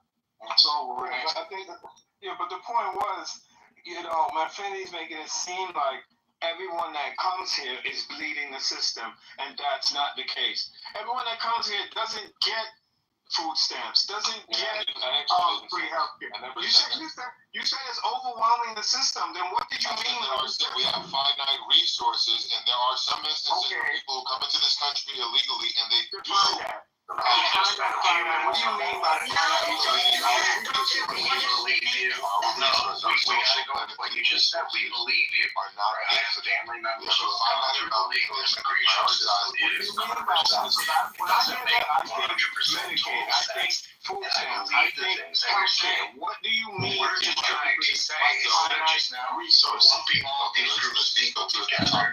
We're talking about delineating between somebody like can get overflooded with people who are here illegally. Emergency rooms, so that means doctors and resources in hospitals in your favorite city along the border or your favorite city anywhere in the country. If you have a population of illegal immigrants just popped in, they're sick, will end up in emergency rooms taking resources away from citizens who need medical attention. Now they got to wait longer. There's got to be more BS in the emergency room. Also, schools. People are here illegally. They have children. Their children are taking up space in the classrooms that could be going to American citizens. Now they're learning in a more crowded environment, making it harder for children to learn. Another resource that is taken advantage of are some of the social benefits that you said don't happen, like food stamps, like Section 8, like the other things. There are emergency programs. I'm not saying that they're just given to them willy-nilly, but there are emergency programs that if they meet certain statuses, if they meet certain priorities and preferences, there are priorities and preferences of these various housing authorities, these food stamp, the food stamp. If you meet certain priorities and preferences, regardless of your immigration status, especially in places like Boston, especially in places like New York that are overrun with Democrat, liberal, left-leaning government leadership, okay, they want these people to be absorbed into the system and supported. And I understand what it says, that these people shouldn't be. I wasn't done talking, though. I wasn't done talking, though. Last I checked, wait a minute. Last I checked, I got a green bean. You gonna let me do it? I said, make it hard for children to learn. Another resource of this thing. Yeah, come on now. So the thing is that I understand your point, Divine. The letter of the law may say, illegal immigrants, they don't get this and they don't get that. But when you look under the hood, and you see how things are actually in practice, like, for instance, voting, okay? You're not supposed to vote if you're not a citizen, but in certain places, if now that you're an illegal immigrant, you can get a driver's license. Now the system can't delineate between someone who has a license versus a citizen, and they're being allowed to vote. Just because the letter of the law says one thing, the implementation is being done differently at the under the hood level. And I want you guys to understand that there are illegal immigrants in this country receiving federal, state, and city benefits and using it to the degree that it's taken away from American citizens who deserve it more. Thank you, Jesus. I'd like to clarify a point with regard to your driver's license that you just mentioned.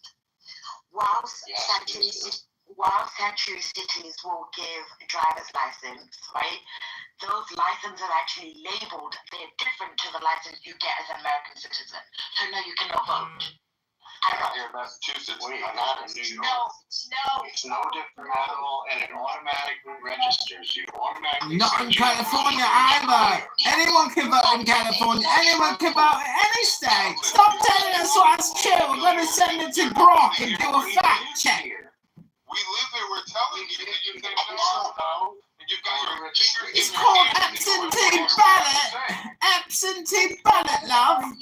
People committed to misunderstanding you, and Ricky, you Because that's what we do.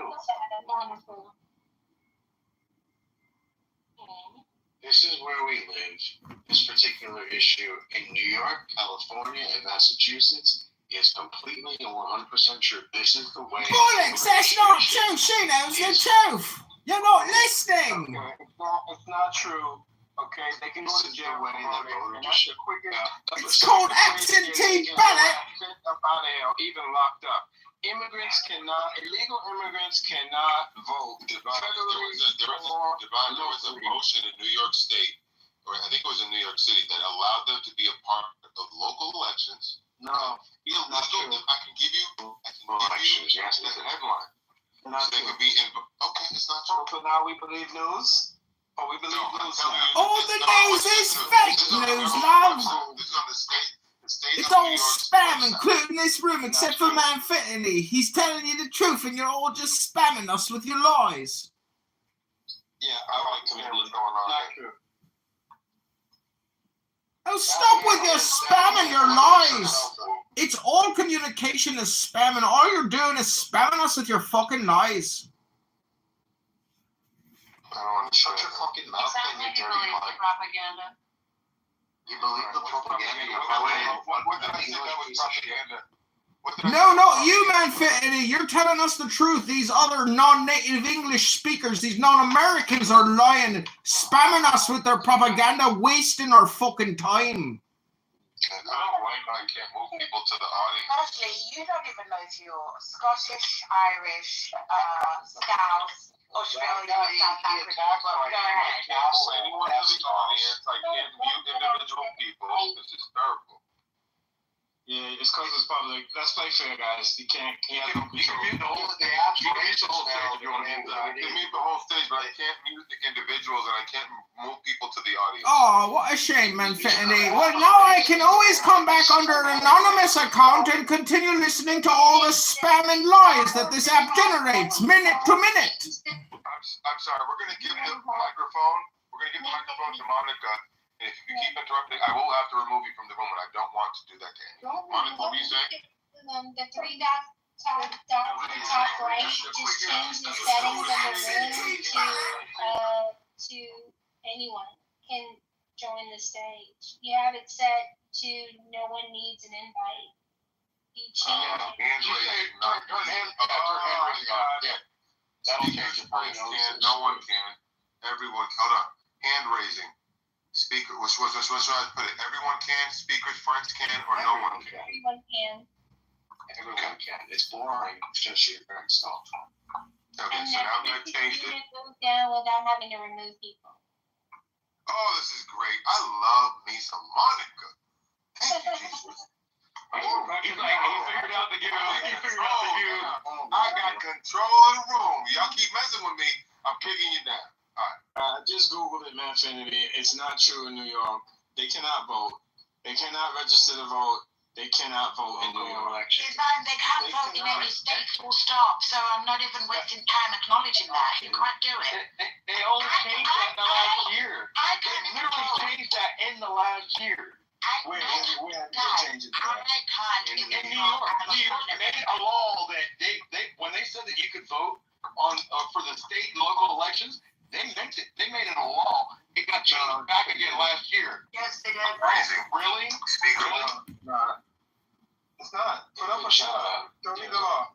So I will tell you, according to Reuters, posted, New York City law allowing non-citizens to vote has been struck down by the court. But that was the case for at least 2 or 3 years there in the Biden administration. I'm gonna listen. I didn't make it up, man. I just read it to you. They tried to make a law. And no, it happened. Not allowed. It never happened. It never happened. But why do you? Okay, so you think the people that wanted to do it, you think they went away? Those crazy people that want illegal non-citizens to vote are still alive and well, and they're living in your government. They never have been allowed to vote, and they never were. Okay. Yes, I they don't were. True.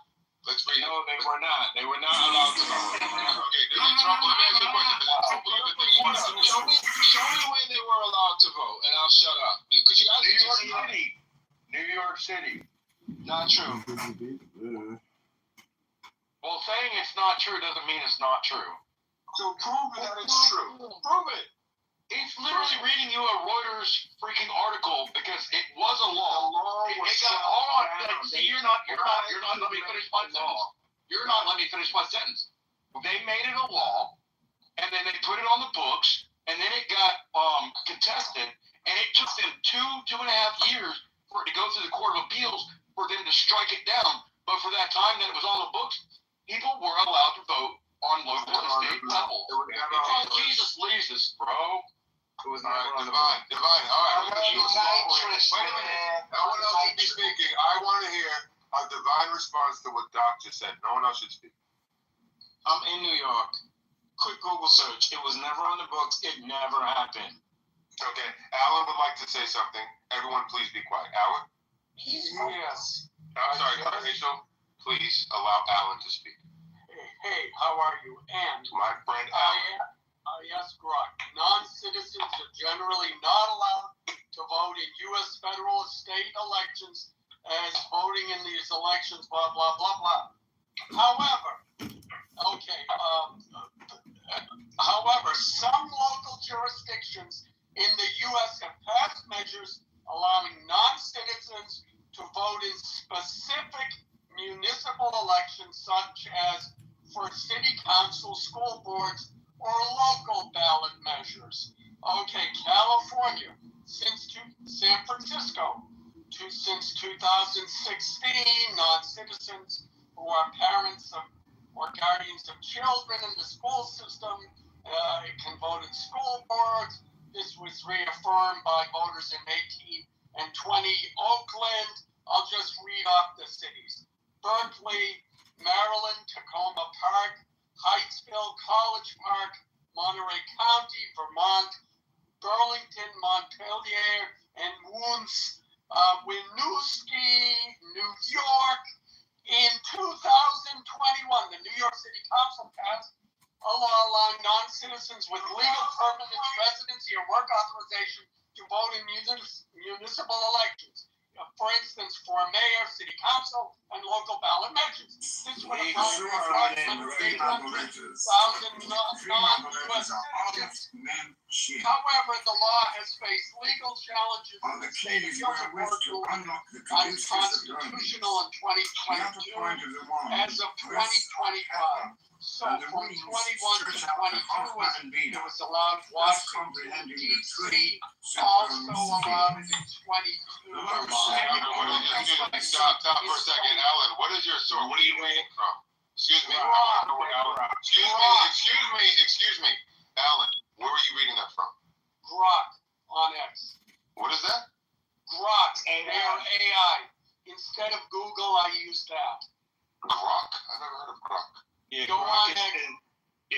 It's the X. Okay, so Divine, I want no one else to respond. Divine, how do you respond to what Alan? Legal, he said it, legal permanent residency. You guys said illegal immigrants are voting.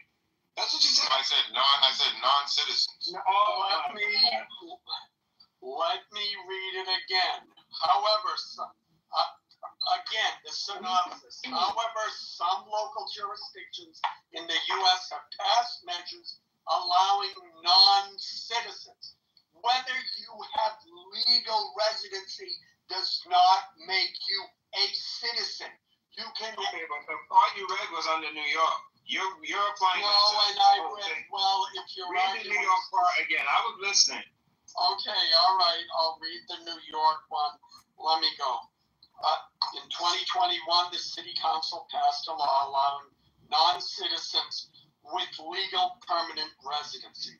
They're still not permanent. They're still not citizens. That means we're letting you stay, but you're not a citizen. The law says if you are not a citizen, you can leave at any time. You want to vote in this country, commit to this country and the Constitution, and then you can go in that ballot box. Until you make that commitment, go away, you don't get to vote. But you'll take the tax that they pay, right? They can go away. Yeah, are you getting the benefit of working in this country? Are you getting the benefit that pay the tax? Finance. Okay, so Devon, do you concede to the point that there's no, an effort? Let me ask the question. Don't tell me no, I didn't ask the question yet. I didn't get to ask you the question. Do you concede to the point that there is an effort to allow non-citizens to vote in this country? You're changing the question. You're changing it, but yeah. You said 5 minutes ago, illegal immigrants are voting. Now you're changing it to non-citizens with legal status.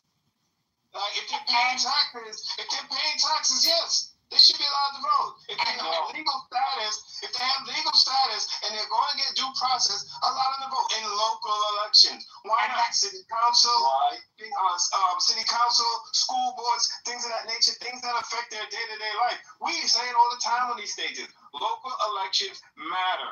That's what really matters. So let me ask you a question, Alan, and what you read, does that allow for, I know in New York it was the permanent legal status, but like in San Francisco, I didn't grasp what you mentioned there. Is that the same thing, or did that allow for illegal immigrants? Okay, in San Francisco. So there was non-citizens who are parents or guardians of the children in the school system can vote in school board elections. That in Oakland, they approved a measure that non-citizens, including legal residents and undocumented immigrants, to vote in local elections for city council, mayor, school boards, starting in 24. And in 22, Berkeley voters approved a measure to allow non-citizens to vote in municipal elections, though implementation is pending legal clarifications. So in all cases, they're saying non-citizens. As far as they're working in this country, congratulations. You are now in a country that gives you greater opportunities. If you would like to participate fully, first of all, come here legally, because there are plenty of people who are willing to wait their turn to come here legally, and just because you can walk across the border doesn't give you the right to cut in line and take jobs from the people who want to obey the law. And second of all, again, working here, you're participating in the country, you can pay taxes, and when you fully commit to being a citizen and upholding the Constitution and obeying the laws, well, then you should get to vote. And local elections do make a difference. And if a county suddenly gets, as Biden did this, suddenly gets a wave of immigrants from pick any country, and they get to vote in local elections and school boards, well, suddenly you're going to see school boards that don't reflect the actual citizens that are in that county or local. Can we? That is not conjecture. So how many of you? Hold on one second, please. I'll give it right back to you. How many of you Americans are actually standing in line for the minimal jobs that these foreigners come here and do? It doesn't matter. no, it does. We can talk about it afterwards. No, it does. We're discussing the value of citizenship. We are discussing. Hold on, I was in here. Doctor, I'll go after you.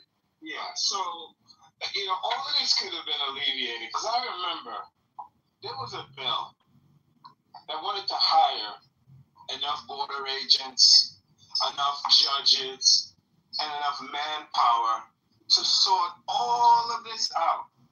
But they chose to not vote on that bill, and they chose to give money to Ukraine. They chose to give money to Israel. They chose to do everything but deal with this crisis because they did not want Joe Biden to have the win of securing the border and having enough judges to process these cases. And now we're dealing with this conundrum of a catastrophe right now. With that, I land. Okay, thank you.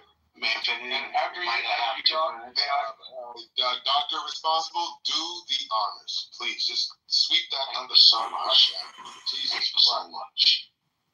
Divine, it might make a fantastic headline to see this bill that I would puke all over and then throw it in the garbage. To see that be repelled by Republicans, it might make a great headline. And listen, you guys have been working off of that headline for about 8 months at this point, right? And that's fine. You think it's a great bill. You think that adding more judges is going to fix the problem. You think that shortening the time of the people's stay, of the time that they have to wait before their hearing will fix something. You feel that adding more border agents for that sole purpose will fix something. I don't think that will fix anything. The only thing that will fix anything is the Remain in Mexico policy, which I've been touting like a fucking parrot on this stage for 2 fucking years. Because of our illegal immigration laws, because of our immigration laws, I should say, once a person's pinky toe, no matter what color it is, white, black, ching chong ching, purple, Asian, whatever it is, once that pinky toe touches American soil, that person is afforded a gigantic amount of rights under our asylum law, right? So they're untouchable at that point. So the only way to fix that problem is to stop them from putting the pinky toe on the soil of the United States in the first place. That is the only way to fix the problem, because we are outdone. Once the person steps over the U.S. border, there's nothing a president can do to fix this. This is now in the realm of the bureaucracy, where that person will be given a court date. That court date will be 6 months away, or if the bill that you love so much got passed, maybe it's 4.5 months away. That is not a win. And that is why the Republicans, among many reasons, maybe it was to stay loyal to Trump. Fuck if I know. Happy if we did. That is why they didn't vote for it. Because we've had 35 years of this nonsense from Republicans. Now, I'm not even talking about the Democrats. I'm talking about Republicans. The Republicans that are America First stood up and said, I'm not voting for that shit because it isn't going to fix dick. Now, in your own mind, you can have fun and explain that as, they're in a cult and they're just, praising the master and they're doing blood sack, whatever you want to say about it. You can say, I'm okay with that. I'll deal with the repercussions. Hold on a second, chill. Hold on a second. I'm waiting for my gas to go to the audience. Respect yourself. Anyway, stop interrupting Graydon, if you would. So anyway, that gets down to that point. We don't see it the same as you. There was no great, beautiful immigration bill. This was just another attempt, a bill written by Republicans in the first place, who were pieces of shit, brought to the House by other pieces of shit Republicans and Democrats, and now you expect us to just go ahead and sign it? No.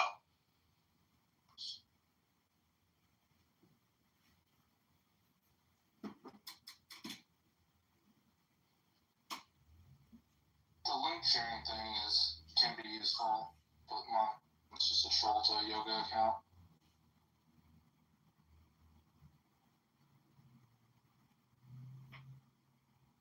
Yeah, I mean, I signed up for the anonymous ability, and I could care less. It's in fact, if I get kicked from a room, generally the mods are saving me the time. So I don't know why I would pay $5 to live stream chillism all day, but the fact that people are here 24 hours a day, 7 days a week, gives you some consistency if you are looking to essentially scrape content.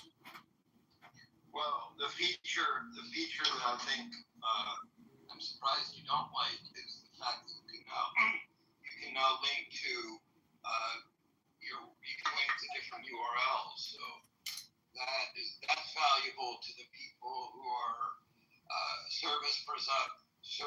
in the service industry in some capacity as entrepreneurs, or make products or something.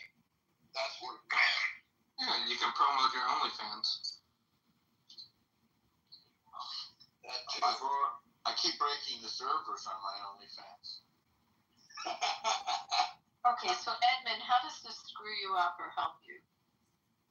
It's pointless. I mean, I'm just consuming is literally just spam, and it doesn't help me or hurt me. I'm wasting my time here, but I don't know. It's funny today. I was thinking, I'm like, if it was the end of the world, I'd still probably prefer to listen to random people have random conversations than turn the television on, or just there's so many alternatives to what you're listening to on a 24-hour cycle. So I don't know. I find it interesting content to live stream because YouTube, I have, 10 YouTubes going, and sometimes they pop and you get, thousands of views. But again, there's no interest as to like, what app is that? Or who are they? What are they talking If you're in a room under anonymous, if I'm understanding what Jasper told me, you can't be removed, right? Yeah. So it throws, I'm probably one of the most thrown out people in all the rooms. So if there's like a big room, I mean, that's the thing is I have 5 accounts. I would rather just spend the $15 to get a new account on a new burner phone than even sign up for the monthly. It's like I would just rather invest in a new Clubhouse account. So their model doesn't impact me as a consumer and user of their model. I would rather just create a new Clubhouse account than do any kind of subscription for these fuckers. One account. There's like an anon in the room. I don't know who this is, but the person can't even put in the chat like they're testing it. So yeah, it's just no, that person just will live in the room. Yeah, and this is a thing. You can't click on them. You can't do nothing. You click on this. No. But honestly, haven't all of the most dramatic conversations already happened? I mean, if there's a war or something, major conflict escalation, I mean, there's times where certain speakers here may have interesting insight. And as someone, it's like you got to do all the work. You got to go through the hallway, try to find, what you think is the high value content. And all this shit on this app and all these other rooms are so, I hate to say it, but, it's not even I hate to say it. I don't know. It's low value content. It's not intelligence. It's just, it's a certain demographic. Well, I get to go spy on people with the anonymous thing. I'm thinking this could be interesting. I'm going to try it now. All right, I'll be back. It does like force people to clean up their speech, I think, which is probably the best component of it. But it's also, can it create some like legal problems? I mean, to have this anonymous listener where there's no, like tracing or sourcing. I mean, I don't know. I mean, I think people. Having anonymous listeners is I think it's gonna end the app because people are just gonna be too cautious. Not really. There are people on here who love to throw shit to the wind or throw shit to the wall, see what sticks. I mean, because that's the I proved that the premise of anonymous is redundant because you can just create an infinite amount of very agnostic accounts where no one can identify it. And the thing is, I've listened to all of the interesting conversations or all the supposed interesting people. It's all just spam. So there's no reason to, invest in a monthly or annual subscription to this stupid platform. I mean, there's just not, because you can create a new burner for $15 and create an agnostic profile that the mods can't necessarily detect unless they cross-reference and go to my live and confirm it's me and say, yep, that's fucking Edmund. You know, that's the thing. It's like, but I'm the only loser doing it. So what? How many people are going to sign up for this stupid shit? A couple hundred people? Wow. Moving fucking mountains with hundreds of subscribers at $5, $7 a month. Wow. Well, wait, isn't this good for you?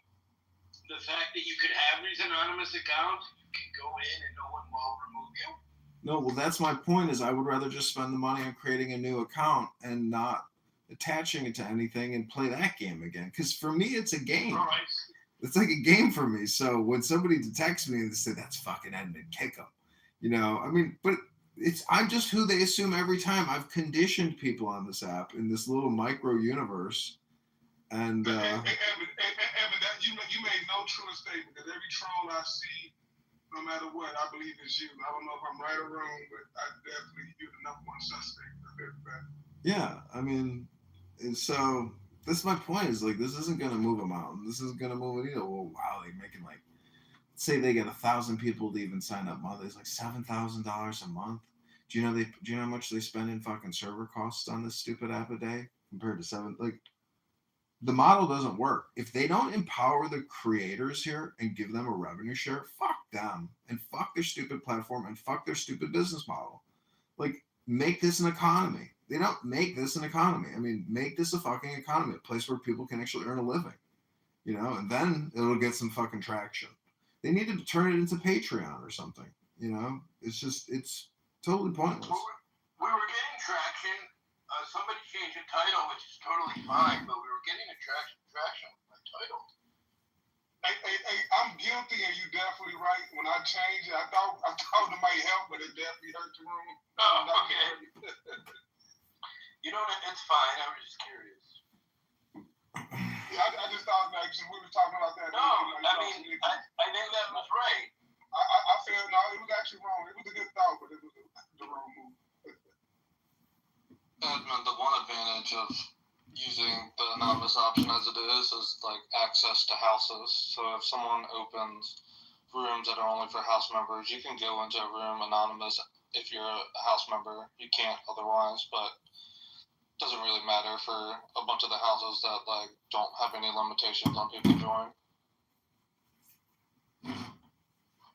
Yeah, I mean, if you could just fully automate the scraping of this stupid app and then have it auto post to YouTube, that would be cool. You know, it's kind of complicated to do, but I'm sure it could be done. But it always requires a manual entry of some sort. So it's just not worth it. Club Deck wasn't, like, I haven't used it in 3 years, but Club Deck wasn't that hard to use. Yeah, I have there's a guy on here who, you know, records rooms and posts it to a YouTube channel called How to Waste Your Time. And it's got all of the rooms, like a lot of big rooms. I mean, he has captured a lot of big rooms, but there's the thing, it's just like, you know it and I know it, that this app is just a drop of water. I mean, it's totally insignificant. It's just fucking chatter. That's all it is. It's spam. Spam with feelings.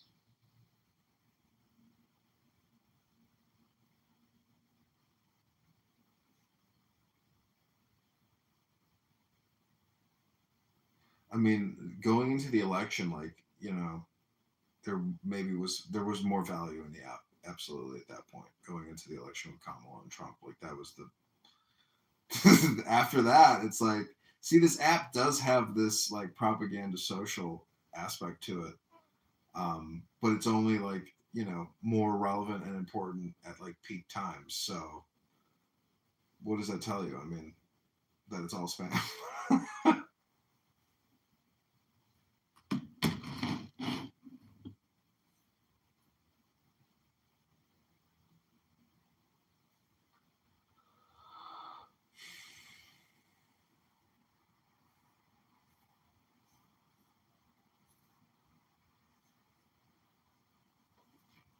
I don't know. It was more entertaining, you know, in 2020, 2021. It was humorous when there was like late night rooms with like 6 people and Matt Gaetz in a room.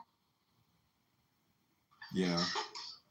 Lex Fridman was funny on here. I was recording him, and he got furious with me that I was recording his conversations. He was messaging, "Not cool, bro. Not cool to record me without my permission, bro." He was ultra sensitive, and like I don't know why people deified him so fucking much on this app. It was so goddamn annoying. I found him absurdly dull conversationally.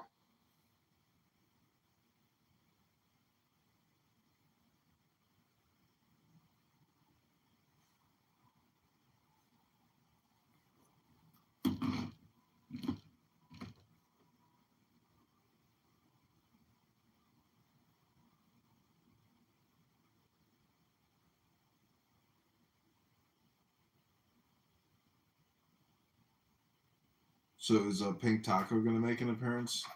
Because I do like Pink Taco's rooms. Those are fun rooms. This is his room.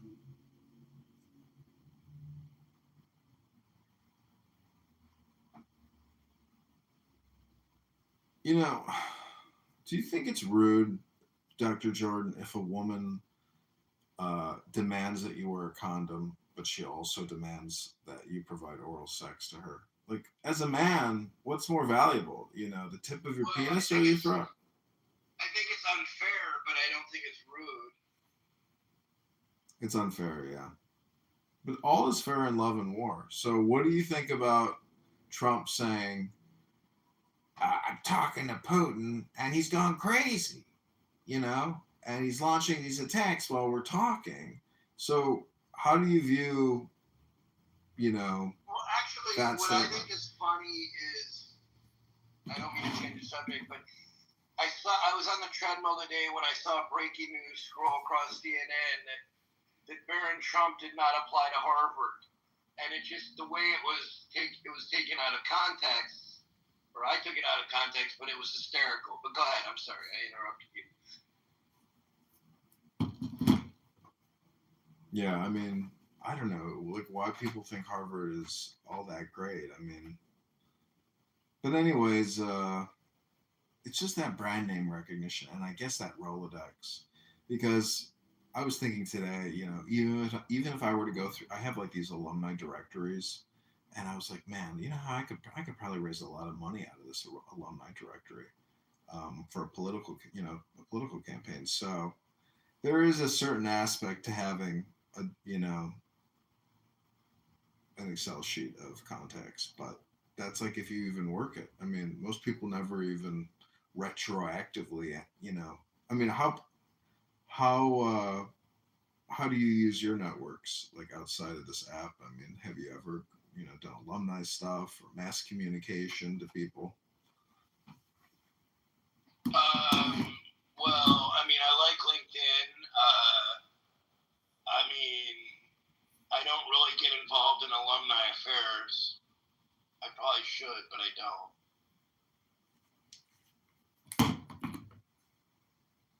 Yeah, I don't use LinkedIn anymore. They deleted my account. At one point, I think I had like almost 20,000 connections on there because I was just like every day going add. And, but again, it's just like all spam, you know, that's what it comes down to. I mean, if you were to, you know, tell us like how much communication you've had to spend on there, how much revenue you've generated from there, I mean, you'd probably be like, yeah, it hasn't been as great as I thought it would be, or maybe you have a big success story. I don't know, or you have consistent, you know, revenue growth on there. But is that even happening for you?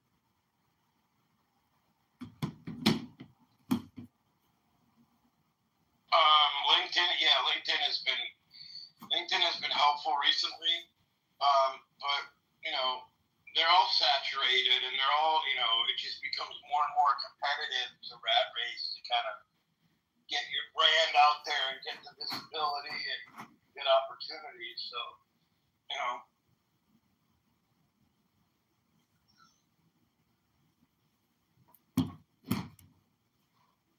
Yeah, LinkedIn is kind of annoying in the sense that so many people's lives are just like dedicated to, managing that LinkedIn, adding new things, new activities, new prestige, new, and then they're always forward looking to their future job prospects. If this corporation lays me off, I can now represent myself as an information, advertising technology lawyer who's worked at Yahoo, worked at Go, then you got to find the new corporation, the new job, start working on all their work.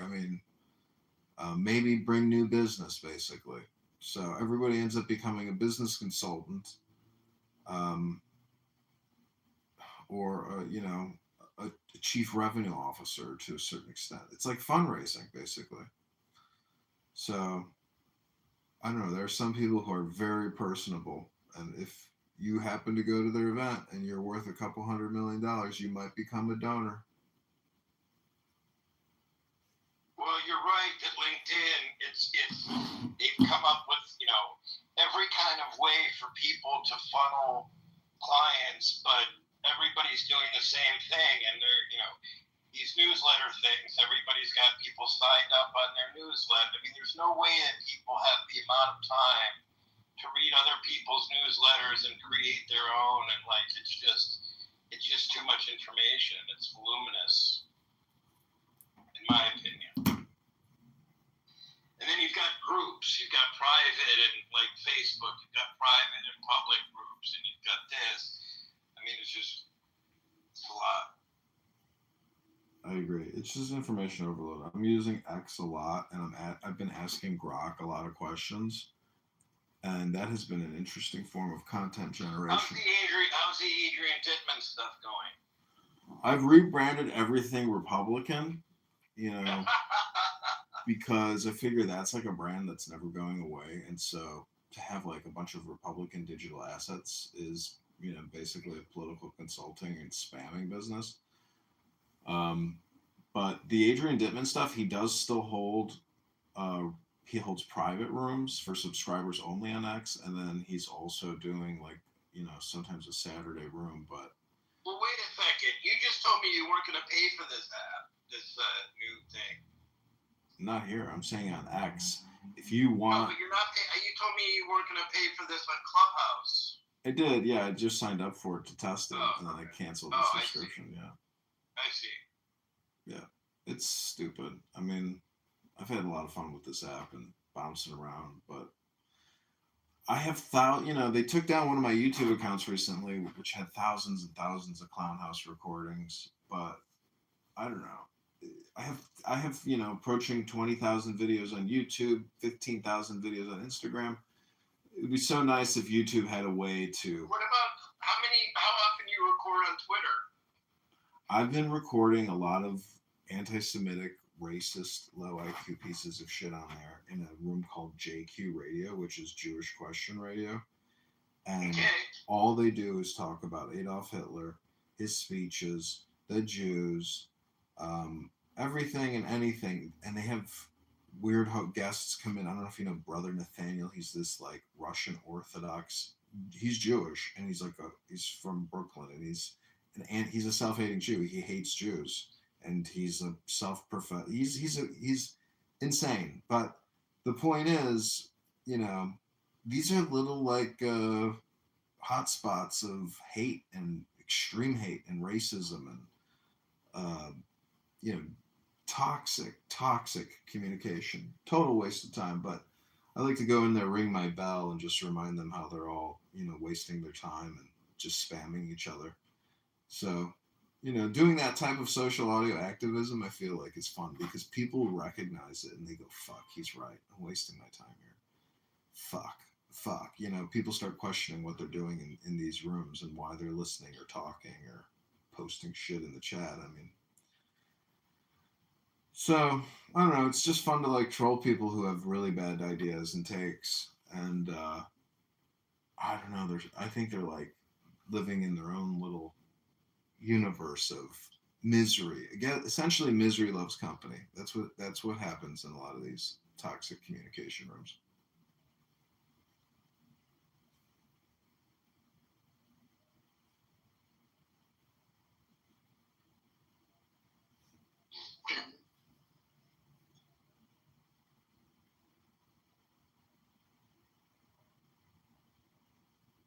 Why don't you educate people? Why don't you?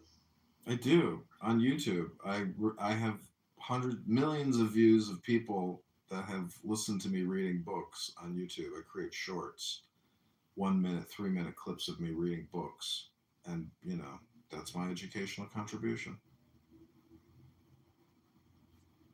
You should post that on Clubhouse. It's all just algorithm, No, nobody here is ever going to see it. I mean, you could go to my YouTube and actually look at my YouTube and listen to me reading a variety of wisdom-based books.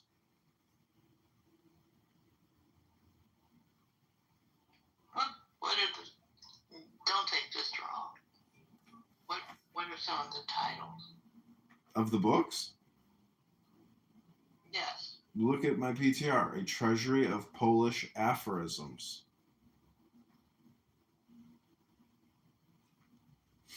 I'm not being facetious or actually joking. I mean, this book is really pretty amazing. And I was reading it to El Normo yesterday, and I told him that it was Jewish aphorisms. You can't tell the difference. They're just aphorisms. I don't know. They're Polish, but because they come from Polish translations, but the aphorisms, I have a couple books on aphorisms, and a lot of these things are like universal knowledge, basically. You'd get following if you would, on Clubhouse, not that you needed it, if you'd read a book like Black Rage or White Rage, racist shit. I'm sorry, racist book. Yeah, I don't know. This racist communication industry is... I saw this one African-American lady give like a 4-hour seminar on structural racism and white guilt. And it was just... And I don't have the video anymore. It was like a Google talk or whatever, but basically it's just the communication industry. I mean, all this DEI stuff and all these education scams are it's like it's toxic communication, and it's just it's political and it's business and it's sick, but it's what people do, because communication is like a commodity. And I talked to my mom today. She's like, I've heard everything. I've seen everything. So people do feel like they have, not seen anything new. And I think DEI and critical race theory and all this communication industry and the educational industrial complex is spam. And it's, you can witness it here on this app, and it's just racist, toxic communication. And but the academics eat that crap up. Well, I heard these people talking about white guilt. Well, not people, but it was Bill Maher and Tim Pool talking about the reason why like North Chicago voted for Brandon Johnson is because the Loyola North Shore snobs of Chicago experienced white guilt. I'm thinking like, I don't even know if that's true. I mean, it's like another reframe. It's like talking about, trans and genders or even gay. I mean, everything is political. So all communication is spam, and it's almost all political. There's very little actual wisdom ever communicated on this app. It's like, 0.001%. So at least you moved away from hypnosis. That was a healthy move. Yeah, but when I say hypnosis, it's more of like saying it's just propaganda. That's all I'm really saying. All communication is propaganda. It's all political. It's all spam. It's all hypnosis. I mean, but it's not hypnosis. Hypnosis is, it's something in a neurolinguistic programming book I read, that the Society of NLP declared in 1985 that all communication is hypnosis. And what that means is the brain doesn't reject whatever it's listening to, and it's sitting there storing it, processing it. So in a way, it's like essentially giving you a program. So that's why if you read a book, it's basically a program, and you actually have to read it. you know, and that's why an app like this is like propaganda real time. I mean, imagine if Joseph Goebbels had Clown House and all of Germany came on the cell phone at the same time to listen to his messaging. Well, they did. It was called the radio. But there was no feedback. The audience can't talk back. The audience can't troll. The audience can't come in and just ring a bell. I mean, it's all push information. So it's group versus crowd, you know, communication.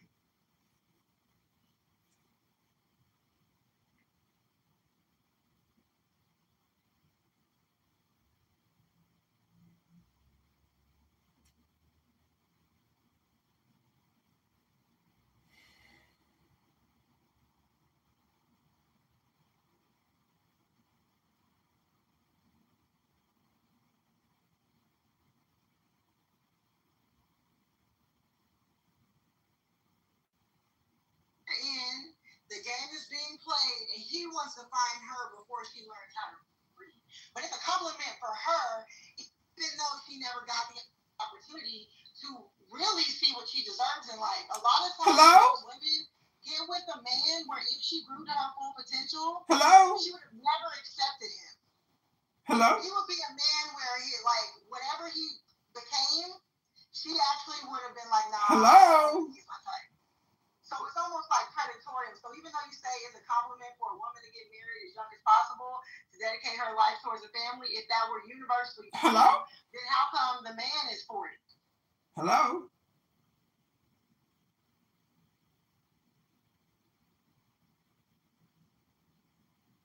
Well, okay, so you said, okay, what I'm saying is, it looks like, I'm just looking, again, as an observer, looking at that dynamic, I don't see it negative. Because, again, we're talking about... So, would you like to end your, are you finished up? Yeah, Mike, No, I think Jarl, is it Jarl or is it Jarl? I'm sorry, Jarl. Technically it's Jarl, but whichever, yeah. You see, even the name Jarl is a little bit of a pansy name, I must say. But Mike Moon would like to finish his input. For the benefit of Doctor, I want to say that I'm pleasantly surprised by things Trump's doing in his second administration. I see him as an agent of change, a change that was necessary to the status quo of the United States of America. Whether or not you like him personally, we have been doing much of the same thing for a very long time. And increasingly so, countries, especially European countries, decide somehow that they're our fucking equals. And they're not our fucking equals. We've always been their fucking daddy. We've always taken care of them. We've always been the fucking leader. We still are the fucking leader. And when we hear that America's somehow losing favor, it doesn't matter if America's not losing power. If they're losing favor, if people are going to whine more about us than they used to, they're still going to rely on us when shit hits the fan. They always have. They always fucking will, at least for the near future. And the reality is we haven't gotten weaker by standing our fucking ground, turning inward, and paying more attention to ourselves for a little bit. And there's a lot of things Trump's doing that make a lot of fucking sense to me. Taking money away from Harvard and putting it into fucking trade school sounds like a great idea, okay? Tariffs on the movie industry to start freaking coming back to the United States, making the movies here. I live in Atlanta, right? We built giant studios for Marvel to film their shit, and then they ran off to fucking England as soon as they got 5% more royalties or paid over there, or discounts. So the reality is this: get them the fuck back, or they can go pay twice as much to go overseas. It's the same with Canada, by the way. Canada's 35%. Fuck them. So there's a lot of shit he's doing to basically say, listen, let's reevaluate and figure out what the fuck to do in America. He's doing things, okay? Now, whether or not these things pan out, whether or not these things end up being good or bad for America, a lot of this shit, I'm almost done. Congress, let this American citizen speak, you fucking dirt napper. A lot of this shit that's going on is new. Congress, you can go. Congress, I will allow you to go, but you just have to wait your turn. You can't jump the line. You can't cross the border that way. Please allow Mike Moon finish. I apologize, please. But there's a lot of shit. I'll wrap it up here. There's a lot of shit he's doing that it remains to be seen how it's going to pan out. We don't know. but the fact that something's being done to look at these things from a new perspective is very important to me, that it gets done. And if he's an agent of change to start the process, and now we think a little more about things in ways we haven't considered before, I'm totally good with that. Whether we end up with another Republican or Democrat in the White House doesn't really make a difference to me. I just want something that will continue focusing on America. And it appears that he kind of knows what he's doing this time around a hell of a lot more than he knew the first time. The first time he's a little bit like fucking, what do you go? I don't know. He was out of his league. He didn't know what the fuck to do, but the first time. The second time, he kind of got it figured out. And he's doing some shit now. And he's being very deliberate about it, and he's being strong. And if people don't like that strength, or they say they don't like it, in the end, when shit hits the fan, they want it. So fuck the rest of the countries I have a problem with it. Let's kick ass. Go America. All right. Jarl, Congress, you're up next, but I want to give second for Jarl, or I think it should be Jarl, but wait, if you want to can I say we'll say Jarl. We'll can I say Jarl. 10 seconds? Can I say 10 seconds? Sure. Bro, I will just say this. Mike has been very anti-Trump, as he would tell you, for 5 years at this point. At least I don't 4 remember years on that. this. I don't remember Mike Moon. He's a guy who puts his heart on his sleeve. He believes, and then he goes and puts it out there. And he didn't even say anything that Trump is good or Trump is great or anything like that. But just him giving a chance to let the guy do his thing, and then we can judge him on the basis of the results. I mean, this is like breaking my heart right now in a good way, and I appreciate it. It's called having a wait and see attitude rather than the left who has an I already know attitude, arrogant, and that's the difference. Yeah, I don't know what I don't know, and I'm open-minded. That's what it is. Absolutely. So, Jarl, if you'd like to respond, or Jarl, if you'd like to respond, very quickly, we'd like Congress to voice his concerns. Sure, I'll be super brief. So obviously I disagree with Canadians being pansies, but you guys are allowed your opinions. Just really quickly, the Hollywood thing I think is interesting, because Hollywood to me is like the industry that America, like movies specifically, that America like dominates. There's not a single country that comes close to making entertainment like America. So it's just like crazy to me. I don't see how terrifying like American movies made in other countries is going to help, right? iPhone or Apple was the largest company in the world without making their phones in America, and I think that like I just don't see why bringing back production is going to help America, and that's not like what America's strong at. America's good at innovation and technology, not manufacturing. But anyways. Thank you, Congress. I can say really quick, it's going to bring back jobs. I'm in the industry, and the jobs have been decimated here from all this shit. So it's going to bring back jobs in that case. Let me go back to Congress. Yeah, before we go back to Congress, Jarl, it's going to bring back. I understand you can do two things at once. You can innovate while at the same time employing your people to the point where we're not living in parts of the country were devastated when industries left. So you've got to have a balance, and I understand that you think that innovation is the only way, but it's not the only way. It's a both and approach. But let's move to Congress. Congress, you'd like to provide. I'm sorry. Please wait your turn. We have Congress up next, and then Alan, and then maybe Cry Rachel, and then Abby. Congress, what would you like to say? So, all right, thank you much, Boris. Being called names here, that's absolutely right. But then when we talk about President Trump coming into the picture, when we look at his history and what he's done, see, US, of course, is a state which will poke nose into situations when they're not having anything to do with. I mean, these guys come into the picture when they talk about India and Pakistan. And then they say that, no, India did the right thing. Yet, your premier is signing a deal with Pakistan, with a lot of other countries when they so just to give you an idea, trade policies, Trump's, when we look at him, bigger picture. I'm sorry. I'm going to let you finish, but you have to. I want you to be clear. What is your input? What point are you trying to establish? Because I'm getting lost in what you're saying. See, what is your main point, and then I need you to try to establish it. What are you trying to get across? US has seen better leaders who've actually helped the entire global hemisphere. But then when you talk about Trump, someone who is a menace in his own life, it's weird. And so your point is that Trump is not a good leader? Absolutely, yes. Okay, and what's the strongest example of Trump not being a good leader? Something that he's done in the last 100 days or so. Him saying that India is a very good friend, blah blah blah, and the recent attack in Pahalgam, what happened? I'm sorry, I'm having a hard time understanding you.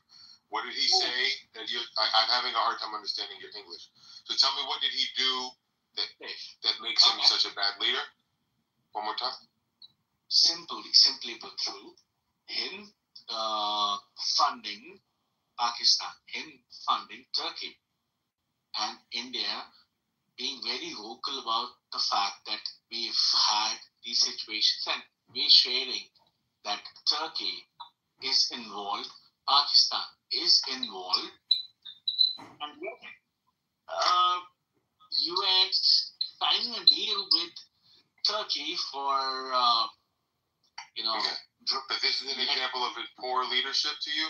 Can anyone translate to me what's happening? What did he do in Turkey or in Pakistan that makes him such? I don't know. Alan, wait a minute. I'm appointing Alan to translate what Congress is saying in very short, brief terms. Please, Alan. Yeah. I mean, I understand what he's saying, and I actually, on this point, I agree. I don't like Trump's position when it comes to his support of Turkey, and I understand if he's making, I didn't know this, if he's making deals with Pakistan. No, I don't like that either. And that's one of the things I had to consider when I was voting. So, yeah, I mean, Turkey has been instrumental in, though it doesn't get any press, it's been instrumental in a lot of the unbalance and problems in the Middle East.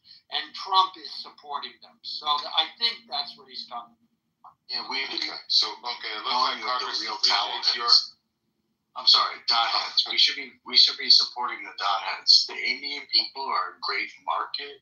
They're great people who love our country. And Trump tried to do this in his first term. He tried to really make deals with India, and we should continue on that path. The Pakistanis. Congress seems to we should go with the dot heads in India. Yeah, Congress seems to be saying that he's upset with Trump's leadership as it relates to him poking his nose into other foreign affairs, namely support of Turkey and support of Pakistan. Thank you for your input. Let's move on to Alan. Alan wanted to say something, and then I want to see what Cry Race I just wanted to echo. I'm sorry, Congress wants to finish. Congress, can you please complete your input? I may have cut you off. Really quickly, just finish your statement, Congress. Yeah, absolutely. See, very well put through. You're not able to understand what I'm saying here. And obviously, your language, my language, we're different. But then everyone else is able to understand what I'm saying. So you're a racist piece of Thank you. Yeah. I'll be a racist piece. I just didn't understand what you were saying. Honestly, it was sincere. But I appreciated Alan explaining it to me. Just because we don't understand each other all the time, I still want to understand and see what you're trying to say. There was nothing underhanded with what I did there. But anyways, Alan would like to say something. Alan has an input. Yeah. We're moving to Cry Racial and then Abby. Alan, go ahead. Yeah, I just say quickly, Mike is right, and talking about the tariffs on Hollywood. We have seen in the entertainment industry in California, jobs were going away since, the late 80s. And there's been a steady movement from that. And I can't tell you the number of TV shows. You look look at the end credits. It says filmed in Canada. So they might hire some American actors, but everything below the line, the directors, the assistants, the sound people, the sound houses, the special effects, all of those have to be done by Canadians. And it's a problem. We've lost a lot of work in Hollywood because of it. So yeah, Trump saying that, I don't know if it'll work, but yeah, I'm for it. And Alan, you know what else?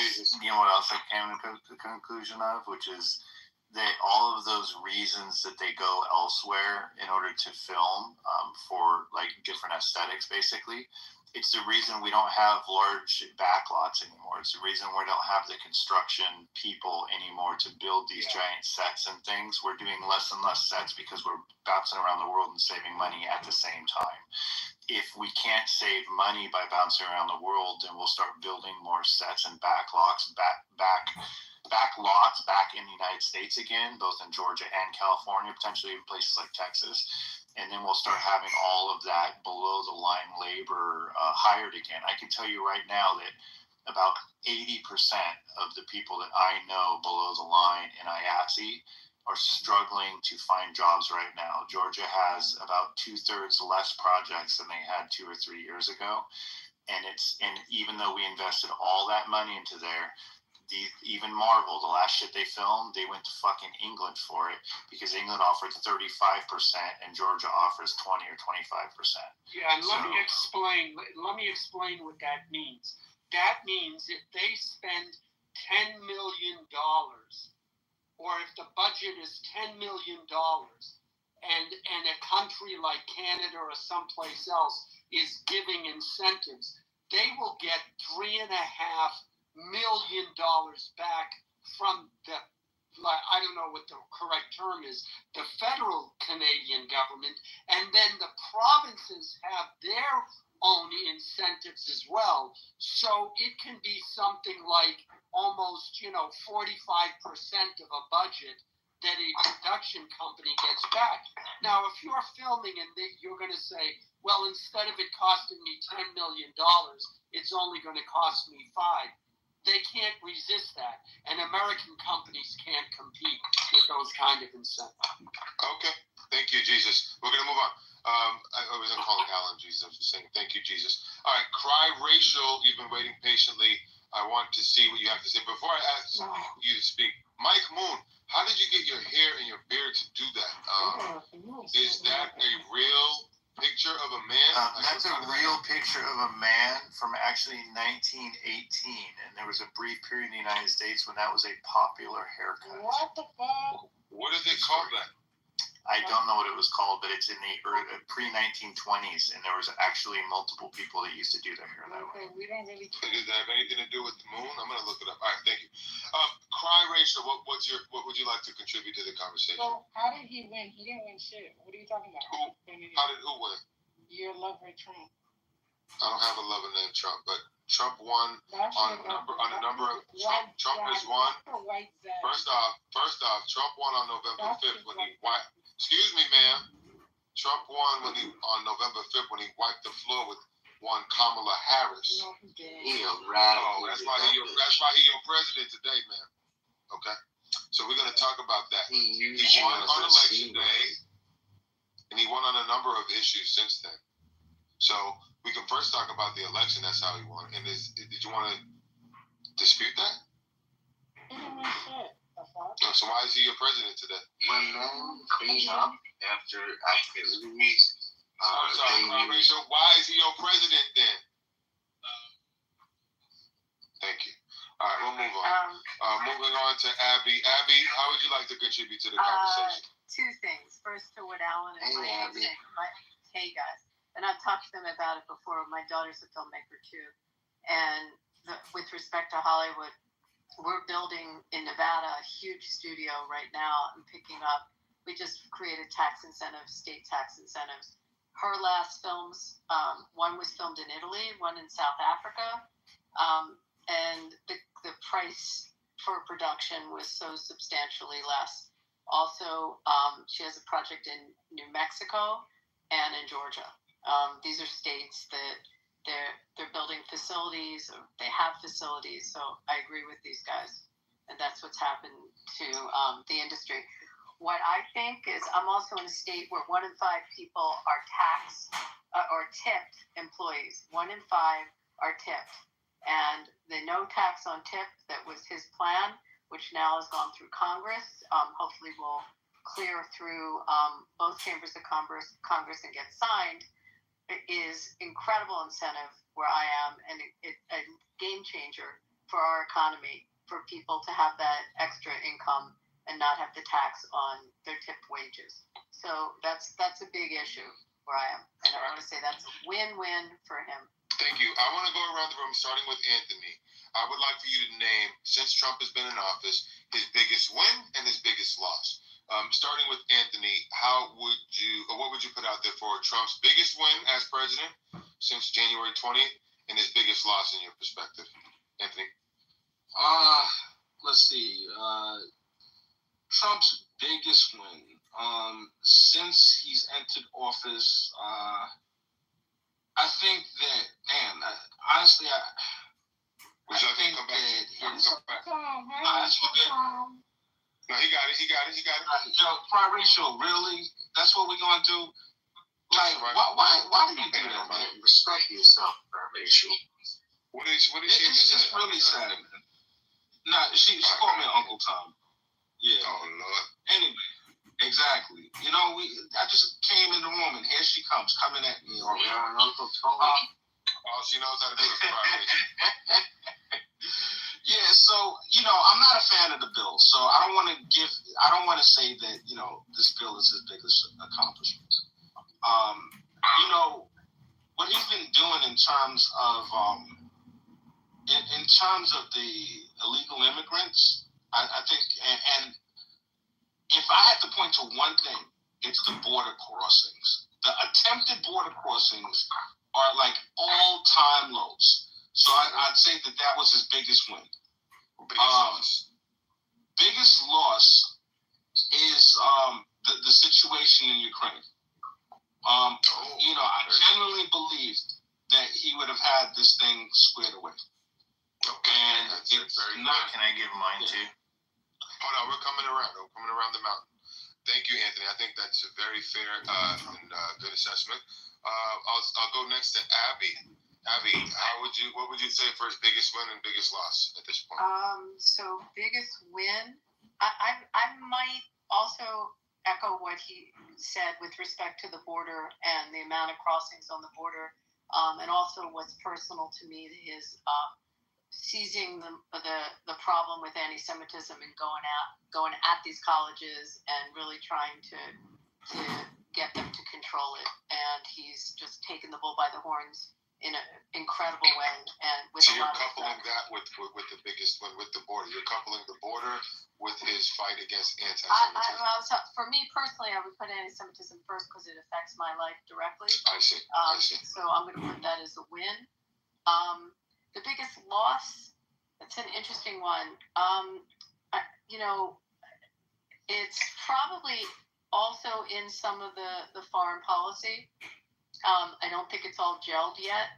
I don't know if I'd say it's a loss, but I think on Ukraine, that's probably within the foreign policy something that's just got to get harnessed more. And other than what he mentioned, Anthony mentioned on the Ukraine, he thought he'd have it handled by now.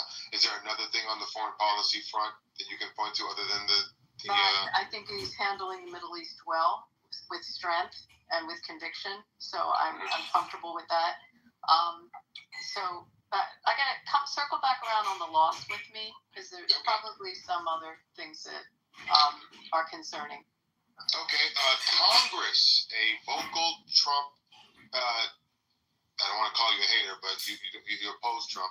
What would you say is his biggest win and his biggest loss through his presidency, Congress? Biggest win, sir? There's none. I'm sorry? There is none. There is none. Okay. And what is his biggest loss in your eyes? So, come to think of it, and practically, and I know you would time me and you'd give me one opportunity, of course. right? When you talk about America, America is not built around just Americans. I mean, it's a country. I'm sorry, you're rambling again. I need you to be clear. What is the biggest loss? His I need loss. you to just be very succinct. The fact that he is helping, terrorists, paying them and helping them with technology. Okay, so you're echoing what you mentioned the first time about Turkey and Pakistan. Okay, but wait a minute. When Abby and Anthony say that he's helped through his policies, his strength on the border, bringing illegal border crossings down over 90%, why don't you view that as a win? Before I move on to the next person, I need you to answer that quickly, please. So real quick, for them, for a country, yes. When we look at US, of course, it's been a power through and through. But then what US and what Trump is doing is playing a dual policy. He's a freaking piece of shit who has to make sure that the war happens. So I asked you a question. Why don't you view the border crossing reduction as a win? I just answered it, sir. If he's helping Turkey, if he's helping Pakistan, and still saying that no, I'm with India and Modi is. Sorry, I can't follow you. I said, why don't you think it's a win that the border crossings have gone down? Why is that not a win to you? Yes or no? Or not yes or no, but tell me quickly why. Am I living in States? Okay, thank you. All right, so you say because you're not in America, that's not a win to you. Okay. Moving on to Mike Moon. What would you like to say Trump's biggest win is and his biggest loss? First, I like this question a lot. I like this question a lot because it really challenges me to think about it. Congress, your turn is over, Congress. I need to move on. I'm on a second, sir. So simply put through, you're living in a particular country and so am I. Right? Okay. What's happening with your country is a different thing altogether. I got it. So Congress, so you should listen more and have less opinions about the United States because you're clearly saying that you can't have those opinions because you're not here. So let's just listen now, okay? You listen. Thank you, Congress. Now we're moving on to Mike. Moving on to Mike Moon to tell me. I like the question. It really challenged me to think. The biggest wins are DEI attack on. Big win. Give me one big win and one big loss. One big win attack on DEI. I'm sorry, Congress. If you can't control yourself, I'm going to move you to the audience. Please go on mute. Go on mute, Congress. Congress, go on mute. Going once, going twice, going 3 times, moving to the audience. All right, go ahead, Mike. The attack on DEI across the board, transgender issues, big business DEI programs and departments, the laying off of DEI positions in general. I think DEI has been a tremendous win for him. I am not going to say the border has been a big win, and the reason why is that I'm not clear we even know the truth about the border. I think that there was a lot of deportations done before he was president as well, and I'm not convinced that we even fully know. What about the border crossing? Yeah, the border crossings just because people are afraid of him. But that's not really any policy thing. That's just him being president already defaults by having way less border crossings. It was the same way in his first term. So you don't give him the credit for that? Yeah, I don't give him the credit for it because I think it's a nice I think it's a bonus that we get in having him a president. I don't think it has anything to do with his policy really. It has to do with more with what he says about the policy, about them in general. And what's his biggest loss? The biggest loss, hands down, no question about it, is his support of Putin and Ukraine. He just said the other day, I thought I really knew Putin, but what's he doing? I'm like, wake up, motherfucker. We all know he's a fucking scumbag. So if he starts coming to that opinion finally, he might know the real Putin. He is a scumbag. So the idea that he supported Putin and that Putin is now showing his true colors and that Trump is somehow surprised by that, and the fact that Trump said he would solve Ukraine in a day, and right now it's his biggest failure, hands down. I think he's doing a horrible job by siding with Putin and bashing Ukraine all the time. That said, I don't think we should give any more money to Ukraine. Okay, thank you. I'll come back to that. Jarl, biggest win, biggest loss for Trump? Yeah, I'm being generous calling it a win, but I think the fact that the rest of the world is building up their military could be an indirect win for Trump or for America or for the world. And I don't know. There's so many losses. I can't pick one. I think Ukraine is definitely Okay, Ukraine. Alan. Well, people have echoed a lot of what I think are wins and losses, so I'll just say, yeah, I agree. His biggest loss is probably Ukraine and Russia in that he didn't solve it as quickly as he wanted. And his biggest win is Ukraine in that if we're not sending money to Ukraine the way we did, then I'm okay with that. Let Ukraine and Russia work it out, and let Europe work it out, and they can solve their own problems. So, thank you. Dr. Responsible. Dr. Responsible going once. Dr. Responsible going twice. We'll be back. Cry ratio. Can you tell me what you believe Trump's biggest win and his biggest losses so far? His biggest win was saying that he could relate to black men. You know, that mugshot saying, yeah, he had the black experience. That's his biggest win? Yeah, he said he's a criminal like y'all. Okay. Now, what's his biggest loss so far? Having sex with a porn star, yeah. Okay. You are exposing your Trump derangement on full display. And we're moving on to Bill, I don't even know how to say your last Asian name. But Bill, are you within the sound of my voice? I am here. Yeah, I would agree with Anthony and Abby. That was absolutely immigration is his biggest win. And the loss so far, I think, has been about great because he has been like a yo-yo up and down. He's been inconsistent on his messaging. Inconsistent on what front is he inconsistent? The tariffs. So all good about bringing manufacturing back to the States. Absolutely correct. But just the gamesmanship on trade and tariffs has been inconsistent and it's caused a lot of chaos, especially not even for big businesses, but for small businesses, which we all know employ most Americans in this country. So that's my input. Thanks. Ben, Interesting. So inconsistent about that too. Yeah.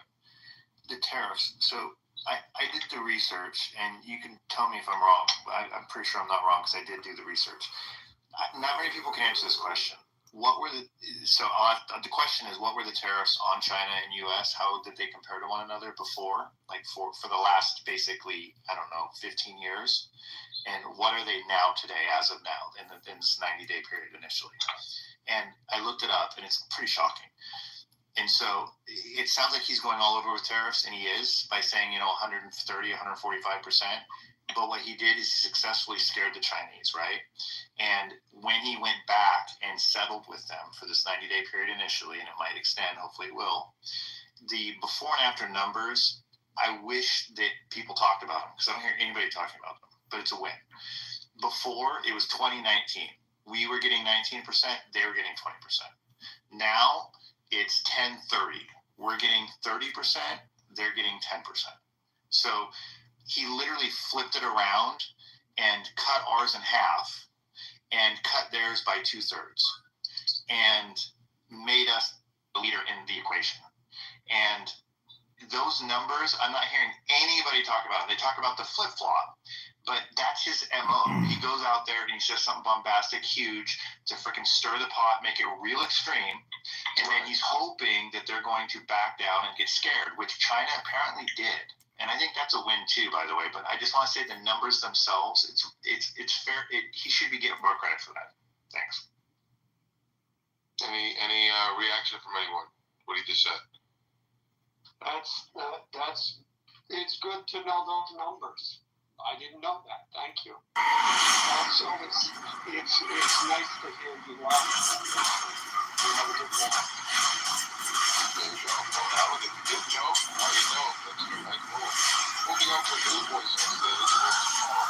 Paul, are you approaching us from the right or the left?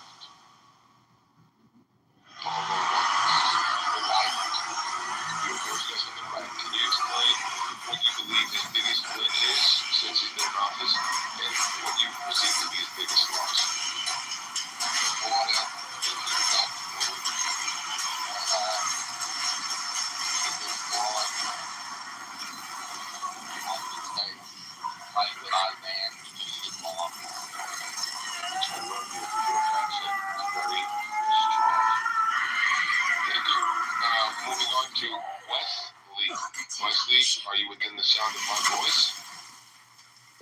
guys?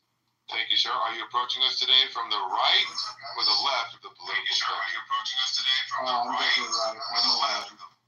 I've been a Trump fan since, when he was running the Steelers, and he and Maya were getting beat up. Yeah. So can you explain to us, what do you think his best move has been since he's been in office and his worst move since he's been in office? I'd say best move is I've never seen anything like it when he signed all those executive actions on live television, like day one. That was the best thing. That's how you make change happen. Worst. Well, I mean, nothing really comes to mind right off the top of my brain. Maybe I can get back to you. Let me rack my brain. I need your critical thinking. I suppose his dependence or his aversion to calling out Israeli influence in American politics. That's a meaty issue that we can get to, especially with some of the people we have on stage. I'm sorry. Yeah, I'd like for you guys, maybe once we get through this round robin, maybe Abby and Wesley can engage on that a little bit. But moving on, thank you for your input, Wesley. Moving on to comedian.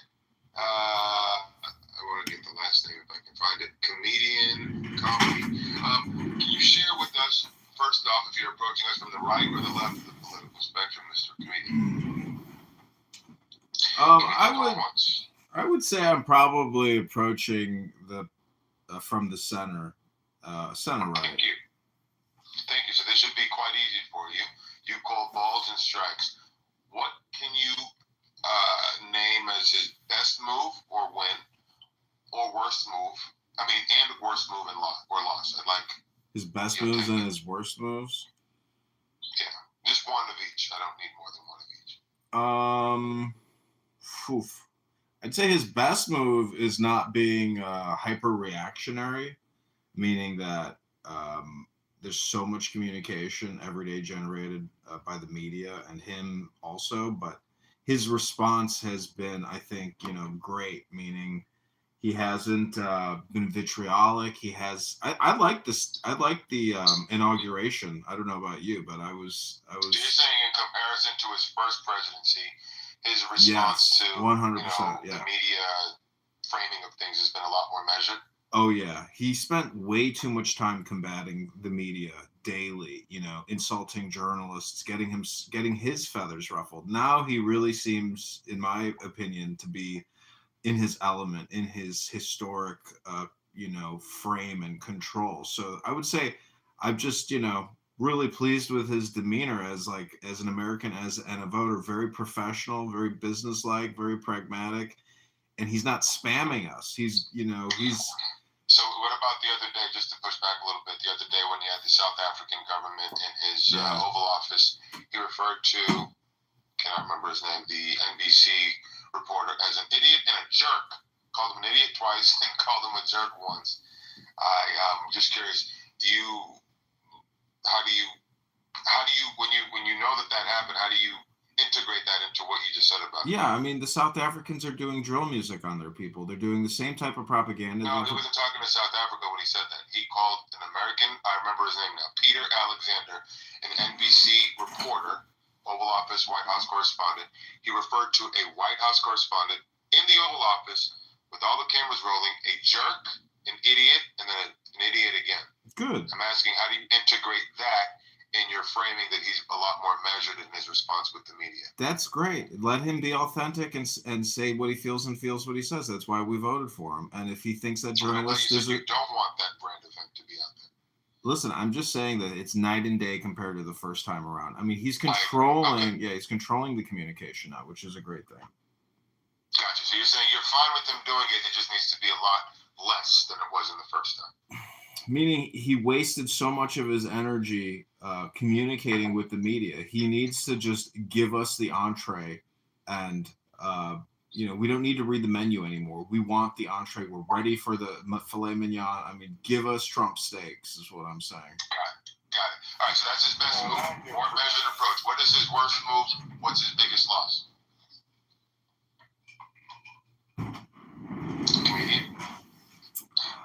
Yeah. really want to hear. I don't know.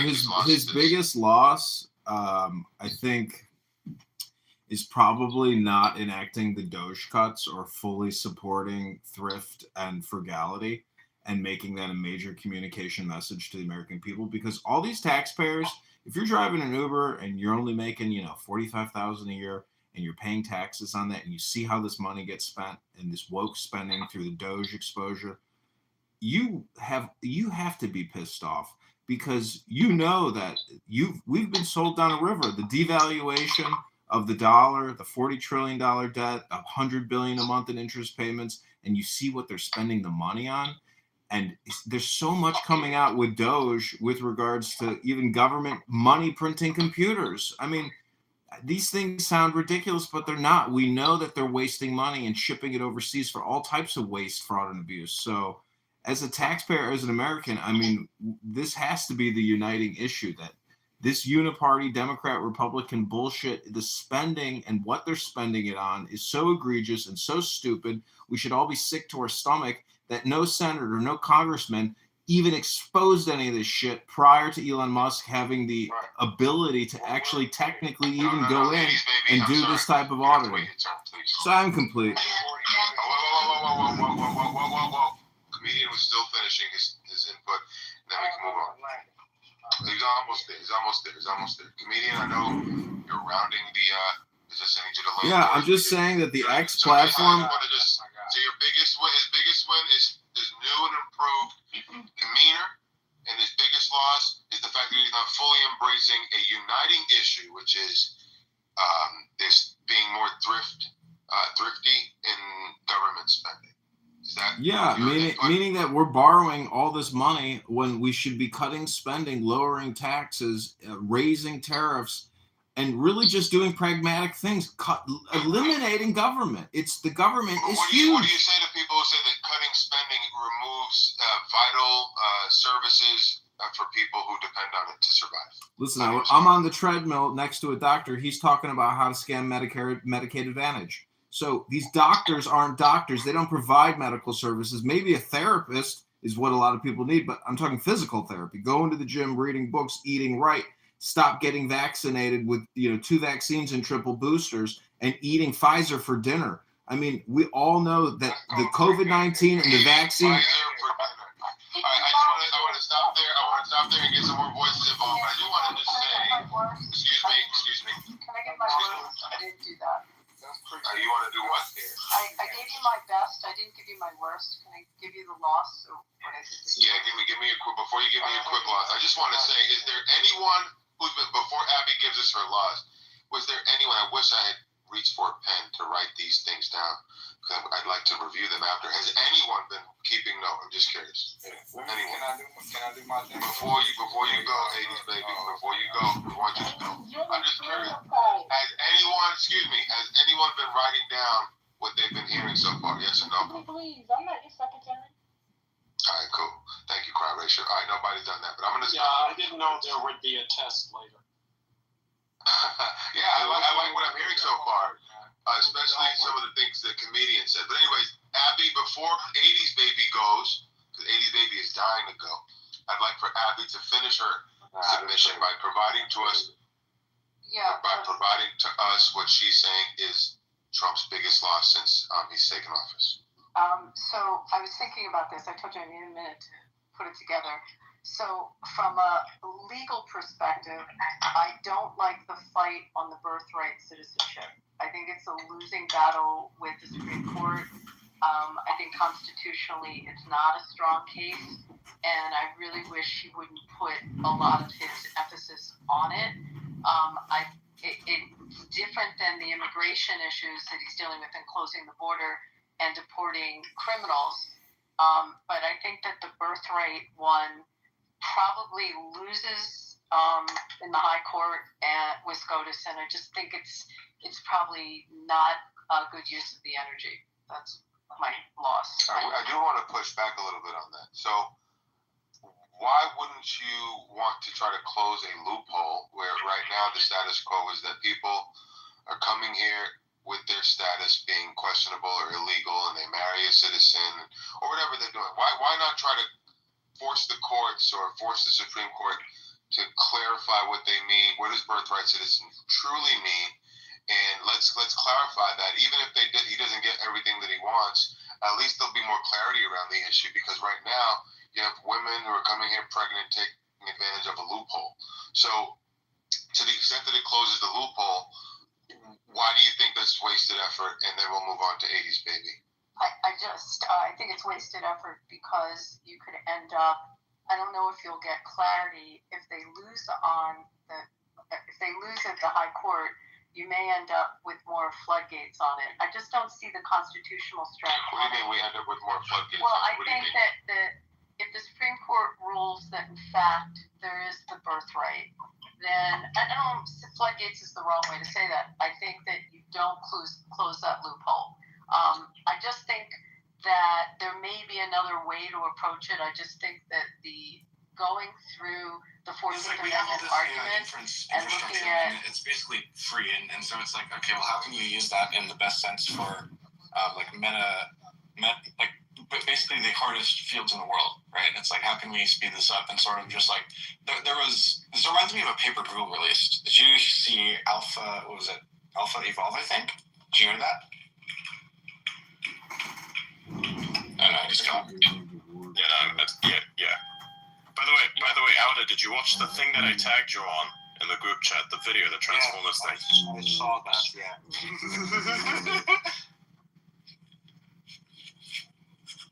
Was that the sound of Elliot learning how to drive a manual?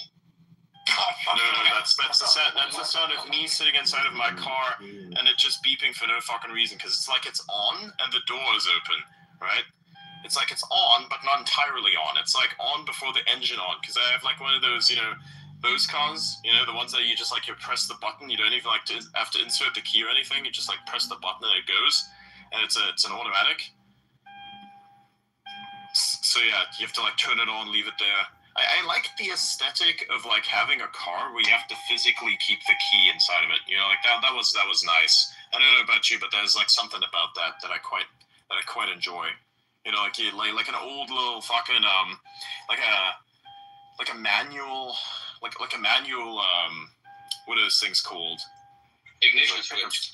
No. Fucking there's a company, the Toyota. It was not a Land Cruiser. It's the other one. It's a Hilux. Yeah. You have those little guys with a fucking manual turnable key and like the manual fucking transmission, manual everything, fully fucking almost entirely analog, save for the fact that you got like this thing that's at the center there with like where you put the disc in. But you can't put the disc in there because if you do that, the disc is fucked and the internals are fucked because it's a work machine, which means that all the dust gets in there, so you're cooked by default. That's why they decided, hey, we're gonna have these little latches that we can like open up so we can put the disc inside of it. You have to like hold it as the disc goes in, and it's like, yes, nice. And then sometimes they moved away from that. They said, hey, we're just gonna like put the USB and Bluetooth, and there you go, you can be satisfied.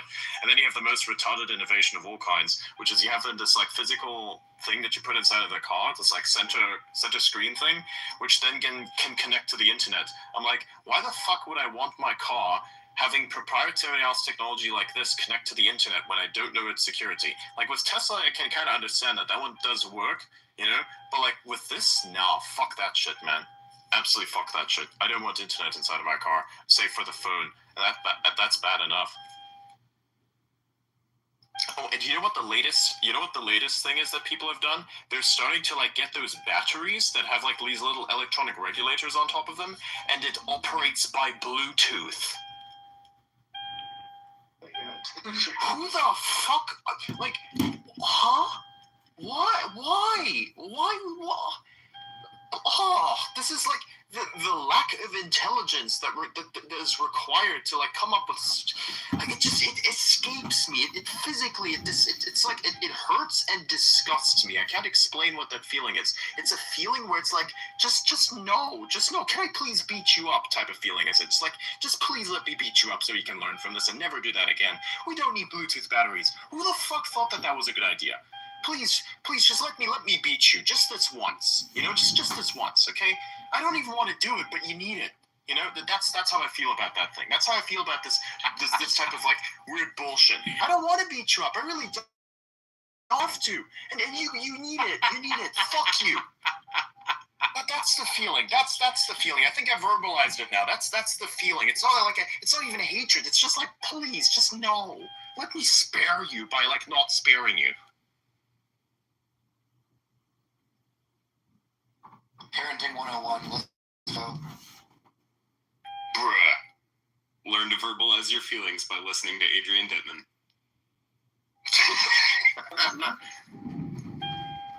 So, but that one, like, you know, saying, hey, we're just gonna, like, play fucking Diablo again is like, no, fuck that shit.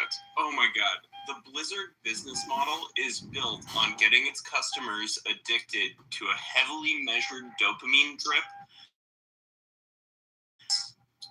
They always force you to go for the next slight incremental upgrade. You have to grind for hours and hours to get it, and when you get it, you get that slight dopamine release, and then it's on to the next upgrade.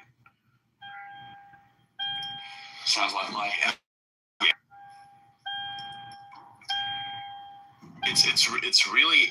It's really messed up. And you can tell because the way that the RNG works is it has a thing in it, like there's a thing in it where it intentionally will not give you the highest rated proc. You cannot imagine the way this infuriated me. I could have fully perfected my build, but I couldn't because it didn't make sense unless I would grind in my fucking sleep, which I couldn't do because my automation thing didn't work because the game servers are ass and kept dropping me this fucking. There was just no way. There was just no fucking way to do it by bringing new people into it. You can tell how good a game is by bringing like new people into it and seeing how well they adapt to it. You can kind of like tell the different, and MMORPGs or like RPGs in general seem to have this problem. They're like exceedingly hostile to anything that is new skill, like exceedingly hostile to it. You can tell. You put fucking like anybody into Diablo and you bring him to the highest difficulties. Like first of all, you have to grind to the certain like level to get to the highest difficulty, and then once you get there, you get those little bitch numbers, not the big numbers, because the gear sucks and because you can't get new gear because you have little bitch numbers that then take ages to farm, and it's like they inundate you with useless fucking gear. Oh, and just to make it more efficient, because I realized that the servers were lagging from all the objects on the ground, they decided, hey, we're just going to make less things drop per boss, which then led to people figuring out that they didn't have to leave the cavern because they adjusted that feature. So basically they solved one problem just to like accommodate for the actual problem that was that the gear drops were ass. So now you wouldn't reset the fucking room, you would stay inside the room and drop these little piece of shit items all over the ground until the screen started fucking glitching. And then you would like reset the room because you're like, please, no, this hurts me, ha. And then you like go out there and you fucking reset the thing. You come back in, you have like a guy already sitting there with the teleport ready to log in there so you can do the thing. You have to run in and fight through all the fucking enemies again. And then you get to the little point. The thing is though, for you it's going to be such a mundane task that you're just breezing through all the enemies like super, super fast because you've already, to get to the boss farming stage, you have to have gear so good. And guess what? Where do you get the gear that's so good? You don't get it from the fucking boss because it never drops anything good. Total, I have spent over like 1,000 hours on this stupid fucking game, multiple seasons, and I've only ever had 2 drops where there was a 4-star item, which is the max rank. Fucking, what the fuck is that? Hundreds of fucking runs per day on a fucking boss, and only like 2 4-star items over the like amount of seasons that have been. What in the actual ever-loving, disrespecting fuck is that? Please, what? Launch. Look at this. Plus 4 to incinerate. Cancel incinerate to deal double damage, bro. Let's go. Bro, your main claim to fame in Diablo last fucking time we played was literally having a rogue that DDoSed everybody. That was not productive. Like you say, hey, this looks like an interesting build, and then it's just like arrows that look rainbow colored from like raining from the sky onto the enemies. And I was like, dude, this is just like the gayest thing I've ever seen. But I can't say that. I couldn't say that on stream at the time because like Biden was still in power. So I was like, nah, I can't say that shit. But I can't say it now. It's not going to be that much of an issue. But like back then, it was definitely that much of an issue, and I feel like in some ways it still is. But hey, I tried to like not be as hostile until I like saw that shit and I was like, nah, I'm done. Fuck that. I'm gonna play a different thing next season. I played a different thing next season. Say I'm gonna 100% the game, and I think I 100% the game to such an extent where it was like, yeah, I've had enough. And like I could never. And the worst part is like to challenge Lilith and to get Lilith down. You had to like get lucky with some of the damage. I hate and that. then there's an unescapable death. Unescapable. Why the fuck would you want this? That was the only challenging fight in the game. I actually enjoyed learning that one. I fucking hated it. It was like such a weird thing, and then didn't even drop you anything special. Like if I would have dropped you a fucking item that would have made you unstoppable, like just basically gave you immortality, that's what it would have been worth. But literally there was nothing worth the whole effort other than to say, yeah, I've gone to the campaign and I've challenged the main boss. And it's funny. You have a wait, did the power just fucking die? Cut out for a sec. Ah, cock. Sorry, that's another problem. We'll have to get the electricity guys here again. Little voice note for anyone who wants to get into solar. Make sure that whatever battery pack you think you're gonna need, get twice as much, especially if you're doing lead acid. And you can do lead acid. Lead acid works. Yeah, because the cycles are great. Like the newly advanced like versions of the fucking lead acid are great. But like this shit is ass. Do you guys still hear me, by the way? Yeah. Oh no, it's worked. Okay, cool. Because I had to like switch over the internet real quick because everything dead now. Oh, brilliant. By the way, Zeus was raising his hand for what? Humans or something? Sorry, say again? No, Zeus, the other guy in the speaker panel, he was raising his hand for what? His fan. So he was raising his fan.